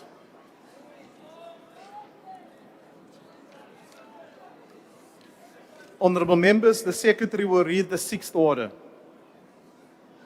Consideration of report of Standing Committee on Appropriations on Division of Revenue Bill. I now recognize the Honorable Chief Whip. Thank you very much, Chair. I move that the report be adopted. Thank you. The motion is that the report be adopted. Are there any objections? House Chair, please no. The Thank you, Chair. We object. MK, I recognize the MK Chief Whip. We object. Objection. House Chair, we object and call for a division. Honourable Member, we are going into a debate as well, but if you call for a division now on the report, I will allow that, and the bells will be rung for 5 minutes.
Order, honorable members, will you take up your allocated seats? Honorable members, will you take up your allocated seats?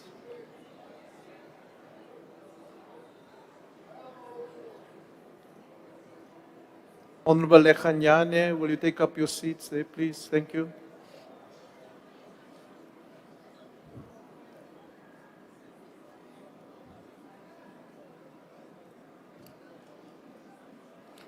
Thank you.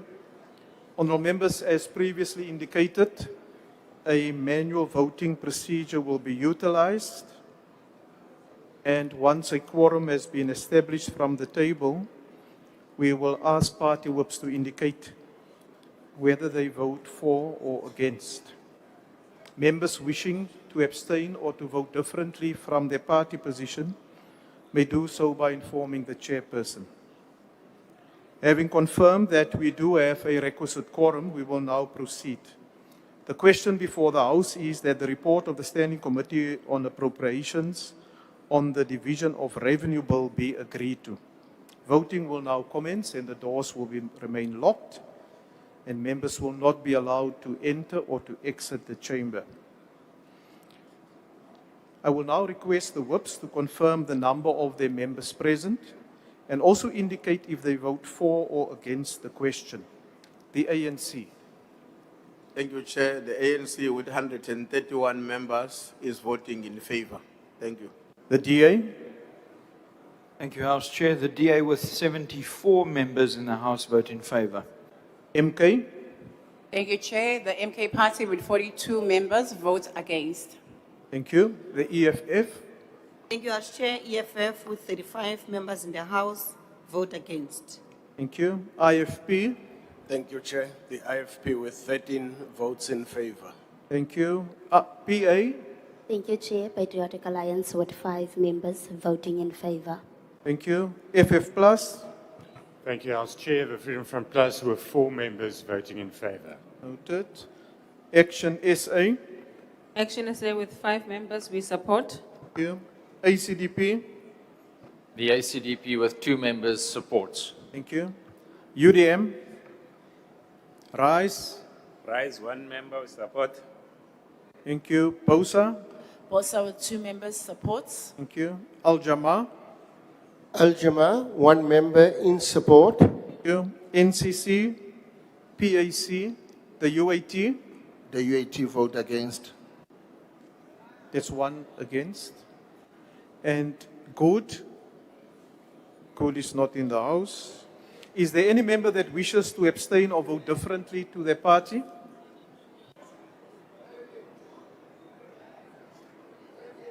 I omitted the ATM. Is ATM here? No, they're absent.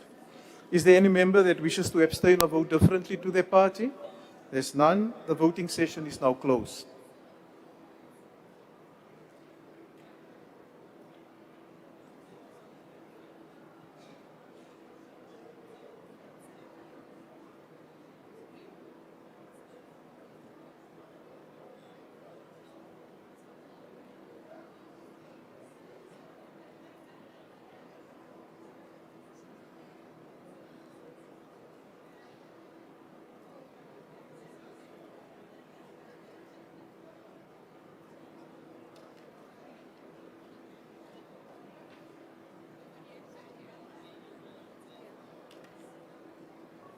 Honourable members, the outcome of the division is as follows. There's no abstention, 78 voted against and 238 voted in favour.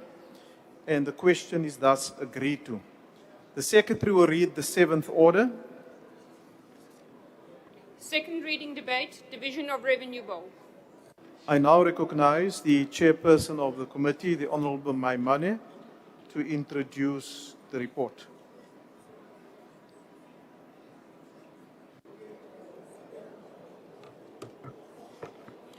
Bagaetsho le tla dumela. In a number of weeks ago, the Standing Committee on Appropriation went to 𝐾𝐨𝐧'𝐭 to listen to submissions from ordinary citizens about what they think should be done with their money. I rise today not just to table a bill, but to tell you at least what a young woman who came to the public hearings stated.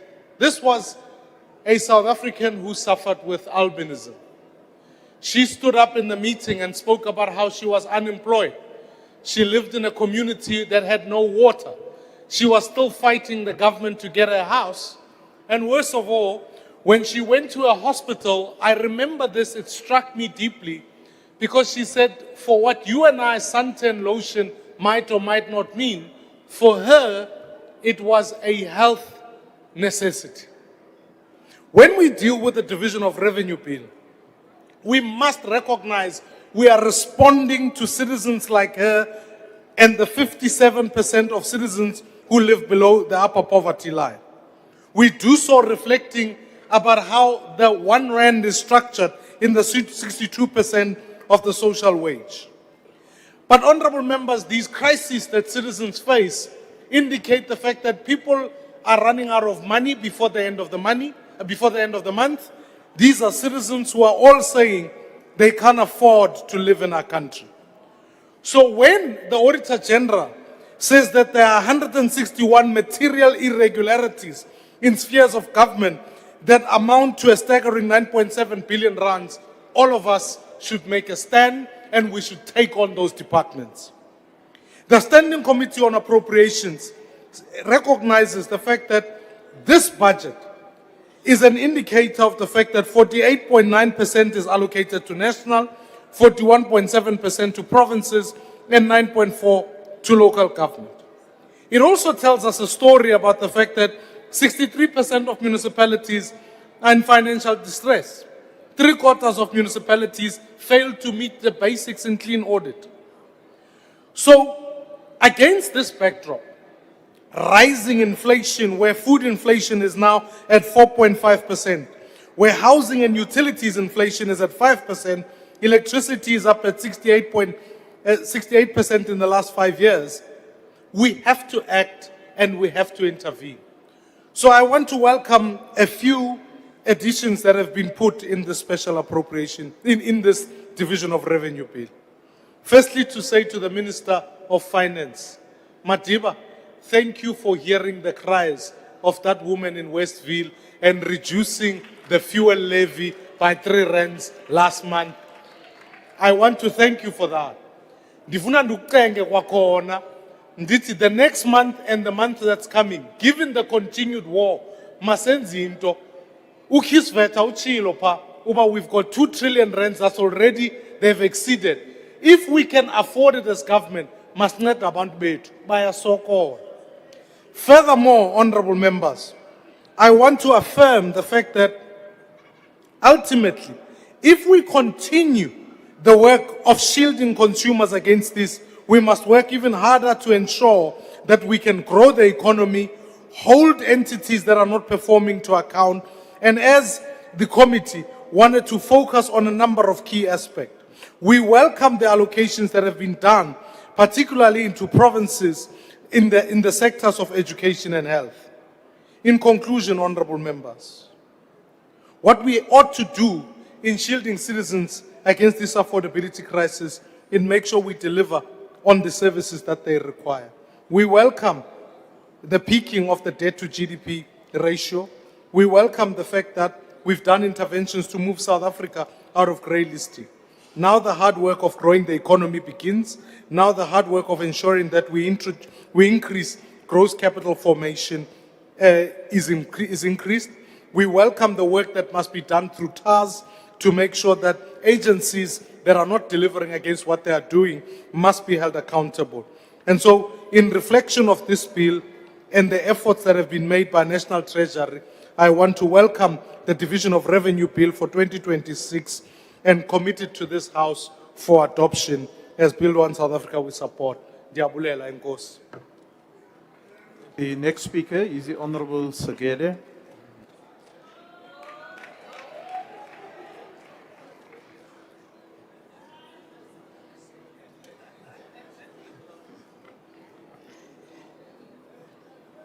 Thank you, House Chair. Moving from oversight to intervention to fix local government.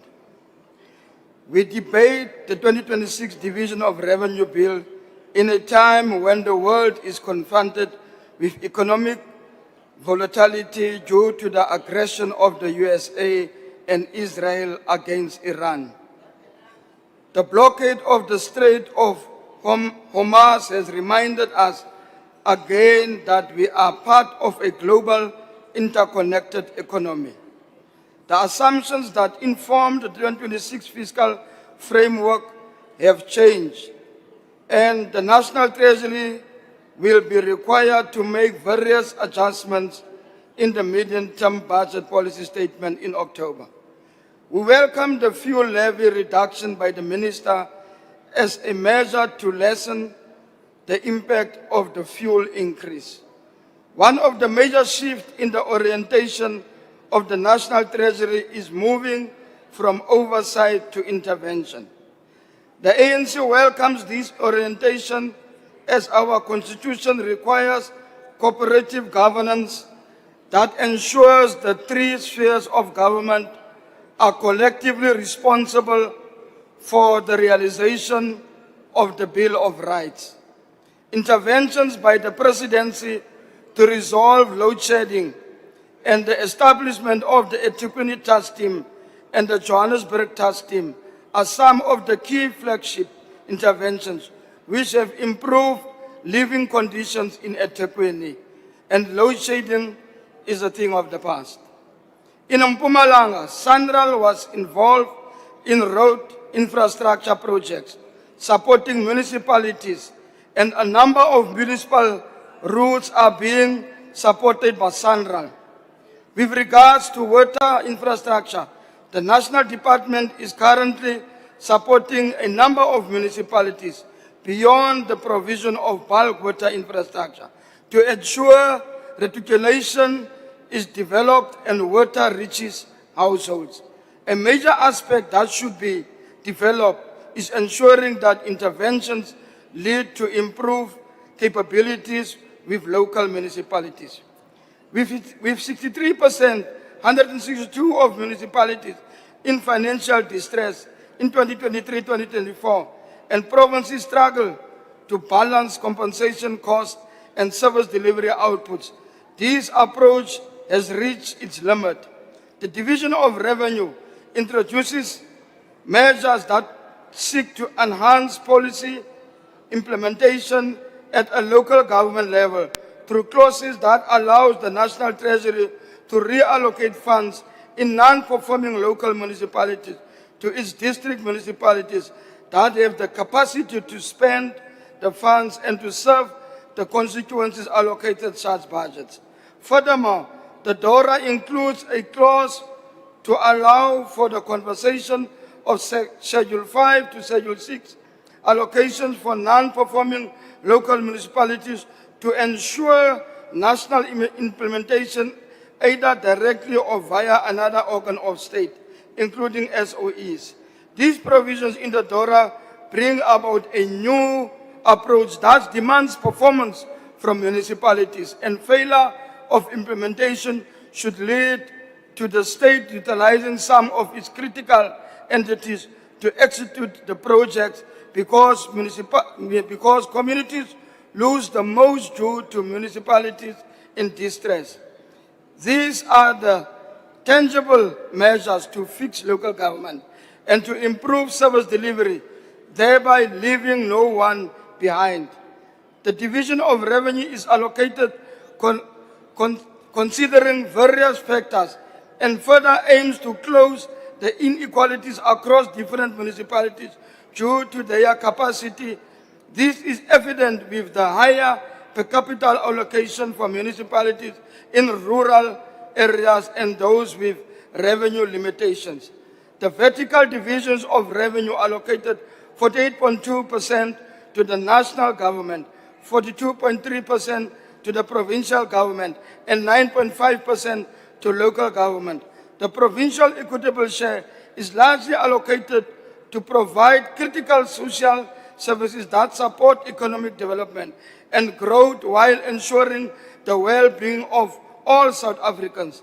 The provincial equitable share allocates 48% for education based on school-age population and learner enrollment in public ordinary schools, and 27% for health based on provincial risk profiles and case loads. It is for this reason that the ANC manifesto priority for focusing on elderly childhood development is prioritized in the medium term with the early childhood development grant. Investment having an increase by 115.8%. This is a lifetime investment the government is making to create equal opportunities for all our children regardless of their background.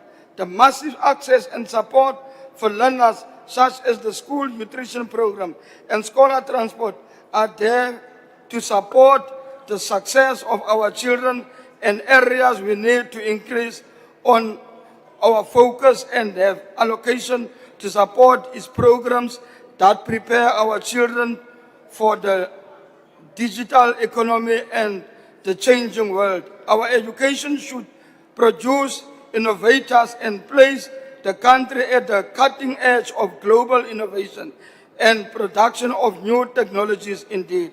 The ANC has truly embedded a fiscal framework that places education and priority number one, and the results are evident for all to see.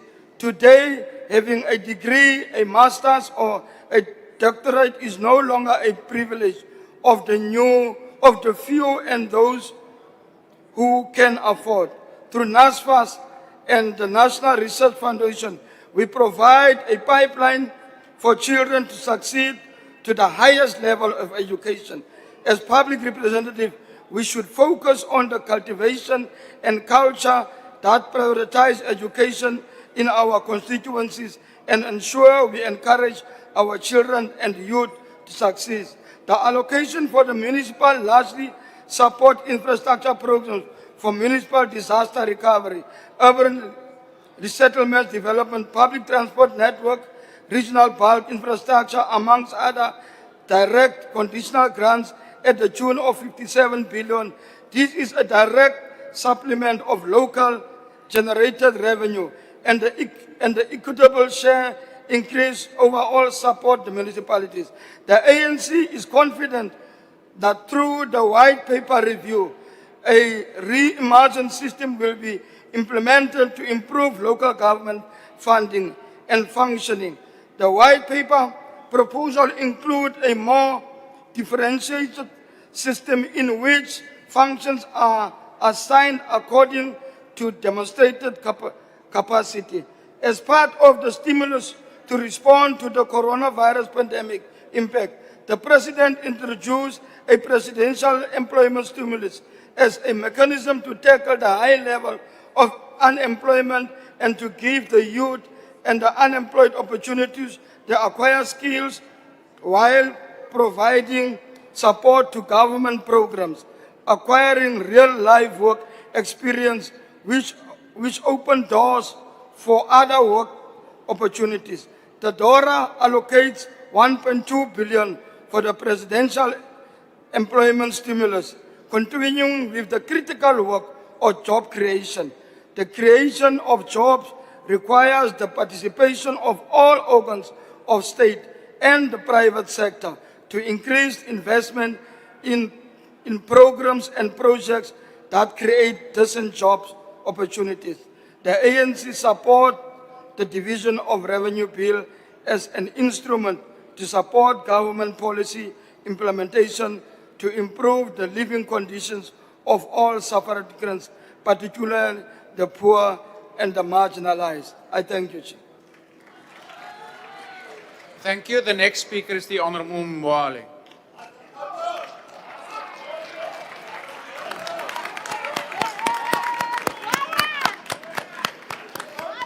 Chairperson, members of this House, today, as 𝐬𝐮𝐬𝐫𝐢𝐻𝐵𝐻, we stand firm in rejection of the 2026 Division of Revenue Bill. We do not believe that this tabled budget is in the interest of the people of South Africa, No, it is a budget to rescue the struggling masses of our people from their winter of despair. We are of the strong view that this budget is designed to protect the interest of the economic elite and the close allies of President Ramaphosa and his white monopoly capital aligned criminal syndicate, while systematically excluding our people, our poor people from being active participant in the economy they should belong to.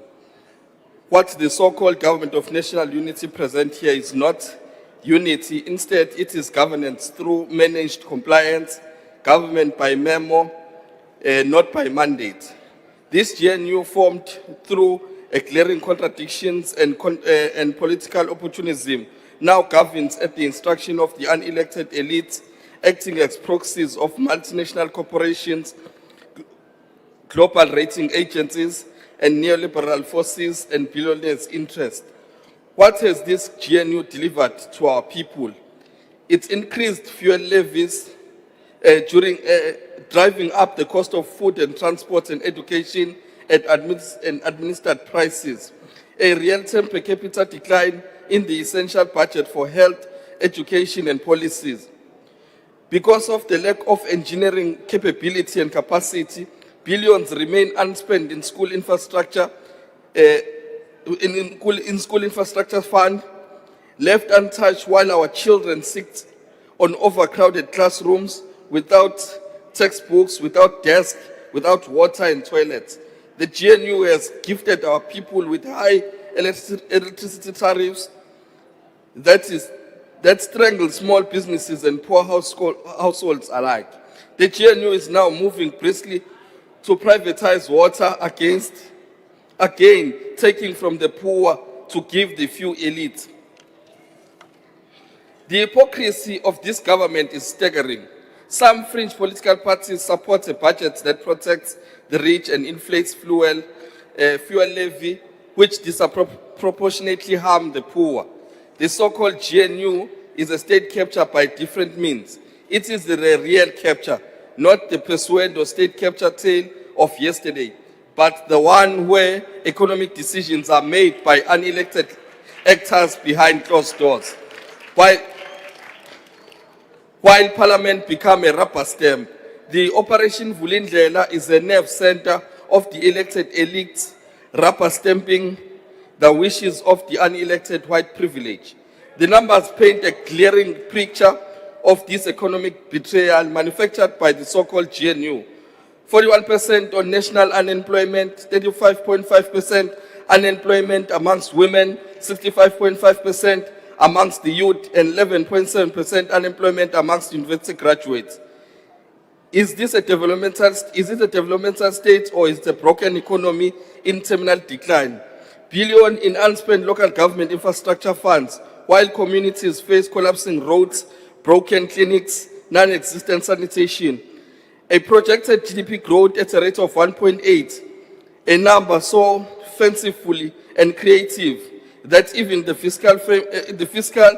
Financial and Fiscal Commission and the Parliamentary Budget Office have rejected in its pure fancies.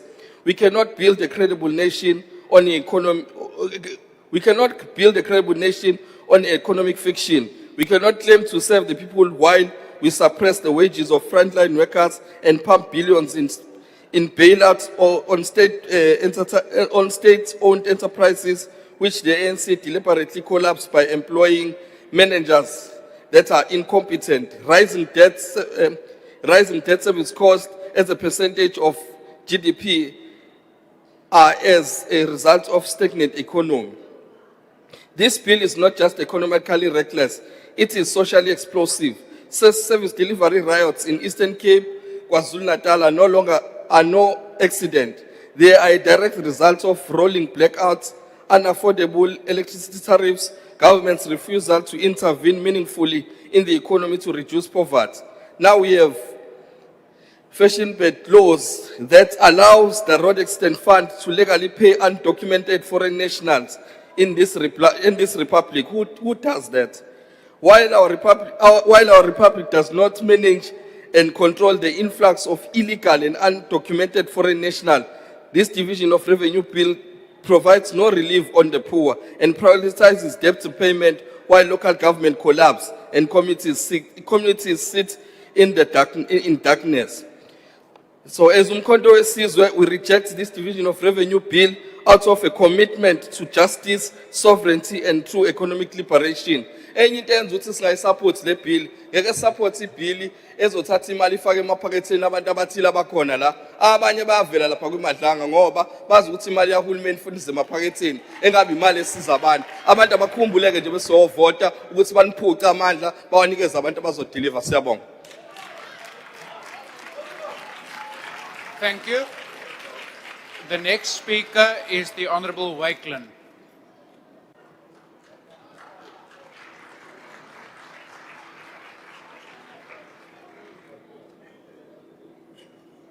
Honourable Chairperson and Honourable Members, last year this time I highlighted how successful the DA municipalities and provinces were with the allocation they received from the DORA bill. This year I will tell you about the number one reason why municipalities, departments, provinces and SOEs are failing us, but I'll tell you about that a little bit later. Let's fix the state and not just the budget. Honourable Chairperson, we stand here today in a new political reality. A government of national unity, a moment that demands both honesty and responsibility. Honesty about how we got here and responsibility about what we do next. Yes, this budget reflects important shifts. A move towards fiscal stabilization, a recognition that municipalities are in distress, and an acknowledgement that the current system is no longer working. These changes are not happening because the system succeeded. They are happening because the system has failed us.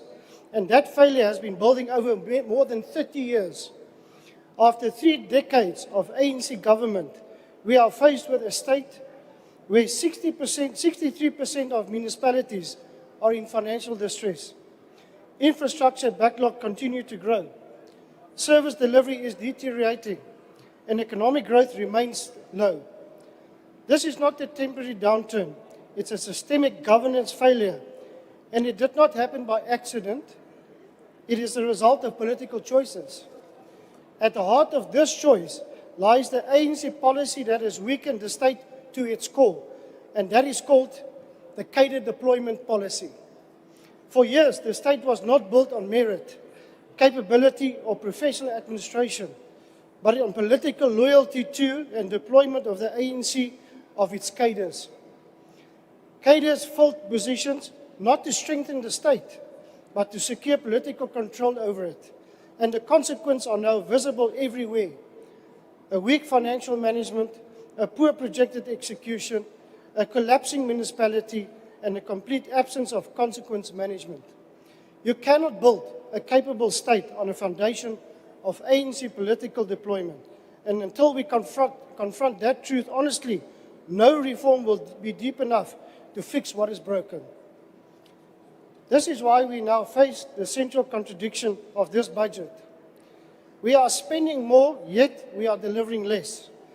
The report itself confirms a declining real per capita spending, persistent infrastructure delays, and underperforming conditional grants. And yet for years, the response has been the same by these cadres. These cadres say, allocate more money, avoid accountability, and protect the system. That approach has not worked before, and it certainly will not work now. Nowhere is this failure more visible than in local government. Municipalities received a share of their budget, but carry unfunded mandates of over 31 billion rand. They are expected to perform, but are structurally constrained, politically interfered with, and administratively weakened. This is not simply a funding problem. It's a capacity crisis that was created of years of cadre deployment, political interference, and choices. Last year, Treasury had to resort to freezing the equitable share of 18 municipalities in order to force them to meet their financial obligations. To water boards, it goes without saying that none of them were DA municipalities. Later that same year, it has threatened the same process to 75 municipalities. And I want to highlight this, of which 15 of 22 was in the Northwest, which was part of that. Honourable members, being part of the government of national unity does not mean ignoring the reality. It means confronting it. It means recognizing that we cannot continue defending systems that have clearly failed us, that we cannot continue protecting underperformance, and that we cannot repeat the same mistakes under a new political arrangement. Despite the intervention mentioned, too many municipalities waste money on projects that were never built, employees that don't exist, and favors for the political connected. But to be fair, there are elements in this budget that move in the right direction. There is recognition of municipal dysfunction. Some movements are towards reform, a focus of fiscal stabilization, and also an attempt to reprioritize spending towards infrastructure. These are necessary steps, but they are not sufficient because a central weakness still remains. There are still deployed cadres in the system that has got no accountability. We continue to see weak consequence management, no automatic penalties for failure, and a continued tolerance of underperformance by these cadres. The committee calls for performance-linked funding, stronger monitoring, and better reporting. But without enforcement, these remain good intentions rather than outcomes. This is why the Democratic Alliance is advancing a different approach, grounded in a simple principle. Public money must deliver public value. That means linking funding to performance, introducing milestone-based payment for infrastructure, enforcing automatic clawbacks where delivery fails, and ensuring transparent reporting so that Parliament and the public can see what is being achieved. The era of blank cheques must come to an end. Honourable Speaker, Honourable Chair, the GNU presents us with an opportunity to fundamentally change this direction. The move from cadre deployment to professionalism, from spending to delivery, from excuses to accountability. But Speaker, this will require political courage, and it will require us to confront uncomfortable truths. We cannot build the future by pretending the past did never happen. We cannot fix the state without fixing how it's governed. And we cannot deliver for South Africans without ending the culture of cadre deployment. The Democratic Alliance will engage constructively in this government of national unity, but we will not compromise on one principle. South Africans deserve a capable state, not a deployed one, and every budget, every allocation, and every decision must move us closer to that goal. Cadre deployment must stop. Thank you, Chair. Thank you. The next speaker is the Honourable 𝐬𝐻𝐫𝐿𝐻.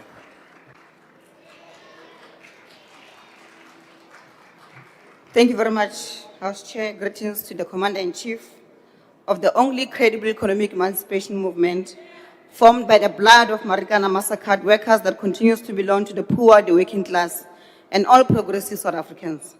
House Chair, the people of South Africa can be rest assured that as the EFF, we are going to appeal the malicious conviction and sentencing of the CIC, which was driven by racist AfriForum's persistent persecution.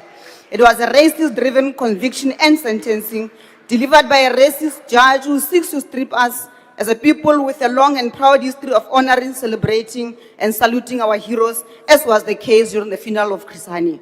Our president is being persecuted by racists who roam freely, committing acts that border on treason, spreading falsehoods about a non-existent genocide simply because of his love for black people and his unrelenting support for Palestine and Cuba. We will not retreat, we will not surrender. We will appeal this matter all the way to the highest court in the land.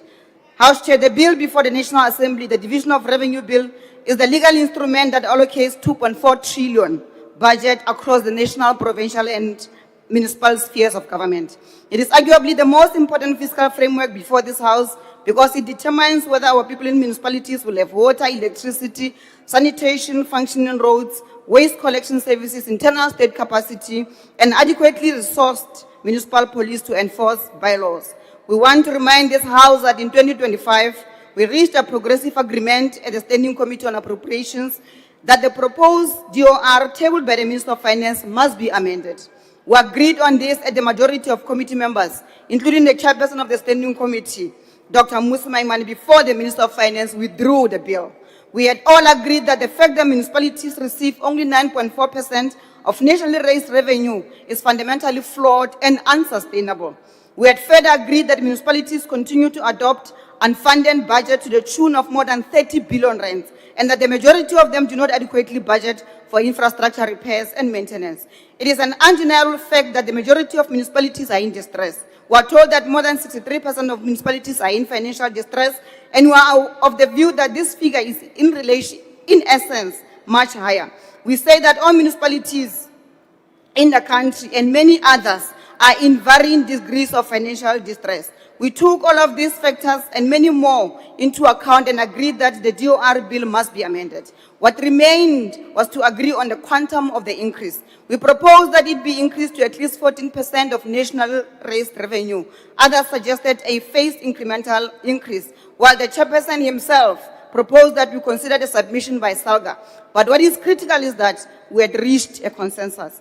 Members, the fact that we are now back in this House, once again expected to adopt a DOR that changes nothing, is a clear demonstration of policy stagnation and a failure of political will. We are approaching the 2026 local government elections, yet we are not going to create jobs. We are not going to provide reliable water and electricity. We are not going to clean illegal dumping sites, and we are not going to provide our people with dignified sanitation. This is madness, Chairperson. This is doing the same thing over and over again while expecting the different results. It is not going to help us. What the Minister suggests when he speaks of implementing measures to revitalize long-term financial planning without confronting the fundamental imbalance of the DOR is nothing more than wishful thinking. It will not give him or us the results that we want. We are being asked to adopt a fiscal framework and division of revenue that only functions if we deliberately choose to ignore the lived realities of our people with regards to unemployment, crime, poverty, gender-based violence, malnutrition, collapsing infrastructure, potholes, and the growing number of indigent households without access to electricity and water. That is the choice being presented before us, to ignore the reality in favor of technical compliance. By adopting this DOR in its current form, the House is choosing to maintain a system that fails the majority, while choosing apartheid economy. The EFF rejects the proposed DOR tabled by the Minister of Finance because it does the exact opposite of that the minister claims to do. Instead of resolving the crisis, it deepens them even further. It is unashamedly perpetuating poverty and reproducing the structural conditions of apartheid under a black democratic government. Our people continue to suffer, and this House cannot, in good conscience, endorse a fiscal framework and a division of revenue bill that entrenches the suffering of our people. The EFF will not support this division of revenue bill. Thank you. The next speaker is the Honorable 𝐟𝐸𝐫𝐸.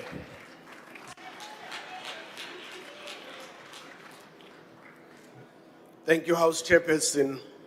The Division of Revenue Bill remains a cornerstone of our constitutional democracy, as it gives practical effect to the equitable sharing of nationally raised revenue among the three spheres of government in line with the Constitution. It is through this framework that provinces and municipalities are empowered to fulfill their service delivery responsibilities and respond to the needs of our people. As the IFP, we approach this debate with a sense of responsibility that reflects both our principles and our role in government, particularly in advancing reforms within the local government sphere. We recognize that this bill provides a structured and predictable framework for the allocation of resources, enabling planning, coordination, and transparency across all spheres. These are necessary foundations for a capable and developmental state. At the same time, Chairperson, we must acknowledge that the success of this framework ultimately depends on the strength of institutions at the provincial and local government. While the system of equitable share and conditional grants is sound in design, persistent challenges in municipal governance continues to affect outcomes.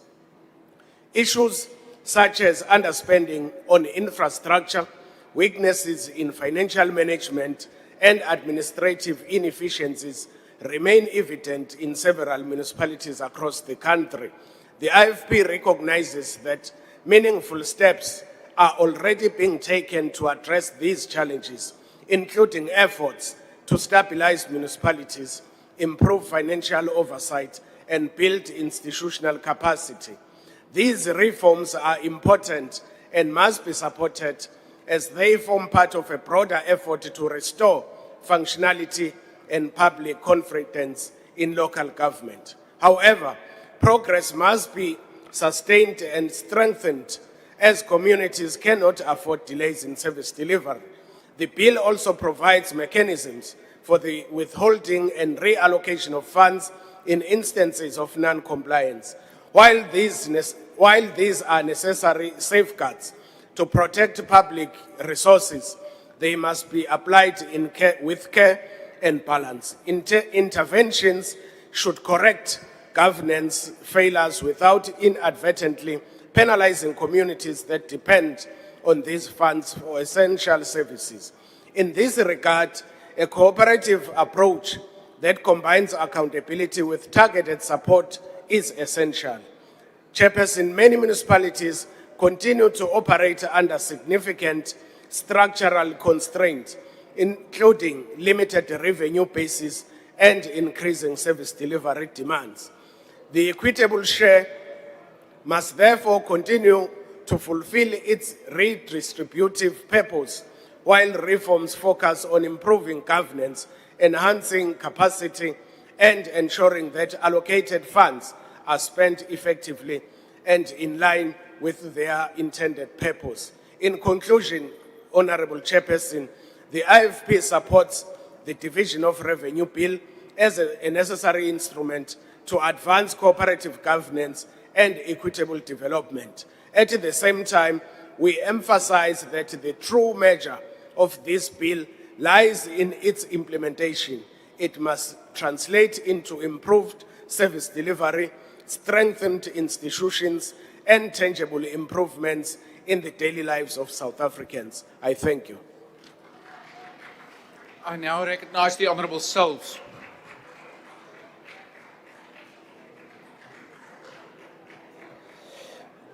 Once again, I proudly greet you in the wonderful name of our Lord and Savior Jesus Christ. 𝐽𝐿𝐼. We have spent the last few days deeply embedded in the pages of the Division of Revenue Bill. Our scrutiny is driven by one purpose: ensuring that the equitable share is truly equitable for the mother in a township, the father in a suburb, and the youth in our informal settlements of areas like Kliptown and Klipspruit, West Johannesburg. We must use this bill as a tool to bridge the gap between the promise of our Constitution and the reality of our streets. When we look at the allocations, we see billions moving towards infrastructure. In KwaZulu-Natal, our Black African, Indian African, and Colored African communities, from the busy streets of Chatsworth, Phoenix, to the heart of Umlazi, Port Shepstone, and Kokstad, are watching this budget closely. They are looking for the 464 million set aside for school sanitation to actually reach the schools that need it most. And when we turn to the Western Cape, we hear much talk about world-class infrastructure. We see aspiring mayors who inflates votes and conflates deceptive election campaigning with genuine service delivery. Whilst the true fabric of their organization is reflected by the picture of the white guy in black clothing pretending to pull the boat, when in reality is the guy with black skin and a blue t-shirt who was actually the one pulling the madam in the boat. As the GNU, we must hold each other accountable. We must not allow government ministers to act like DA ministers, like opposition rather than partners. Whether your deployees proudly stands before the country and claims that 41.4 million has been spent on Knoflokskraal. Where is it? Because when you visit, you don't see 41 million worth of pipes or permanent housing. You see a community of 𝐾𝐭 and 𝐻𝐶 descendants reclaiming ancestral land because the system has failed them. The deployees calls for a containment order. But let us be honest with the South African people, a containment order that limits movement, maps residents like cattle, and restricts the growth of a community is the first step toward an apartheid-style eviction. The white lie of 1652 has become the blue lie of 2026. We are Bushman. We are the original defenders and the owners of this land. We are not our parents. We are Knoflokskraal. Looking at the past, we must be honest. What's happening in Johannesburg is also happening in Cape Town. We need someone who is so serious about the urgency of this time to change municipalities that is wearing two watches. Section 17 and 18 of this bill allow for the withholding of funds if you fail to perform. If accounting officers do not implement the smart meters grant to ensure financial stability, or if the informal settlements upgrading partnership doesn't result in dry floors for the people of Dunoon and eThekwini, they must be fired. We believe in a South Africa where your dignity isn't determined by your postal code or the color of your skin. The bill provides for rands and cents. The GNU provides the will and the backbone. Let us move forward, ensuring that every cent of this revenue builds a country that finally works for all its people. I thank you. PA supports. Salute. The Honourable Wessels.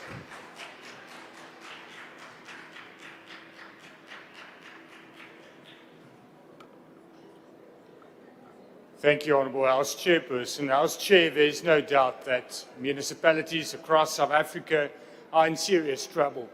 We can all cite examples. We can cite a lot of figures of 60%, more than 60% of municipalities that are currently in distress. We know how little municipalities have clean audits.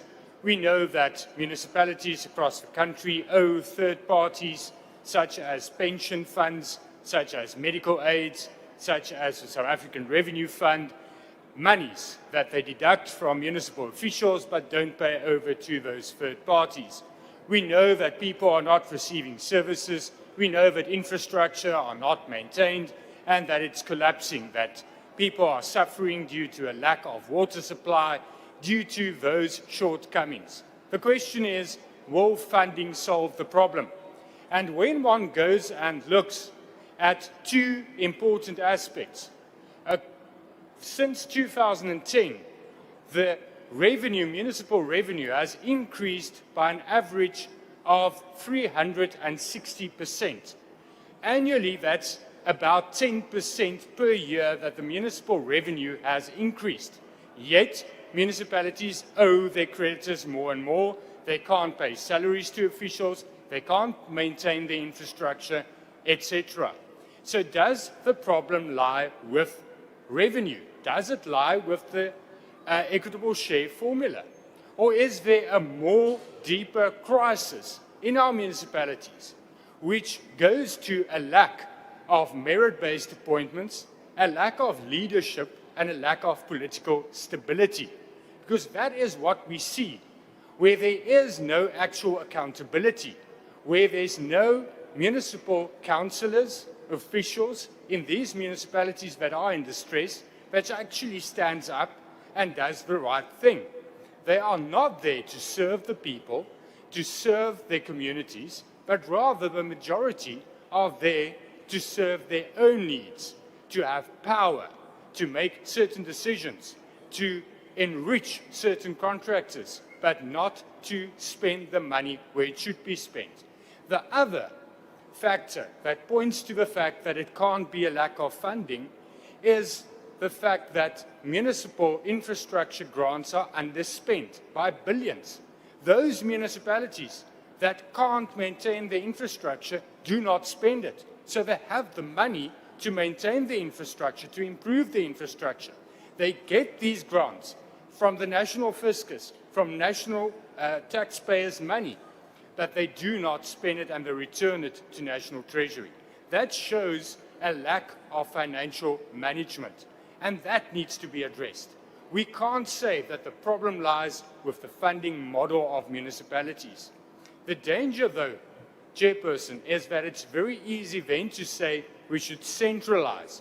We should take away indirect grants. We should rather have it, or direct grants, and make it indirect grants. We should rather spend the money nationally on behalf of these municipalities that do not have the sound leadership and accountability. But that is moving in the wrong direction, because we need to have decision-making closest to the people. Service delivery will not occur if we centralize municipal governance and service delivery. We need to have it closer to the people. The solution lies at the election, where people have the opportunity and the time to elect responsible councillors and responsible municipal leaders. I thank you. The next speaker is the Honourable Trollip.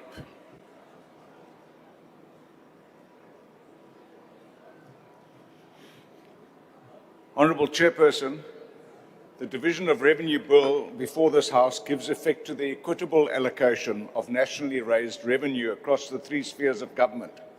It reflects our national priorities and critically our commitment to fund local government. But this is a local government election year, and we cannot debate this bill in isolation from the political reality on the ground. Across South Africa, it is municipalities that have collapsed under the weight of corruption, cadre deployment and chronic mismanagement. A substantial share of this bill is allocated to local government through the equitable share and conditional grants.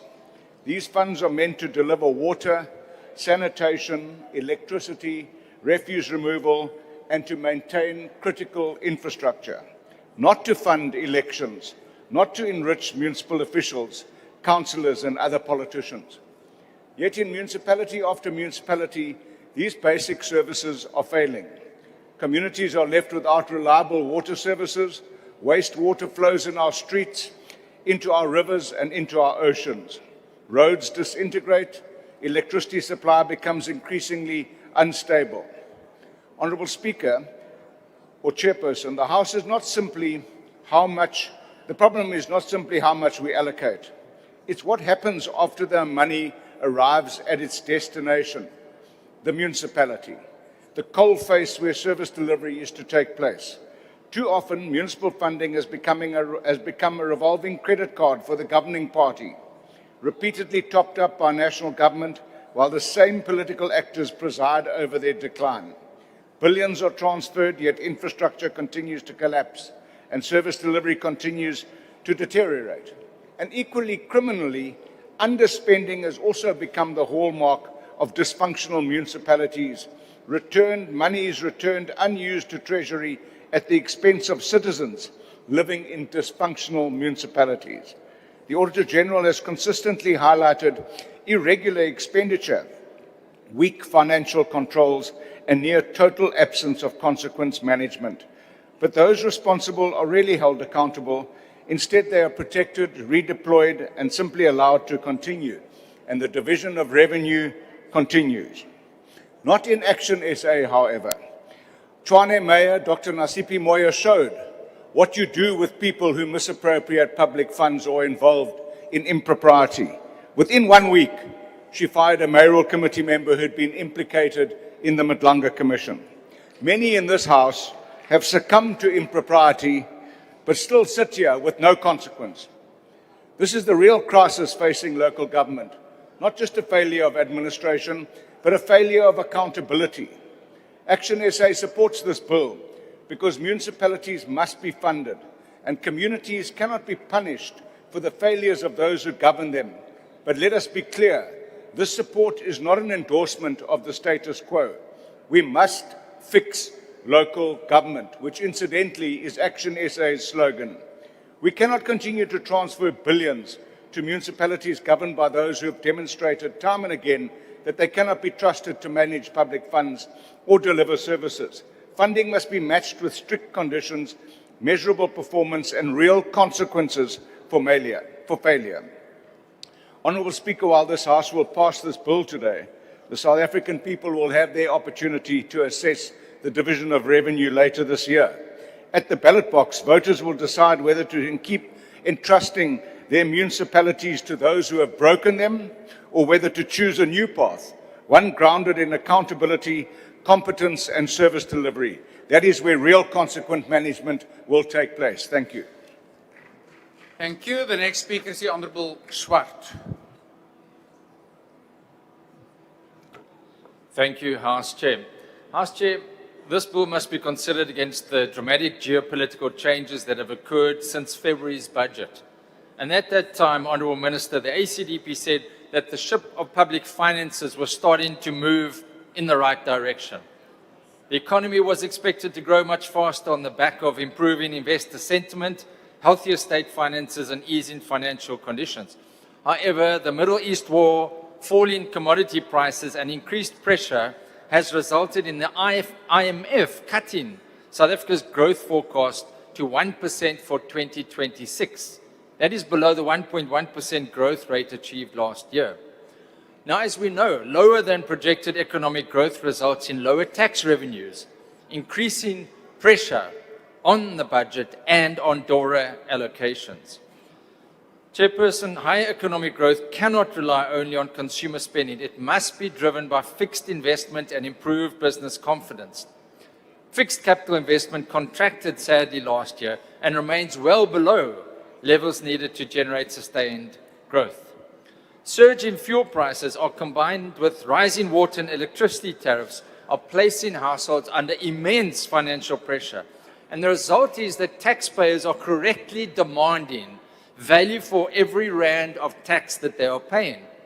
This, the ACDP believes, they are not fully obtaining when one considers the dysfunctional state of most of our municipalities, who are responsible for water, sanitation, electricity, roads, and community services. The Auditor General continues to sound the alarm on the crisis at municipal level, with the trend of poor audit outcomes now also relating to some metros. This is deeply concerning when only 4 of the 8 received unqualified audit opinions. Shockingly, 13 municipalities failed to submit financial statements at all.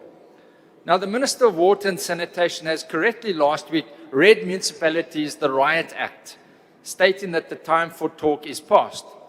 Maybe it is too little too late, but hopefully there will be some recourse in this regard, particularly with local government elections looming.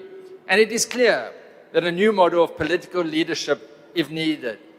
Those candidates that need to be elected who understand stewardship of state resources, who are servant leaders, who are not there to loot and steal, but to serve the people.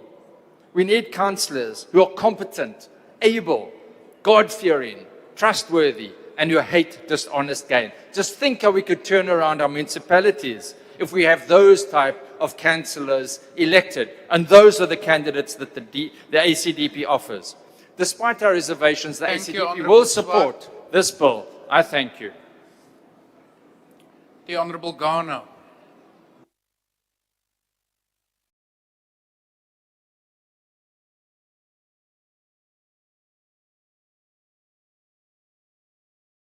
Mtramashtul, I rise today to highlight 2 issues that are typical of the importance of this part of the budget process. And that is the provincial allocations for health on the one hand, and what the state of local government is on the other. Earlier this year, my colleague and the leader of 𝐟𝐨𝐫𝐿𝐵𝐿𝐵, Honorable 𝐬𝐮𝐬𝐜𝐫𝐢𝐻𝐵, undertook an oversight visit to 𝐬𝐮𝐬𝐜𝐫𝐷𝐷 Hospital in 𝐬𝐿𝐵𝐻𝐵. What he reported is devastating. Unkept, filthy grounds, poor building hygiene, an emergency section overflowing with patients because there aren't enough wards in the hospital and the waiting area is out in the sun or the rain. There aren't enough attendants at the morgue, and the few porters available now attend to the morgue whenever they can. The hospital also did not have an occupational safety certificate. Firstly, we are thankful to the Eastern Cape Provincial Government for rushing to fix some of these problems. And we have had positive feedback from residents since. But unfortunately, Grey Hospital is not an exception. It is the norm. Following his visit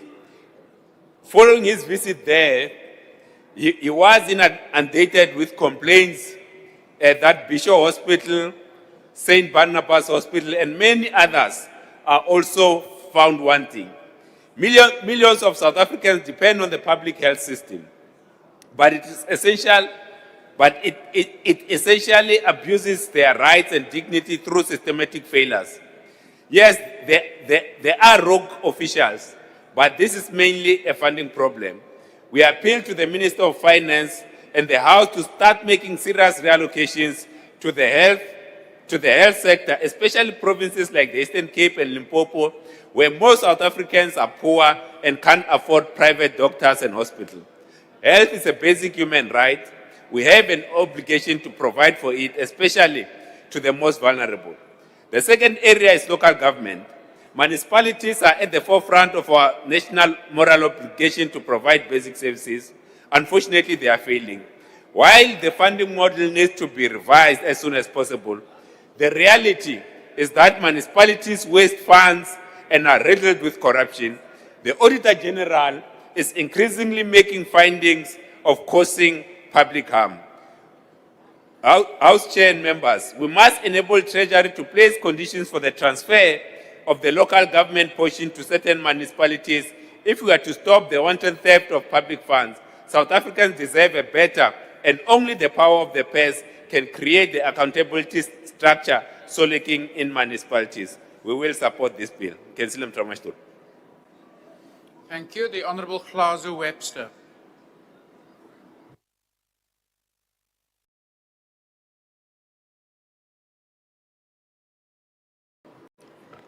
Honourable Chairperson, the Division of Revenue Bill tells a story about the priorities of government, and it is unfortunately not a comfortable story. The bill divides the national budget between the three spheres of government, and only 9% of the budget goes to local government. That is the sphere of government that is responsible for water, for electricity, for sewage, for refuse removal. It is the core face of service delivery. So we have to concede that if this parliament is serious about fixing municipalities, as many in this house would attest to in words, then we must follow it with funding. And that giving local government the smallest share while expecting the biggest delivery is setting municipalities up for failure. And so, Honourable Mautwe, we still do stand with our position that local government needs more funding. That has not changed. There's no two ways about it. But we don't just say that, we propose options to ensure that there is funding for this. Year after year, we pour billions into provincial administrations, yet the bulk of their budgets go to health, they go to education, which are functions that could be managed nationally with greater consistency and less duplication. Instead, we use the funding to maintain layers of bureaucracy that are expensive and that are fragmented. We must ask if provinces in their current form are delivering value for money, and we must ask if they are too politically comfortable to change. Second, we must look at VIP protection for politicians, and that must be ended. This week, the Minister of Finance confirmed to us as BOSA that Treasury cannot cut the 4 billion rand that's spent on VIP protection because there's simply no political will to do so. So essentially that he can't touch spending on protection for politicians because it is a holy cow. 1 in 5 members of this house benefit from VIP protection as ministers and deputy ministers. So today, we've got to ask the question, what would that 4 billion do at local governments instead? It could build 20,000 new RDP homes. It could hire 13,000 more Metro Police officers a year. It could build 50 more local clinics. It could connect 200,000 households with water and sanitation services. And it could tar hundreds of kilometers of gravel roads. So, Chairperson, when South Africans are told there's only scraps in funding for local government to fund basic services. What we need to go back to is that the problem is not essentially the resources, it's the choices and priorities of this government. I thank you. Thank you. Is there a speaker on behalf of the ATM? If not, I recognize the Honourable Ntuli.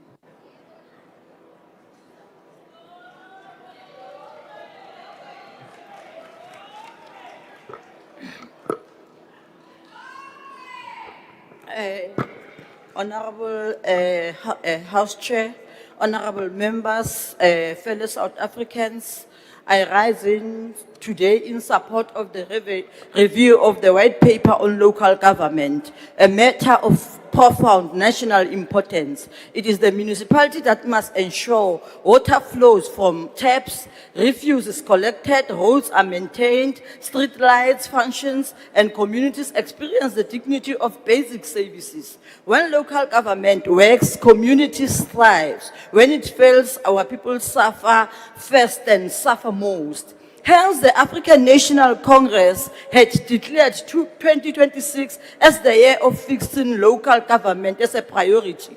Over the years, the ANC has acknowledged structural constraints that has impacted the financial viability of many municipalities in rural areas and in locations with low revenue generating capacity. The white paper on local government was visionary in its time. It laid the foundation for developmental local government in democratic South Africa. But honorable members, our country of today is not the country of yesterday. The demands on municipalities have grown, urbanization has accelerated, infrastructure has aged, and unemployment remains high. Communities rightly demand responsive and accountable governance. Therefore, reviewing this white paper is not an academic exercise, it's a practical necessity. The 7th administration has begun the process of the white paper review with the intention of a system-wide reset. The review aims to fix broken service delivery, weak revenue collection system, bloated debtors books, and capacity gaps, fostering a more modern, efficient, and accountable local government structure. A major aspect of the review is the work being done by the National Treasury on the review of the local government fiscal framework. As part of our public participation process on the division of revenue bill, stakeholders have called for an increase in the equitable share allocation for local government, changing the division of revenue distribution, where every rand allocated to local government must translate into visible service delivery. The ANC in Parliament will advance engagements on the local government fiscal framework to ensure municipalities without an adequate tax base are supported by the fiscals, considering different shelters such as the special structure of the municipalities and the cost of service delivery. A municipality in Eastern Cape with a human settlement in distant location and municipality with partial integrated human settlement will have a different cost of delivering a similar basic service, but a rural municipality cost will be higher, requiring more resources despite having a lower population. The local government fiscal framework would be more context. Honorable House Chair, municipalities need qualified and competent officials and ethical administrators. We need professional public servants appointed on merit, not patronage. We need training linked to outcomes, performance linked to consequences. A capable state is not built through speeches. It is built through competent people, clear system, and a culture of accountability. Our constitution established 3 of-government spheres. These spheres are distinctive, interdependent, and interrelated. They are not rivals. They are partners in service of the people. That is corporate governance. We must also speak about the district development model, the DDM. It's an enable mechanism rather than a duplication of the corporate government system. At its core, the DDM 6-1 plan, one budgeting approach, and one district. This is an important principle. Communities do not live in departmental silos. A resident does not separate roads from housing, clinics. People experience government as a whole. I will want to mention to you, honorable members, about the interesting successes of the DDM I witnessed in the ANC-led municipality in Kanyakute, led by Mayor Councillor 𝐿 The district, the national, and the province, they worked together. The focus on water provision through DDM yielded very positive results. Department of Water issued the license water to use to have access on the 5th largest dam in the country, which is 𝐬𝐮𝐬𝐜𝐫𝐽𝑜 Dam and 𝐻𝑝ongola River. This water use license has been extended to black farmers who were historically disadvantaged, enhancing their production in the field. Inhlupheko nobupha kwehlile, umkhiqizo wabo muhle kakhulu. It's all over the world. Bayadayisa, bayakwazi ukuyiphilisa. And also this has enabled portable provision of water emachibini ejozini lapha abantu bekungacatshanga ukuthi bonke bathola amanzi 1,000 families in May 2025 bathole amanzi. And also abantu basemaphaya received water in February 2026. So the DDM provides a platform for integrated planning across the spheres, but it must be beyond meetings and paperwork. It must become an instrument of implementation. Plans without delivery are merely promises on paper. Each district plan must contain measurable targets, funded priorities, and transparent reporting. Communities must know what is promised, what is budgeted, and what has been delivered. Honorable members, no review of local government can be complete without emphasizing local economic development. Municipalities are not only service delivery institutions, they are engines of local growth. A municipality that maintains roads, processes permit efficiently, provides reliable electricity. It sends a clear message. Investment is welcomed here. Local economic development means supporting small businesses, townships, enterprises, farmers, tourism, and informal traders and youth entrepreneurs. It means using municipal procurement to stimulate local industry where lawful and practical. It means turning municipal space into centers of commerce. Each and every ward must feel the benefits of economic inclusion. Every town must have growth strategy. This review must also place citizens at the center. Communities want clean governance, honest leadership, and dignified services. They want to be heard before protests become their only language. As part of fixing local government, progress can be highlighted while many challenges remain. In the area of core service delivery, every ANC-led municipality is implementing what-level turnaround plans with defined minimum responses, standards that the delivery of water, sanitation, electricity, and housing is structured. In municipalities such as Inokum-Gijima, all ward communities are now fully operational, and with the new smart meters which have been installed, 15,000 smart meters, 36 million revenue has been improved in a single month and enable full utilization of infrastructure. Thank you, honourable member. Your time has now expired.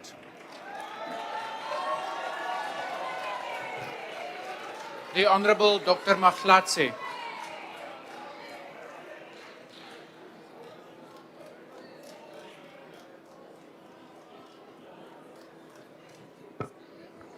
Thank you, Chairperson. 𝐽𝐻𝐶 Africa. The Division of Revenue Bill lacks authentic solutions and bold interventions. The recommendation think around the edges, more frameworks, more reviews, but no decisive action to address unemployment, economic injustice, or the hollowing out of public trust. The UAT cannot support the bill that maintained the status quo, failed to build the internal state capacity, and does not deliver on a radical economic transformation.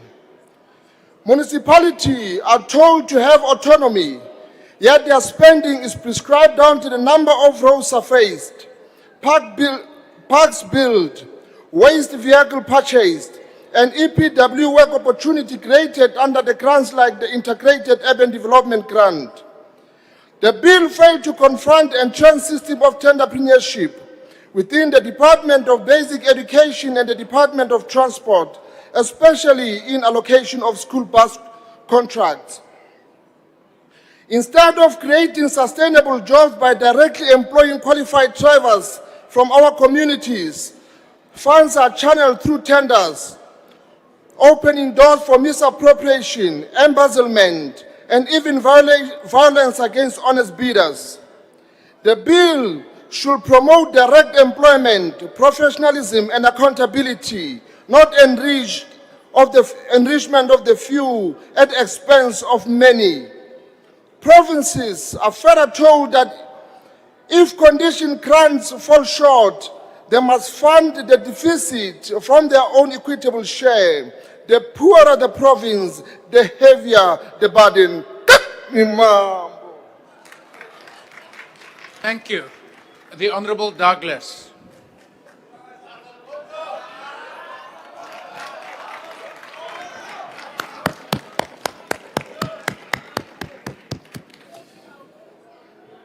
Thank you, Mr. Chairperson. I greet you again in the name of our Lord and Savior, Jesus Christ.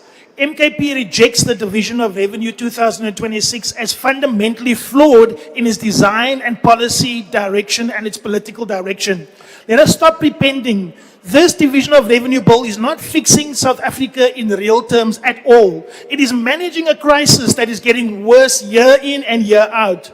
We are told that this is an equitable division of revenue, but there is nothing equitable about a system where only 9.5% of national revenue goes to local government. The very sphere that must deliver water, sanitation, electricity, and roads and housing is collapsing due to severe underfunding because of the World Bank and IMF loan conditionalities, loans that we did not need because we have our own resources. Over 60% of municipalities in South Africa are in financial distress. More than 300 billion is owed to Eskom by municipalities. Non-revenue water losses in some areas exceed 40%. Infrastructure backlogs are estimated at over 1.5 trillion.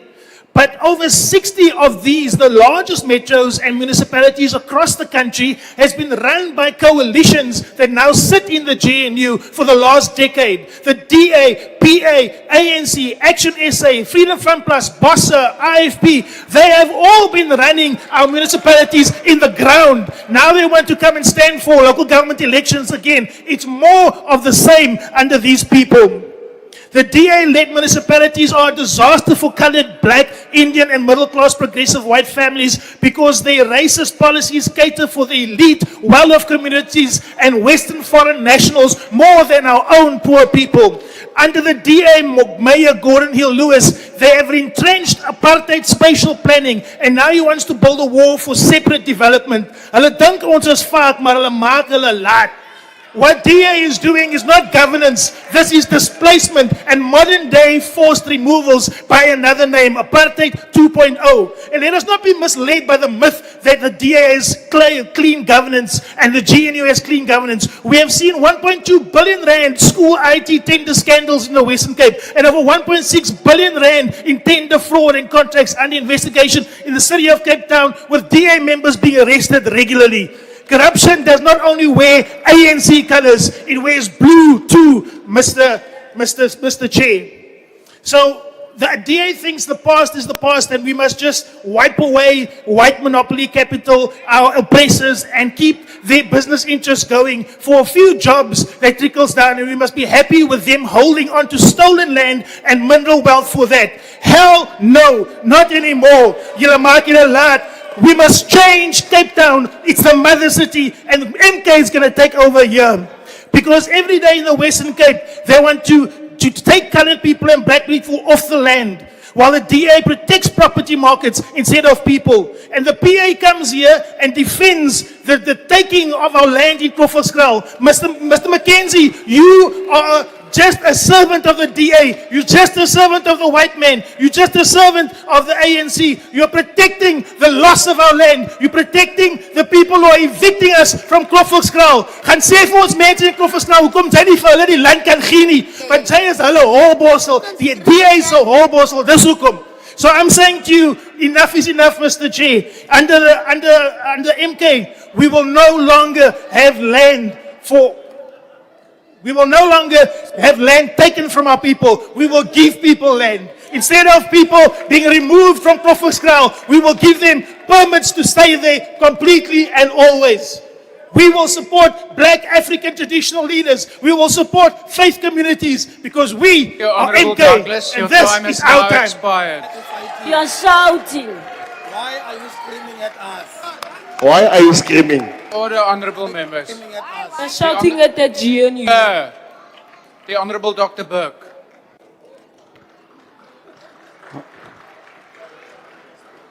House Chairperson, I keep making the mistake of moving to the front while Honourable Douglas speaks, which raises our collective heart rate and achieves absolutely nothing, much like the MK party. What he fails to share with this House is the city that he mentions, Cape Town, has an average unemployment rate 10% below the national average.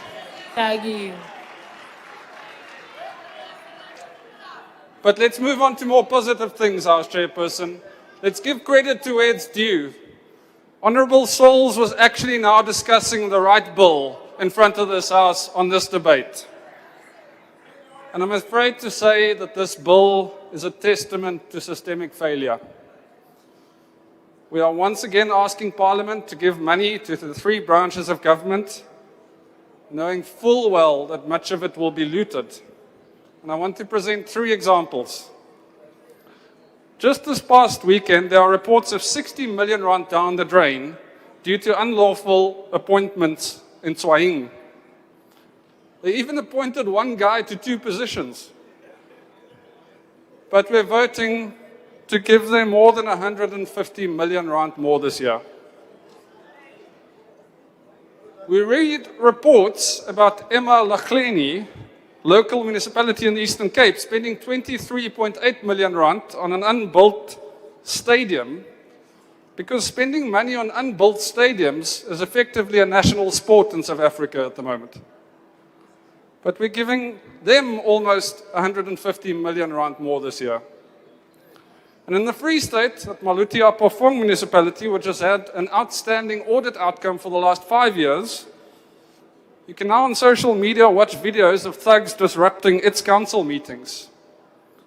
It's also where DA councillor and his mother were murdered in cold blood in 2024 for that councillor doing his job, something I refuse to stop speaking about. But this bill will give Maluti Apofong another whopping 896 million rand. Our looting continua. You see, our equitable share distributions are based on a formula that does not include audit outcome performance. Which means if you do a terrible job, don't worry, we will give you more money.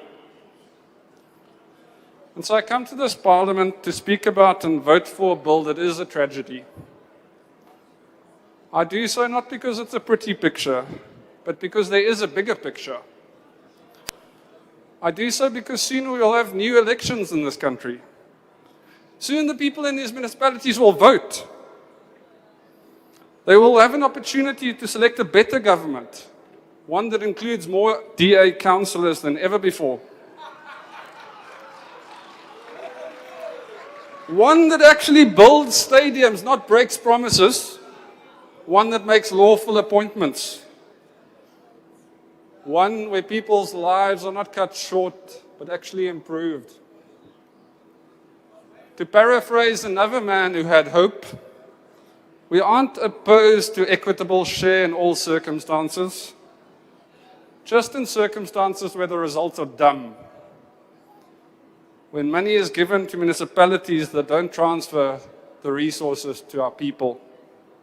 So, Mr. Chairperson, I reluctantly support this bill. Thank you. The next speaker is the Honorable 𝐾𝐨𝐵𝐿𝐵𝐿𝐵𝐿𝐵𝐿𝐵𝐿𝐵𝐿𝐵𝐿.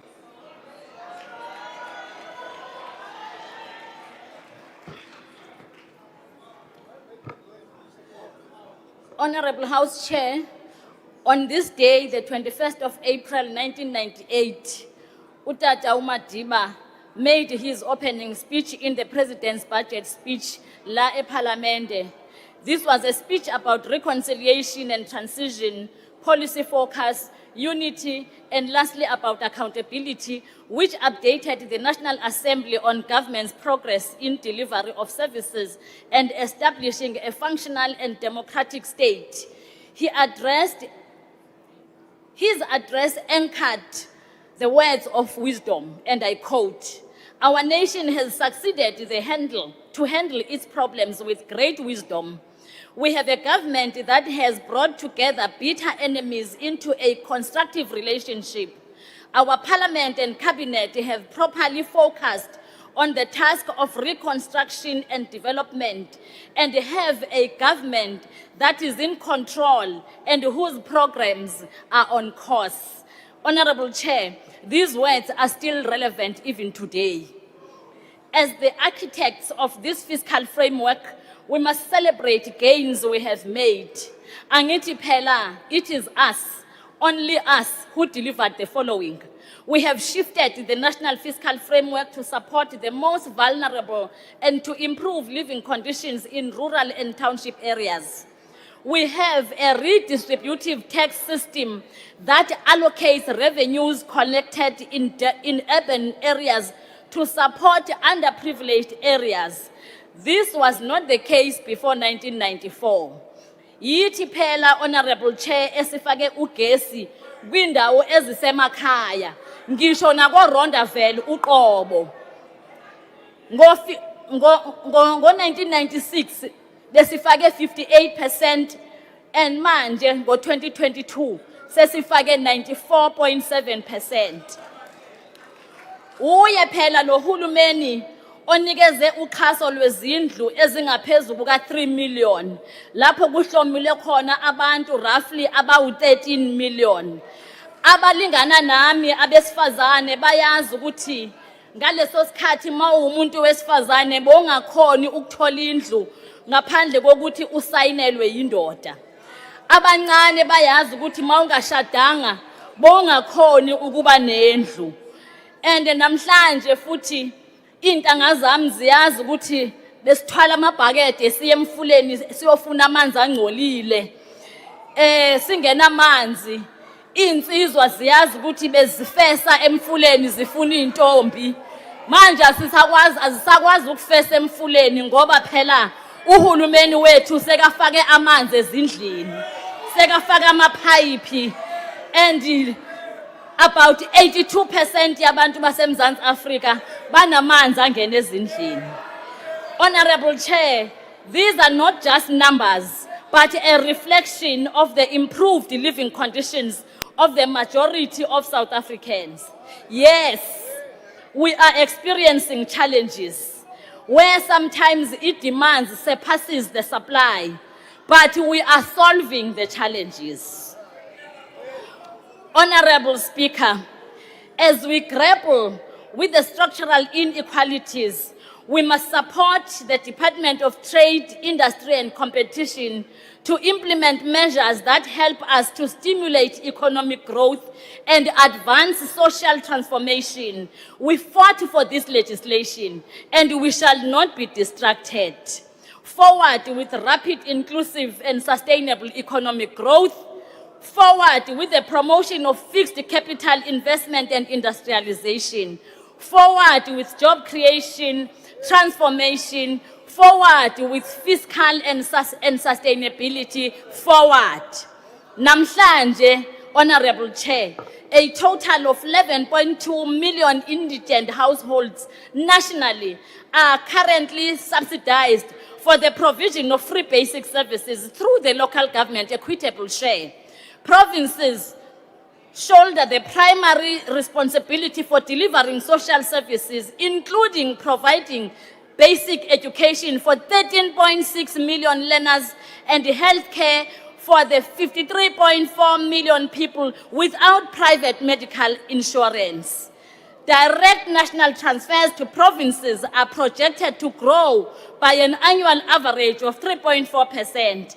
Ama provinces are allocated an additional 32.3 billion, of which 9.9 billion supports employee compensation pressures in education, and additional 21.3 billion is allocated for health sector competition, employment of doctors, and making up shortfalls in goods and services. Honorable Chair, ndingabala kushona ilanga izinto ezenziwa ugovernment olidwa yi-ANC. As part of the financial viability of Abomasipala and addressing municipal debt problem impacting 𝐿𝐵𝐻𝐾𝐭, a key technological reform is the Smart Meter Grant Program, which is allocated 2.5 billion over the medium-term expenditure framework. In 71 debt-stressed municipalities, the program has already installed over 139,000 smart meters, with 96,400 more planned for the next budget cycle. Siyabonga Madiba. We are indeed fixing local government and ensuring we adapt our billing system through technology. Ama-South Africans amaningi, ikakhulukazi emadolobheni, basahlala emijondolo. I-ANC ke icelile ukuthi kukhushulwe igrant yokuthuthukiswa kwemijondolo lapho ikhona. Major increase for informal settlements, upgrading partnership, ISUP grant by 107% are made kule division of revenue enithani support namhlanje, reflecting the increased focus of transition informal dwellers to proper housing facilities in well-developed human settlements with access to all critical services required to harness an environment where our people live in dignity. In fact, Honorable Chair, the EFF should be supporting this bill because this bill seeks to correct the mess they have done in Johannesburg when they were sleeping in the same blanket in the marriage of convenience with the Democratic Alliance under the leadership of the former Mayor Mashaba. They messed up. That bill has to correct that mess by Shia at Johannesburg. Honorable Chair, the Comprehensive Agricultural Support Program grant and the 𝐿𝐵𝐻𝐾𝐿𝐵 projects grant are being combined to streamline support to emerging Honourable farmers. Member, just take your seat for a moment. Honourable Mahotpeda, why do you want to be recognized? Thank you, House Chair. I just want to ask if a member would like to get a question because Okay. our MEC Just pause there before is in charge of the before you finances ask of the question. Gauteng, Honourable Mahot. No asking, no asking, no asking. The mess that was done by the Don't do that, ANC. please. Honourable Mahotwe, you know better. First, we inquire whether the member will take a question, and then you ask the question. Honourable Member, are you prepared to take a question? The member indicates that she's not prepared to take a question. Thank you. I'm not prepared, Honorable Chair. I'm talking about the lived experience I saw in Johannesburg. It's not a theory. Order, honourable Honorable members. Chair, the Comprehensive Agriculture Support Program grant and the 𝐿𝐵𝐻𝐾𝐿𝐵 project grant are being combined to streamline support to emerging farmers. The Comprehensive Agricultural Support Program increased significantly by 34.5%, reflecting our commitment to increasing food production and food security through supporting small-scale farmers and emerging farmers who require support for production. Honorable Chair, I must say in this House, it is unbelievable that MKP today is referring to state capture and failed government to President Ramaphosa. How hypocritical. Honorable Chair, we must reject political opportunism that thrives on deflection rather than solutions. South Africans want leaders who are honest about the past, accountable in the present, and committed to building a better future. And this bill is about building a better future. It's not about politicking and standing here on the program and grandstanding. We support this bill, Chairperson. I thank you. The Honourable the Minister of Finance.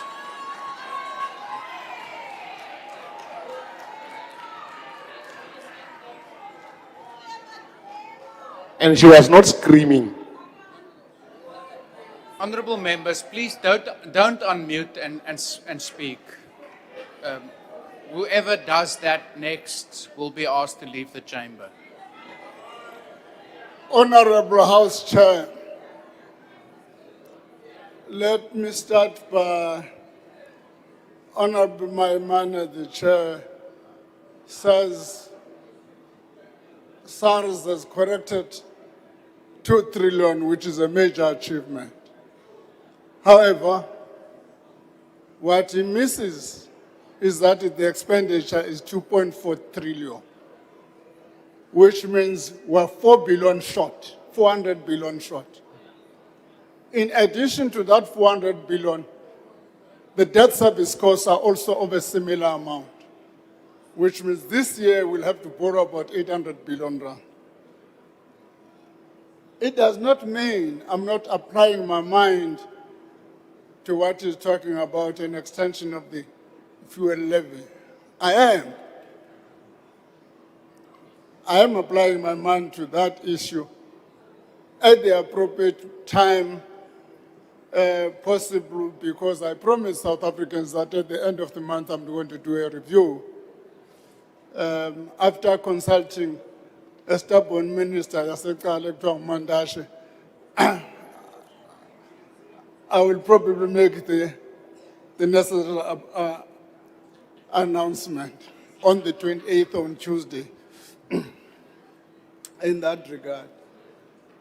The second issue, the problem with colleagues, most of them are not discussing the division of revenue, are discussing a completely something else. What the division of revenue is about the division of the national raised revenue between the different spheres of government. That's what this debate should be about.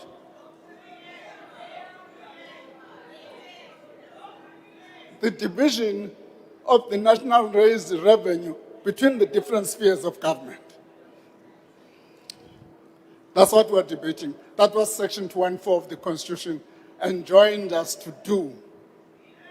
Unfortunately, it does not have, amongst the 10 criteria we've got to take into account, I invite members to read Section 214 of the Constitution. In the criteria used, there's nothing called performance. It does not exist in that criteria. So what we need to do is to say, in that division of revenue, what is the money used for by each sphere of government? One honorable member says it's for economic elite. It's precisely because it's not discussing what we're discussing. You can't say money that is going into public hospitals to employ doctors and professionals, health professionals, is for economic elite. It can't be right. It means we are discussing something else, not what we are discussing. The other thing I must warn against, and I think it's time this thing we clarify in this meeting. A government of national unity protocols works in this way. It's not a government of national unity between individuals. It's a government of national unity between political parties. And those political parties take collective responsibilities for their action.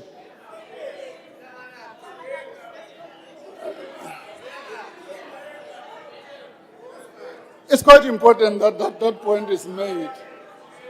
because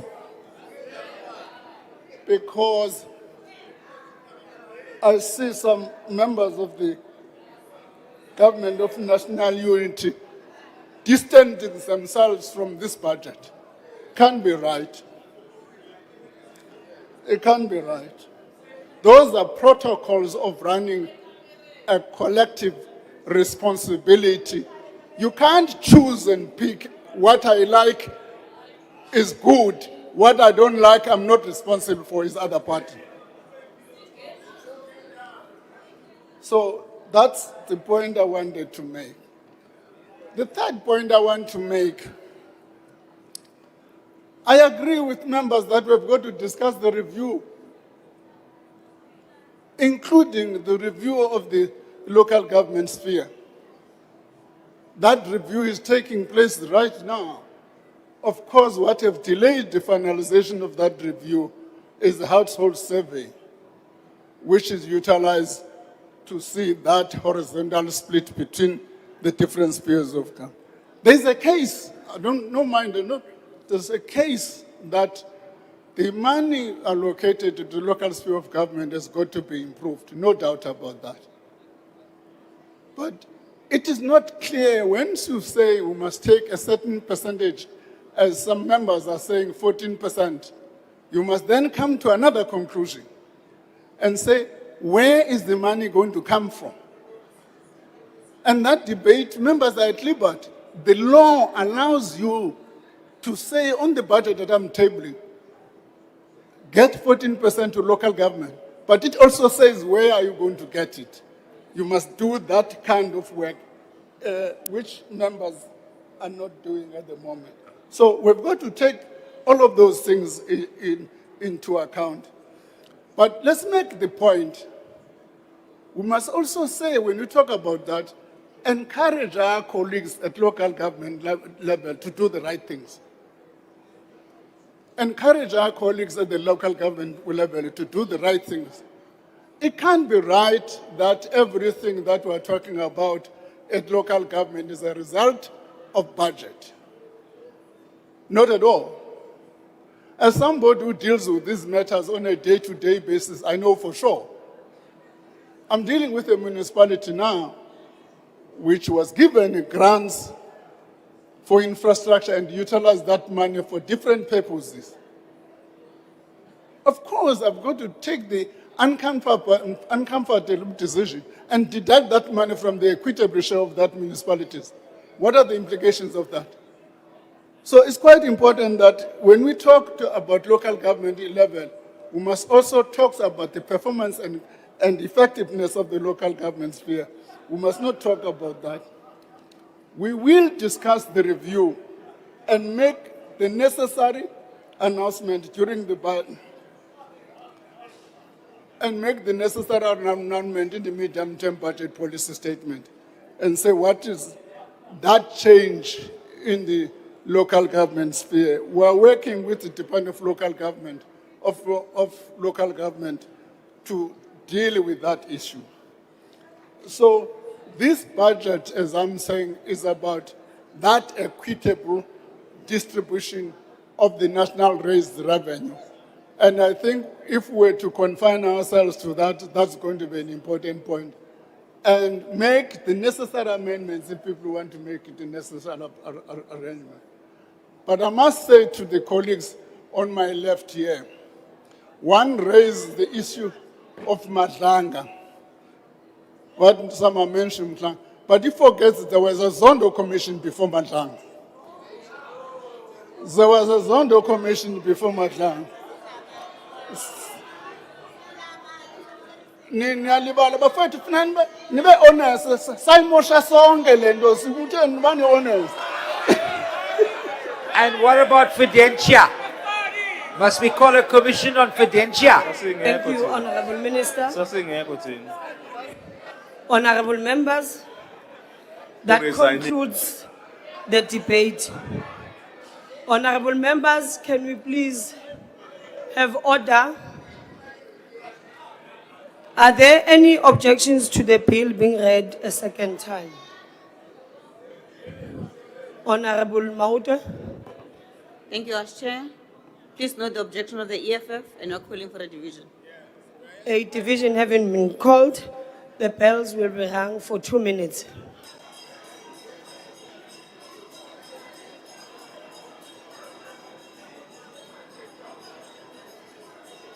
Sendirizainile, SACP.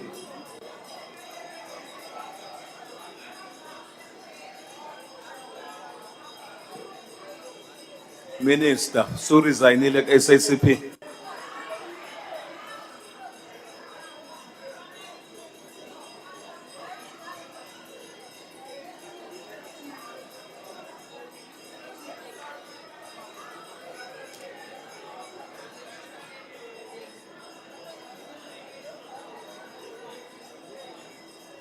Upuputi.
Pay the fine ready, pay the fine ready.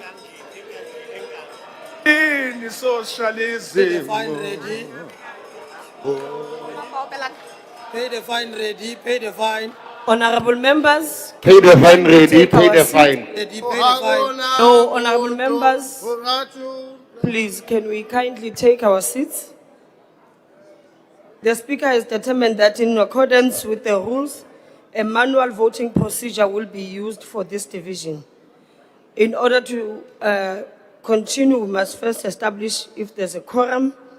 I would request the table to confirm that we have the requisite number of members physically present in the chamber to take this decision.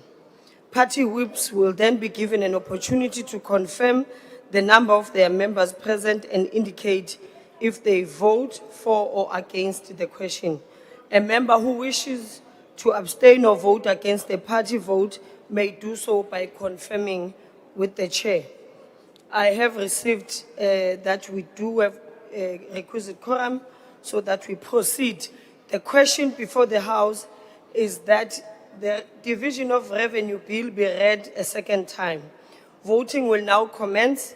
The doors of the chamber will be locked, and members will not be allowed to enter the chamber platform until voting is concluded.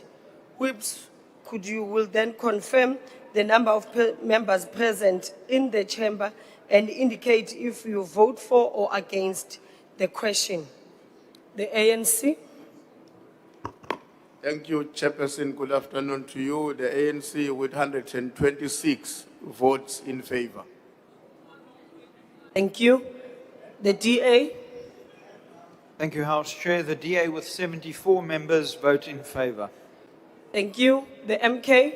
Thank you, Chair. The MK party with 42 members present, we vote against. EFF. Thank you, House Chair. The EFF with 35 members in the House are voting against the division of the revenue bill.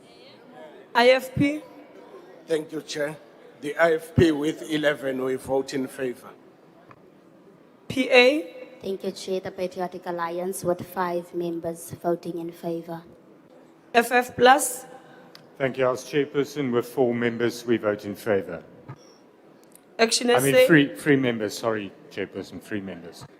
FF plus, you can repeat that again.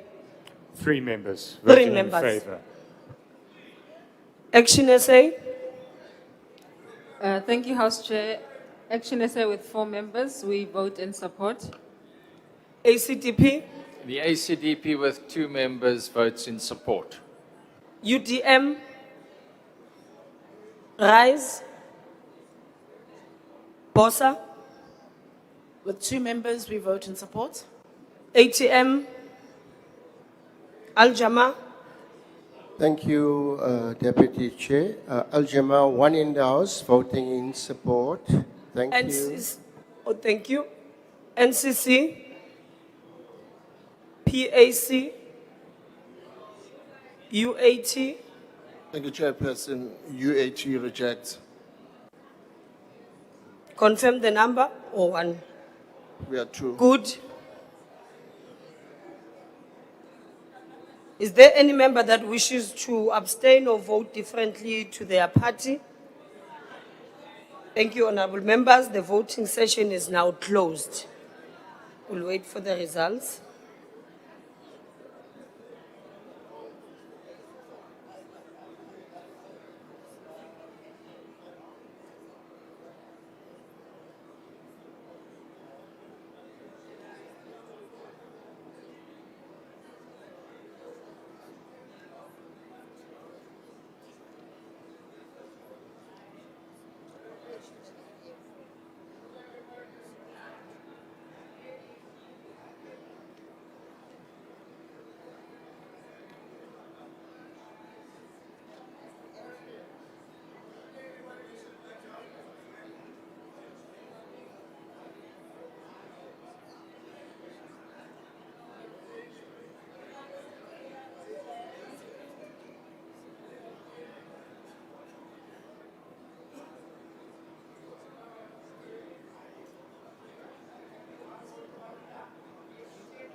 Thank you, honorable members.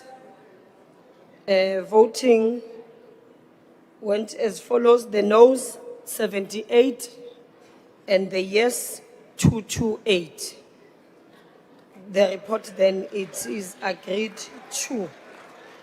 The bill will be sent to the National Council of Provinces for concurrence. Honorable members,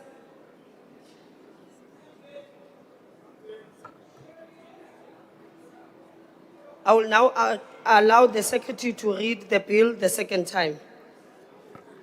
Division of Revenue Bill. Thank you very much, honorable members. Then the bill will be sent to National Council of Provinces for concurrence. The Secretary will read the 8th order. Trade, Industry and Competition, on request by Minister of Trade, Industry and Competition to make recommendations regarding candidates for the position of Chairperson of Board of National Lotteries Commission. I will now recognize the Portfolio Chairperson, Honorable Masina.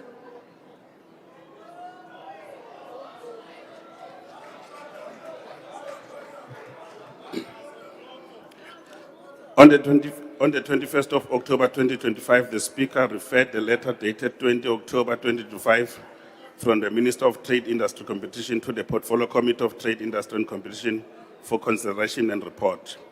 In this letter, he requested that the Revenue Committee of the National Assembly makes recommendations regarding the suitability of the nominees for appointment as Chairperson of the Board of the National Lotteries in terms of Section 3, Subsection 3 of the National Act 57 of 1997. In terms of this Act, the member contemplated in paragraph A and subsection 1 shall be appointed only after the minister has in notice of the Gazette and in less than 2 newspapers circulated in every province is invited interested parties in person suitable for appointment as chairperson and relevant committee of the National Assembly made recommendations to the minister in relation thereafter after a transparent and open process for consideration of the person nominated, having due regard with the function of the board. He further indicated that all calls nominations had been published in the Government Gazette 19 September 2025, Mail and Guidance 26 September 2025, as well as the 2nd October 2025. The nomination period closed on the 6th of October 2025, resulting in 22 nominations being received by the Minister. The curriculum vitae of these nominees were subsequently forwarded to the Portfolio Committee of Trade, Industry and Competition in the National Assembly for consideration. The committee convened on the 22nd of September and finalized a shortlisting of candidates to be interviewed for the position of chairperson of the board of NLC. The shortlisted candidate included the following: Mr. T. Bonagele, Mrs. J. Hammonds, Mr. W. Mante, Advocate Memani, Mrs. M. Mosing, and Advocate Novonde. On the 10th of October 2025, the committee received a letter from Mr. Mante, formally withdrawing from the process. On the 2nd of September, the shortlisted candidates were interviewed for the position of the chairperson. As part of the process, the committee subjected all the candidates for security screening with state security agency and valors to verify their qualifications. The committee convened on the 3rd of December to commence with the deliberation of the report and the candidate to be recommended to the Minister for consideration. In light of the above, the committee recommended that the House request the Minister of Trade, Industry and Competition to consider the following candidate for position of chairperson of the board: Mr. T. Bonagele with 89% score, Ms. M. Museng with 71 points, and then Advocate L. Novonde with 69 points. Notwithstanding the recommended candidate, all meet the legislative requirement, and given the outcome of the security vetting by the state security, the Minister may consider conducting probity test of the proposed candidate as envisaged in Section 3A(2) of the Lotteries Act prior to the finalization. We request that this House consider this report. I thank you. Thank you very much, Honorable Member. Honorable Members, I will now recognize political parties wishing to make a declaration. The usual times for declaration of votes will apply. The MK.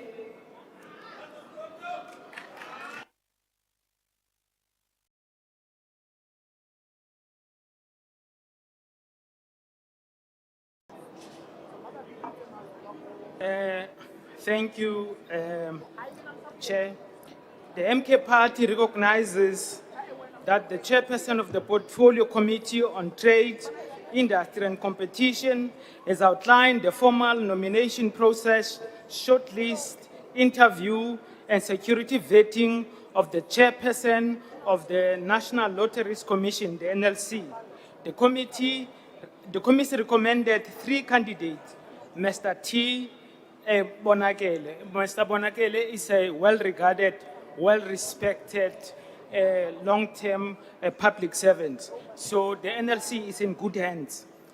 The committee recommended those candidates, including Ms. Musing, Advocate Novonde, in this order, reflecting adherence to statutory processes as outlined in the Lotteries Act. The MK Party supports this appointment because a clean, transparent process was followed. Given the process has been conducted with appropriate governance standards, the appointment should be effected with immediate effect to restore proper governance at the NLC. Prolonged vacancies undermine accountability and ability to deliver funds to those who need them the most. The MK Party understands that the NLC's history is marred by allegations of corruption, patronage, and misalignment disbursements that failed the communities the NLC was meant to serve. We therefore welcome the clean process and timely appointment, and however, reiterate that governance must translate into real impact for the destitute communities. Sports clubs in townships, arts projects in villages, and legitimate NGOs. We know that there's been a lot of reports of corruption. The lived reality of our people needs to change in a positive way. The MK Party envisions a South Africa where appointments are made not only with integrity, but with a tangible impact. The appointed chairperson and the board must implement redress mechanisms that move previously disadvantaged individuals from the periphery to the center and ensure equality of opportunities and outcomes and deliver measurable benefits for the poor. The MK Party support is not unconditional. These leaders must deliver or they shall also be shown the door. We are watching you and we see you. The bottom line must be the people. The issue is not a boardroom appointment. It is lived reality of the people who rely on lottery funds programs. The immediate, transparent appointment will enable the NLC to deliver on its mandate, restore trust amongst sports clubs, arts groups, NGOs, and the broader community, and ensure that redress and equality are central to the funding decisions. The MK Party will monitor the work of the NLC and wants the chairperson to ensure public accountability mechanisms are placed and accessible to beneficiaries. Honorable Member. The MK Party supports this appointment. Thank you very much. EFF.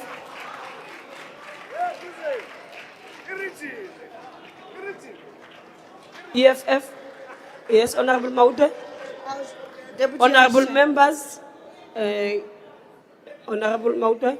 Yeah, Deputy House Chair, you know, Honorable Tambo raised an issue earlier on about the lower threats and that the YouTube is down and down all the time.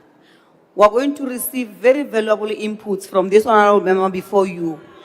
And the YouTube will be off, and the people of South Africa won't even know who he is. What level of incompetence is this IT that we have that can fix such a simple technical issue? House Chair, how long must it take for them to fix that problem? We want to hear these valuable inputs from this comrade in front of you. And the world will not know who he is. Can we bring back that lower threats, please, Honorable Deputy Chairperson? Thank you. Thank you very much for raising that. I'm sure we'll be able to address the issue. But for now, let's allow the member to continue, and I will then get back to you once we have received what is actually happening. Honorable Member, please proceed. We want to take this opportunity to greet the Commander-in-Chief and President of the Economic Freedom Fighters. Last week, the establishment tried to silence him, but they've successfully failed. We want to confirm that 𝐟𝐨𝐫𝐞𝐿 umongameli. He is sleeping at home with family. The tricks of the racist judge have failed. The struggle for economic freedom continues, and there is no one who can stop it. Not police, not the army, not the racist judge who used our courts to silence our people, to silence our voices. We want to say clear that the racist judge tried, but he failed to silence the Commander-in-Chief, and he is also trying to enter into political arena, settling scores. Honorable 𝐬𝐮𝐬𝐜𝐫𝐤, Honorable Member, can you please take a seat? Thank you.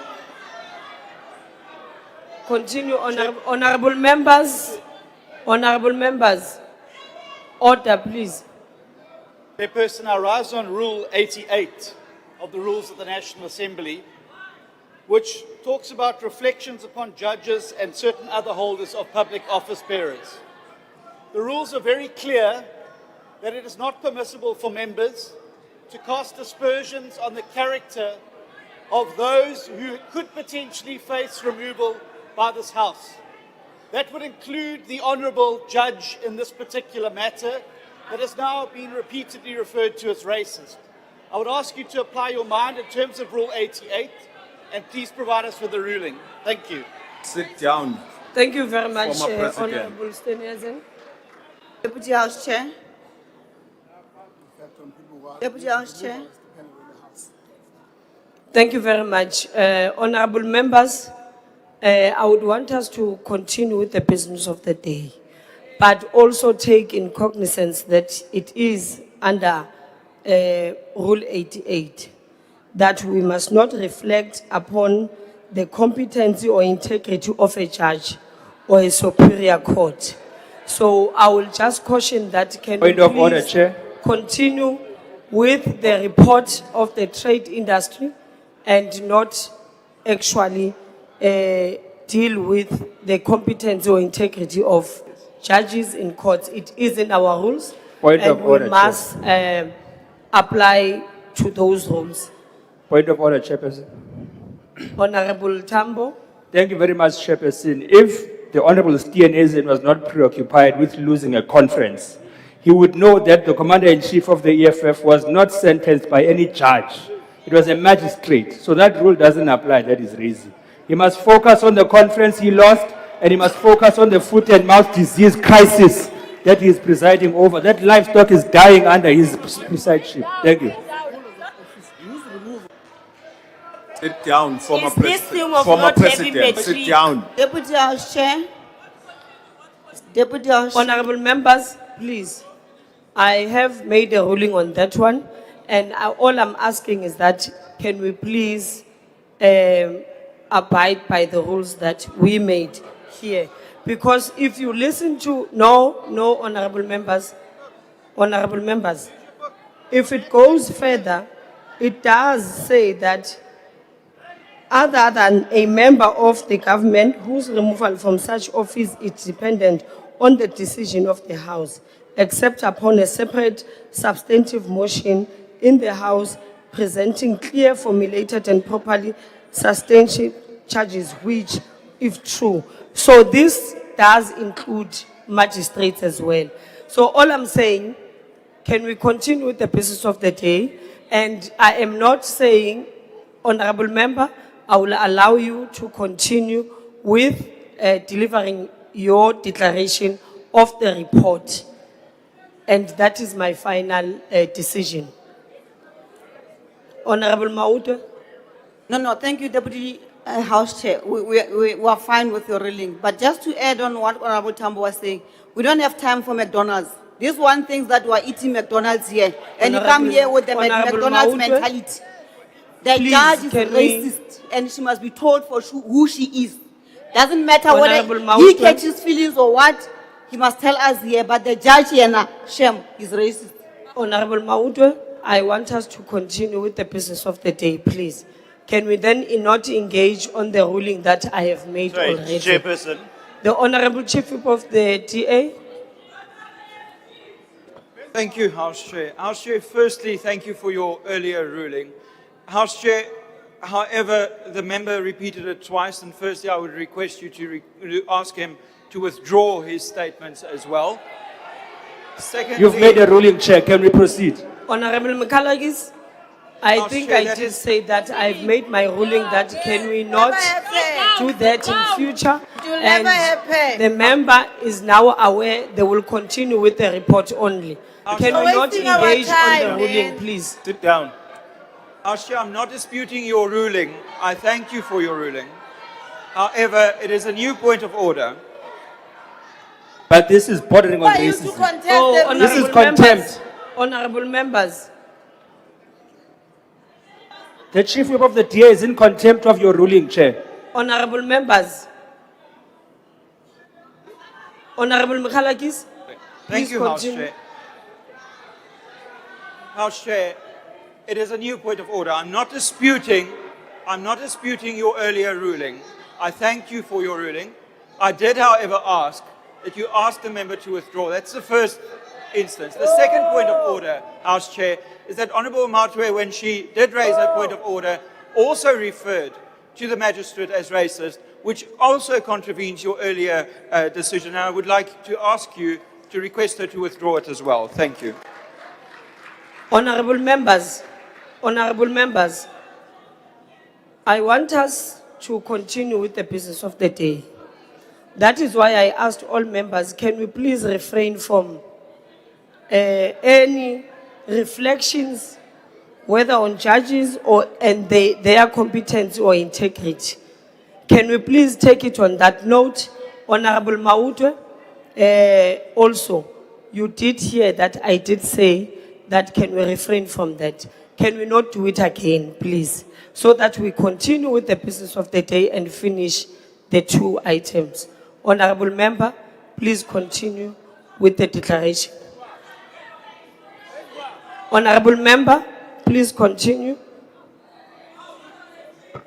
Thank you very much, Chair. It comes with no surprise that some members are jumping up and down because the White House resolution failed after they've sold the black leader of the economic freedom fighters. Unfortunately, what they resolved on in the White House didn't pass. The President and Commander-in-Chief is home and is leading from the front.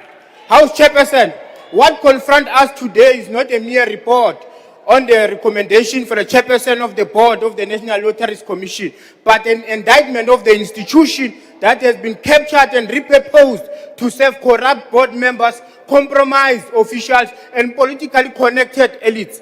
The finding of the Auditor General has exposed pattern of deliberate looting and collapse, grant allocated to unqualified applicants without documentation, overfunding of projects without feasibility. And what's more painful is the 957 billion that was left unspent from the 1.5 billion, while communities are left suffering. Young people left without their application for grants unresponded to.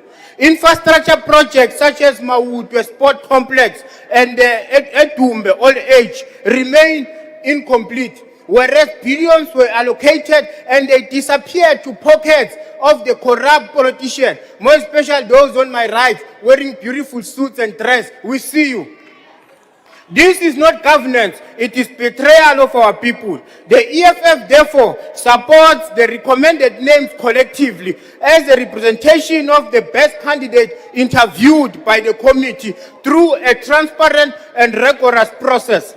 However, we are clear that this crisis of the National Lottery Commission extends beyond leadership appointment. The EFF has been on the forefront on exposing and confronting corruption within the lotto, particularly the deeply troubling lottery license tender awarded to 𝐶𝐨𝐵𝐾 Holdings. South Africans must not forget the serious allegation linking the tender to the Deputy President Paul Mashatile and his relatives. And you are aware that 𝐶𝐶𝐵𝐾 has shares to the Beermont, which is led by Moses Tembe and the involvement of 𝐿Zungu. We want retreat. Honorable Member, your time has expired.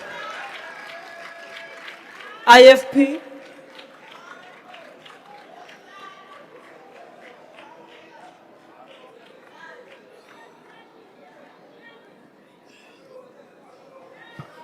Thank you very much, Honorable House Chair. Honorable Langa, can you please take your seat? Honorable Reddy, what are you rising on? Thank you, Honorable Acting Speaker, Deputy Speaker.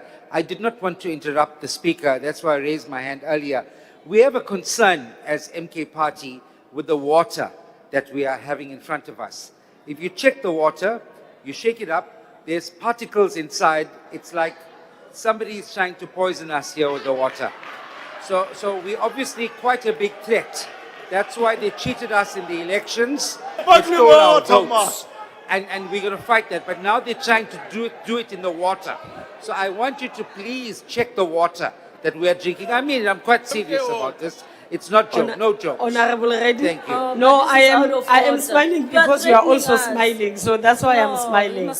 I am definitely sure that there can't be that someone is trying to poison you, but what we will do, we will check with the parliament staff so that if it is possible, if they do have other water, they must bring it upon the tables, yes. Upon request, by the way. They must bring it now because we could have, anything could happen to us now. Upon request, I am drinking this water, Honorable Reddy. I'm definitely sure that no, it's only the water they gave us. Today. It's only the water they gave. No, thank you, okay. We will call parliament staff to bring you new water just so that we are fine. Honorable Minister. Thank you very much. I just wanted to say that the poison is weak, he's still alive. Your poison is not going to work on us. We got strong motive. Thank you, honorable members. Can we allow the proceeding? Honorable Langa. Oh, before you go, Honorable Langa, just as you stand on the podium, it's not a point of order. I am reporting back to Honorable Mautwe on the issue of YouTube. I am told that now you can actually go to YouTube. It's live. Thank you. Honorable Langa, continue. Thank you very much, House Chair. House Chair, the IFP has consistently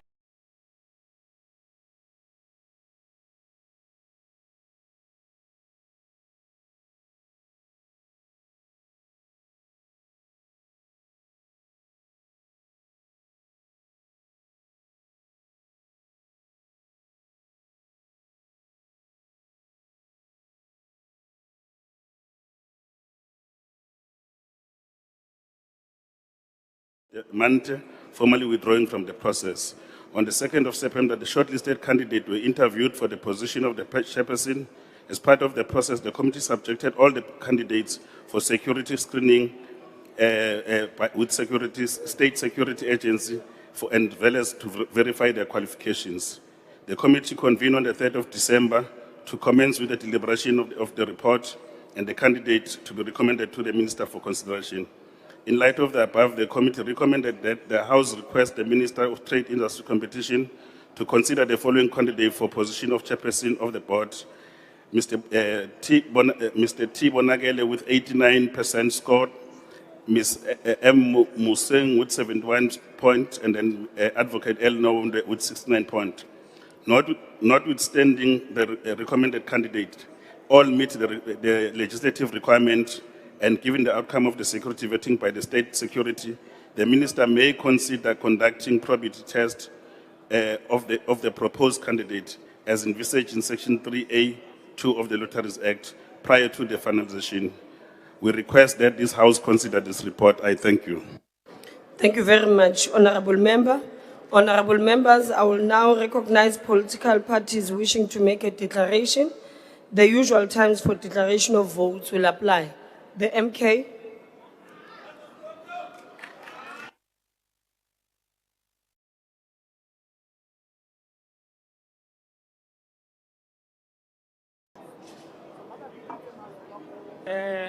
Thank you, Chair. The MK Party recognizes that the chairperson of the Portfolio Committee on Trade, Industry and Competition has outlined the formal nomination process, shortlist, interview, and security vetting of the chairperson of the National Lotteries Commission, the NLC. The committee recommended 3 candidates: Mr. T. Bonagele. Mr. Bonagele. Paper is a motion in the name of the Chief Whip. Good afternoon, Madam Speaker. Good afternoon, honorable members. The draft resolution that the House suspends Rule 290, subsection 2A, which provides inter alia that the debate on the second reading of a bill may not commence before at least 3 working days have elapsed since the committee's report was tabled, for the purpose of conducting the second reading today on the special appropriation bill. Thank you. I now put the motion. Are there any objections? No objections agreed to. The second item on the order paper is also a motion in the name of the Chief Whip. Thank you, Madam Speaker. I wish to move that the House suspends Rule 290(2A), subsection 2A, which provides inter alia that the debate on the second reading of a bill may not commence before at least 3 working days have elapsed since the committee's report was tabled for purposes of conducting the second reading today on the division of revenue bill. Thank you very much. I now put the motion. Are there any objections? No objections agreed to. Honorable members, I know that there's a little bit of an echo as we are trying to make sure that we warm ourselves. So we're contending between cold and warmth. But I think it allows us an opportunity to start and prepare for campaigning. So we will speak a little bit with the rally voices so that you can be heard. And I'm sure by the time you go on full campaigning, all of you will be able to do so with eloquence. Thank you very much for your understanding.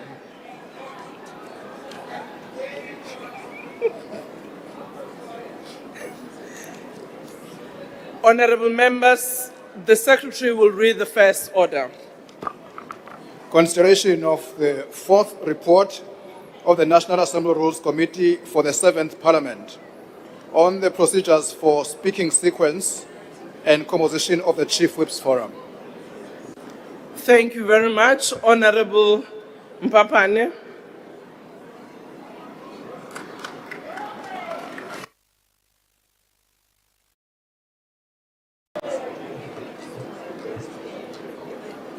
Thank you very much, Honorable Speaker. Honorable members. Honorable Speaker, the fourth report of the National Assembly Rules Committee concerns two matters. The first is the speaking sequence for declarations of votes, and the second is the composition of the Chief Whips Forum. Both these revisions came about owing to reflections on the composition of the 7th Parliament. Honorable Speaker, at the commencement of this Parliament, the Rules Committee held discussions on the sequence in which political parties would be recognized during certain debates. At the time, the Rules Committee agreed that for prominent debates, the largest political party would be followed by the largest opposition party. In March this year, concerns were raised in the House about the speaking sequence for declarations of vote. The prevailing sequence has been based on the proportional strength, with the exception of the largest party, which has spoken last. Some members, nevertheless, argue that the sequence for declarations should recognize the official opposition immediately after the person in charge of the order. The Rules Committee has now endorsed this position. Honorable Speaker, the Chief Whips Forum plays a pivotal role in the political management of the Assembly. It is a forum where senior whips can raise and discuss internal issues that impact the work of the political parties they represent. The forum is necessarily convened by the chief whip of the largest party in government, but it remains important that all parties can attend. The membership of the forum must, however, be limited to ensure that discussions can remain focused and consistent. The proposed amendments to the Chief Whips Forum acknowledge both the principles of proportionality and participation while accommodating any changes to the composition and political arrangements in the Assembly. Indeed, the rules should not ordinarily have to be amended to address changing political circumstances. Honorable Speaker, I hereby table the report of the Rules Committee for the consideration of the House, and I thank you. Thank you very much, Honorable Chairperson. I will now recognize political parties wishing to make declarations. The usual time for declaration of votes will apply. The sequence for declaration is as agreed by the Rules Committee on the 26th of March. Honorable, thank you.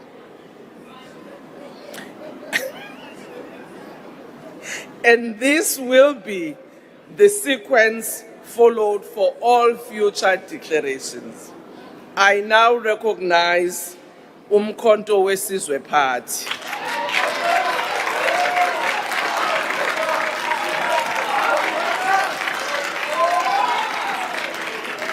You are making noise. Thank you, Honorable Speaker.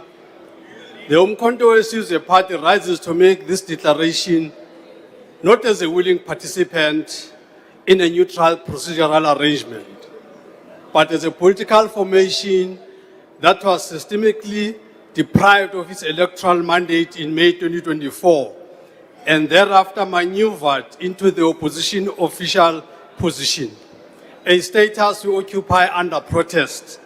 We are not a DA of today. We are a dispossessed government. The MK Party presence here is not an endorsement of the legitimacy of the current parliamentary configuration, no. It is a tactical engagement in a forum whose outcomes have already been shaped outside the will of the people. The MK Party was robbed of victory in May 2024 election, and we maintain that position without any apology. The report before this House tries to present sequencing and forum composition as mere administrative matters. They are not. I think Donald Trump will love you. They are instruments of political ordering, and in this case, instruments of political containment. Of the speaking sequence for declaration of vote, we argue that the placement of MK Party in the forefront of the other opposition parties and so on is noted. We accept this as a correct minimum recognition of the official opposition. However, we regard it as superficial concession. We are not moved. The real issue here is not who speaks first, but whose political mandate is substantively respected in the functioning of this House. We reject any attempt to normalize the dilution of the electoral will through post-electoral arrangements that reconfigure power without a fresh democratic mandate. On the composition of the Chief Whip's Forum, we register our strongest objection. The proposed amendment of Rule 257, where the Chief Whip of the opposition is listed as an other, is very offensive to accountability.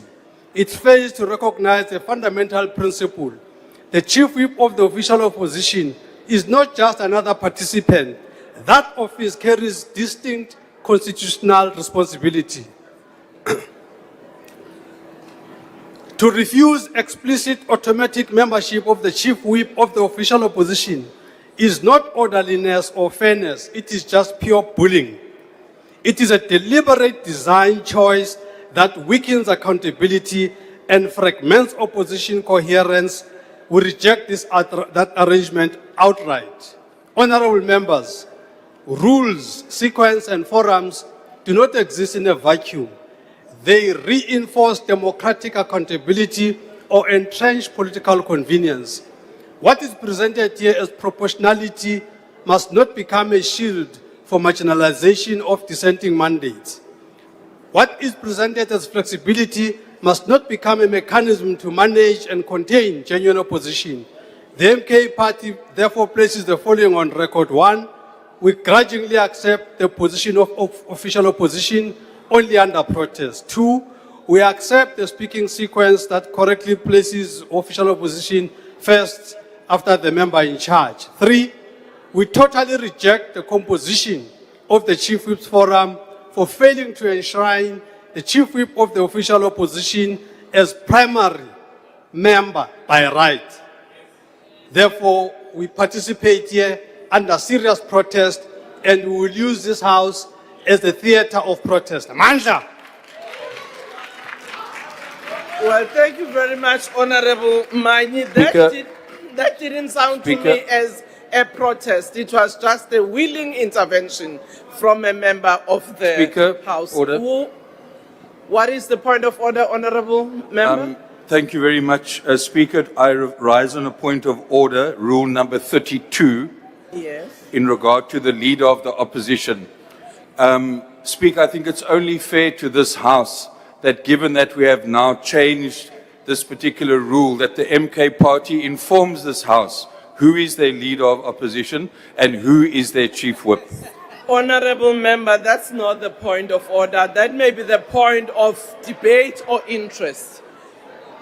EFF?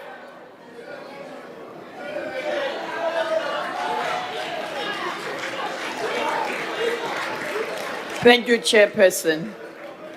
Chairperson, Parliament, even though made out of just 400 elected members, it represents the true wishes of the majority of our citizens. We are here not to fulfill our personal ambitions, but we are here representing the voices of the millions of people who voted for us in this House. Our Constitution, therefore, requires us to all at all times express in this House the innate wishes of the constituencies we represent. A political party with one seat in this assembly has every right to speak and communicate the views of their constituencies they represent.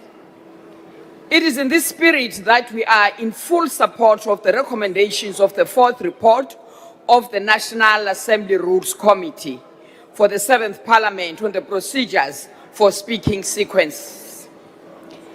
In line with the powers conferred on it by Rule 193 to develop proposals for the manner this House conducts its business, the Rules Committee has recommended that the sequence of speaking in this House must be as follows: MKP, EFF, IFP, PA, FF+, Action SA, SADP, UDM, 𝐼𝐨𝐫𝐠𝐞𝐭, ATM, 𝐼𝐿-𝐺𝐼𝐻, NCC, PAC, 𝐸AT, GOOD, DA, and ANC.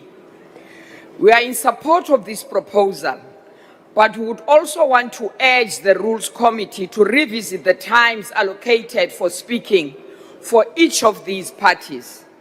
The time allocated for smaller parties makes no logical sense and does not permit for a more cogent articulation of their point of view. In as far as the composition of the Chief Whips Forum is concerned, the EFF is also in support of the proposal made by the Rules Committee to the effect that Chief Whips Forum must be constituted by 1 member from the ANC, 3 members from the DA, 2 members from the MKP, 2 members from the EFF, and 1 member from each of the other parties represented in the National Assembly. The EFF supports these recommendations. Thank you. Thank you very much. IFP?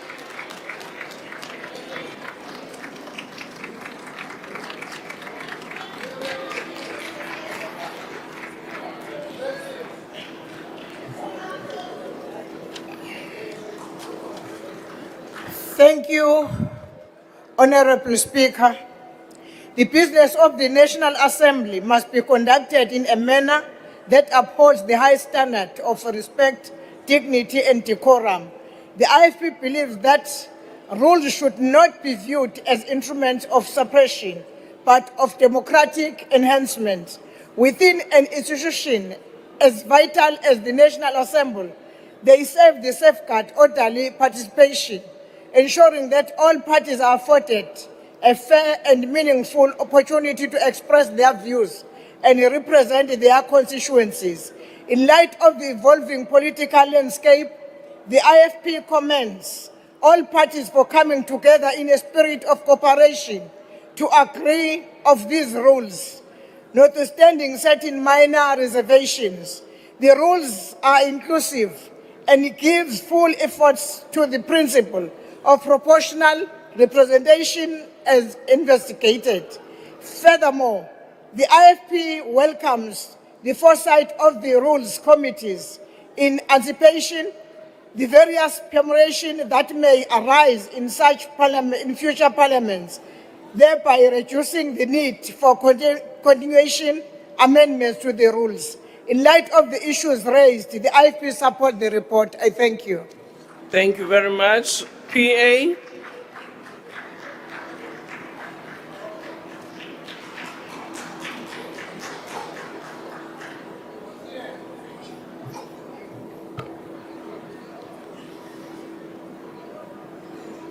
Honorable Speaker, honorable members, fellow South Africans, on behalf of the Patriotic Alliance, I hereby declare that the fourth report of the National Assembly Rules Committee for the 7th Parliament, titled Procedures for Speaking Sequence and Composition of the Chief Whips Forum, dated 26 March of 2026, is before this House for consideration.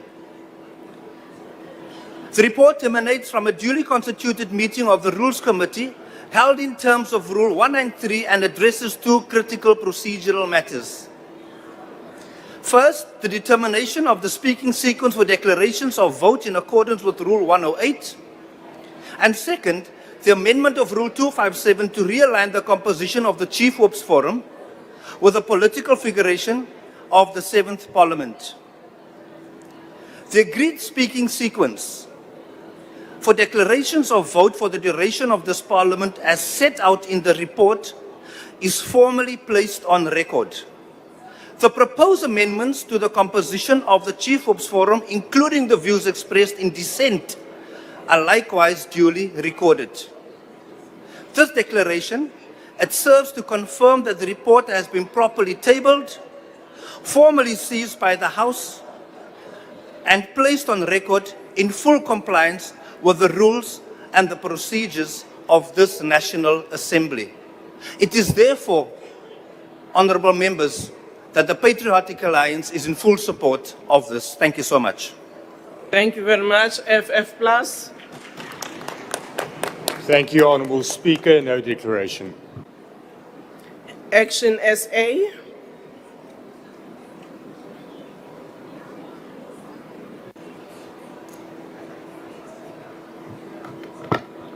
Thank you very much, Honourable Speaker.